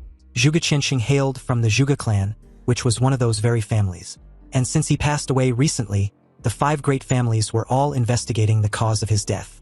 This made Lin wonder whether the Xie family were the ones behind the chaos at his teacher's funeral. Because if they were, then it was no wonder even Wang Lichuan, being the president of the Jobchanger Guild, went into hiding. Anyway, Xie Xiaoxiao, a little nervous all of a sudden, curiously asked Lin whether he still plans on coming to find her after knowing who she really was. Lin replied that he still would. So what if it's the 5 great families? Once he, Yimu Shuang, set his mind on something, he always sees it through. Xie Xiaoxiao visibly relaxed after hearing this, before heading out. Since Lin had confidently put it that way, she would be waiting for him. Oh, and he should remember her name was Xie Xiaoxiao. Lin reiterated that it was a promise. Meanwhile, at the entrance of the secret realm, everything was just as Xie Xiaoxiao said. Her father, Xie Hong, was indeed at the entrance with the city lord of Qingcheng, Huang. Xie Xiaoxiao was the first to step out, before Lin followed just a few steps away. Huang thanked the heavens that the young madam was safe and sound. Xie Xiaoxiao rushed to his father's side excitedly, but Xie Hong wasn't particularly pleased that her daughter had run away from home. Even though she was safe in the end, she sure had certainly grown bold. Xie Xiaoxiao presented her phone to her father, told him she knows she was wrong, but he just need to take a look at the video of her holding her own against the demon race. Xie Hong casually crashed the phone to her surprise, and said what she did could only be considered the bare minimum since the family spent an immense energy and resources nurturing her. So if she couldn't do this much, then she would truly be nothing but trash. He added that she had disappointed him greatly, and when they return, she will enter the Dragon Pool's secret realm to reflect on her actions. Disheartened, Xie Xiaoxiao told his father that she understood her mistake. She would reflect on it properly. In that very moment, the entrance to the secret realm began to collapse. But Xie Hong paid it no mind and asked Xie Xiaoxiao who Lin was. Xie Xiaoxiao explained Lin was an ice element mage she met inside the secret realm. He killed quite a few demons, but that was it. Xie Hong then asked if they were close, but Xie Xiaoxiao replied flatly that they weren't. Xie Hong asked once more, and Xie Xiaoxiao maintained her stance. The group left soon after. Meanwhile, Lin watched them leave and couldn't help feeling suspicious, wondering if Xie Hong had been the mastermind behind the scenes. His aura was incredibly oppressive, and his men had similar masks as those who intruded on his teacher's funeral. Lin suddenly dismissed this feeling, then turned to leave. He had no interest in dealing in such matters at the moment. And besides, he'd been out for too long, so he'd better get back. Fast. Unexpectedly, in just a few steps, he heard sudden footsteps from behind, light and almost unnoticeable. But the very second he turned, an arrow was logged through his left shoulder. The assailant turned out to be one of Xie Hong's masked men, who was a bit amused that Lin actually survived the shot. Though Lin was in pain, deep down, he thought this was not surprising because these people had no intention of letting him go after all. The guy readied another arrow and praised Lin for being able to dodge his arrow, which should have been fatal. It was a pity since Lin seems to be quite gifted, but he shouldn't have gotten so close to the young madam. Lin removed the arrow after breaking it off, then stared back at the masked guy, thinking of what to do next. He was wearing the illusion mask, so he can't blow his cover. Should he play dead? But if that arrow hits his head, he would be dead for real. As the incoming arrow was inches away from him, Lin condensed an ice blade and stopped the arrow when he cut off the tip. But almost immediately, another arrow was struck straight into his chest. Blood spurted out from his mouth as he collapsed lifelessly on the ground. Lin simply hoped that now that he was playing dead, the guy would just leave so he can quietly slip away. However, the masked guy wasn't buying the act. He got closer and told Lin to reincarnate well in his next life. Lin had to suddenly roll over to dodge the fired arrow, complaining that the idiot won't even let him play dead. He just had to finish the job, didn't he? On the other hand, the masked guy, stunned to realize that Lin wasn't actually dead, and wasn't only an ice elemental mage, got counted with a raging thunder forbidden spell. The bolt of lightning struck him directly, charring his entire corpse. He died on the spot, and Lin quickly activated his endless devouring to consume his remains. He tried to show the guy mercy, but he threw it back in his face. He forced him to do this. Lin was then informed that he had devoured a level 58 job changer, obtaining water, fat, protein, carbohydrates, minerals, and trace elements. His lifespan had increased by 35 years, experience points by 580, strength by 9, agility by 5, and spirit by 4. It seems the dead idiot should be the one hoping for a better reincarnation. 5 minutes later, another masked man, one of Xiahong's most trusted aide, appeared at the scene and inspected the battlefield. Crouching down, he noticed that there were fluctuations of ice magic. It seems that guy, being Yilin, had clearly made a move. There was also a surge of lightning magic and a spatial one too. The rat-faced masked man noticed this as well and deduced that there was more than one person involved. He got back up and radioed it in through a covert earpiece. He reports that Hanged Ghost was dead, and his initial suspicions suggest that 3 people were responsible for it. The person at the other end gave an order and the rat-faced masked man replied that he understood. Next, they will conduct a thorough search in Qingqing and the surrounding areas. The scene then shifted to a luxurious villa surrounded with lush trees. But at its dark iron gates stood Yilin, back in his original facial appearance, asking if Master Inxiong was at home. When no one answers, he yells once more that he was looking for Master Inxiong. However, once again he receives no response. Yilin now had a massive boost in strength, so he simply grabbed the dark iron gate, and with a firm pull, he effortlessly broke off the entire thing off and lifts it high in the air as he enters the courtyard. He reasons that since nobody was responding, he won't be impolite. But right in that very moment, Inxiong, a senior blacksmith, rushed out of the villa, wanting to know who Yilin was. He also yells for him to put the iron gate down. Yilin coldly asked the middle-aged man if he was Inxiong, and when he replied that he was, he threw the iron gate directly at him. Inxiong was knocked hard onto the floor, half of his face heavily bruised. Furious that Yilin dared to cause trouble in his house, he yells for his guards to take care of him. About a dozen guards immediately charged towards Yilin, wanting to take him down, but the overwhelming pressure he suddenly released made them do a double take. He told the idiots to just give up, before using the forbidden spell, the Eternal Freeze, to completely trap them to the very ground they stood, unable to move. Inxiong asked who exactly Yilin was, and when did he offend him. Yilin simply instructed him to call his other 2 brothers, Yuningfa and Zhou Heping, if he doesn't want to die. It was then that Inxiong, in horror, realized just exactly who Yilin was. The guy who's been buying up monster corpses at exorbitant prices at the Job Change Guild. It didn't take long for Yuningfa and Zhou Heping to roll in, both looking like typical old geezers. They curiously asked what happened to their friend and his villa's iron gate. What made him demand they visit him in such a hurry? The 2 didn't even acknowledge Yilin's presence until Inxiong stated that someone was looking for them. When they asked who, Yilin finally introduced himself as the guy they hired assassins to eliminate. The eyes of both Yuningfa and Zhou Heping widen with frightened realization, and they immediately freaked out on Inxiong, calling him a bastard. They've treated him like a brother, and he betrayed them. If Inxiong had even given them a heads up, they wouldn't have come unprepared. He was a beast. Inxiong shot back, wanting to know just what they were pretending to be so important about. They were the ones who wanted to hire someone to kill Yilin in the first place. And now that he had come knocking on their door, they expect him to shoulder the burden alone. Do they take him for a fool? Yilin seemed to be at his limit with these 3, so he immediately ordered for them to stop arguing. He wasn't there to seek revenge, but actually have business with them. The 3 old geezers were momentarily puzzled by what they just heard, and under their stunned gazes, Yilin took out a rainbow bow of epic level and told them to recast it. The attributes of the rainbow bow were pretty decent too. The strength was 1200, and the skill was vision. Then there's visible sight, which means a person holding a rainbow-piercing bow static vision improves by 100% and his dynamic vision improves by 200%.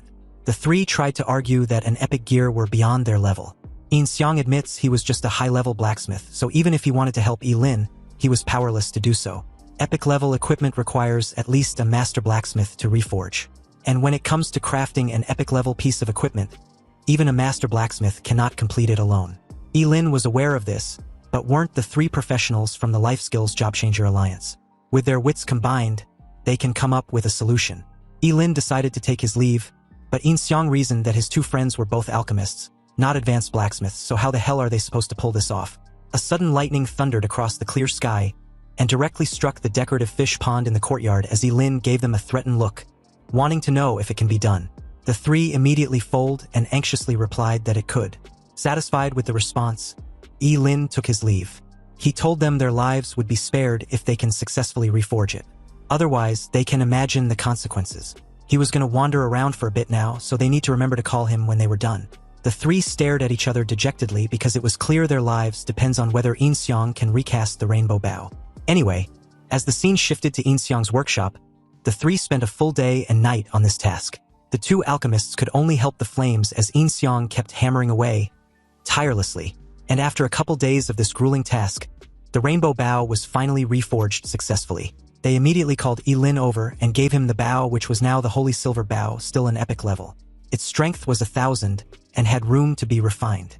The skill, Destroy Delusion, was explained that when the distance between the archer and the target was less than 10 meters, the arrows fired by the 8 Desolate Sacred Silver Bow double in power and ignore the opponent's defensive equipment below the level of divine artifacts. Yi-Lin examined the bow and was impressed. With double the power within 10 meters, ignoring defenses, and also can be used in close combat, the Holy Silver Bow now looked like an epic equipment. Zhou Heping asked Yi-Lin whether they could leave. Yi-Lin kept his word and left them alone.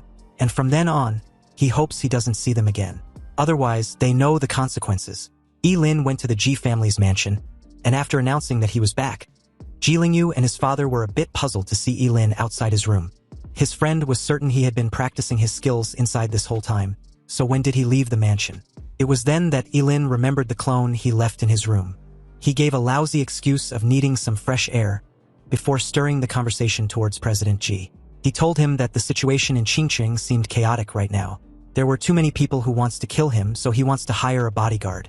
President Ji agreed with this idea, and Ji Lingyu replied that it was no problem, Yi-Lin should just leave it to him.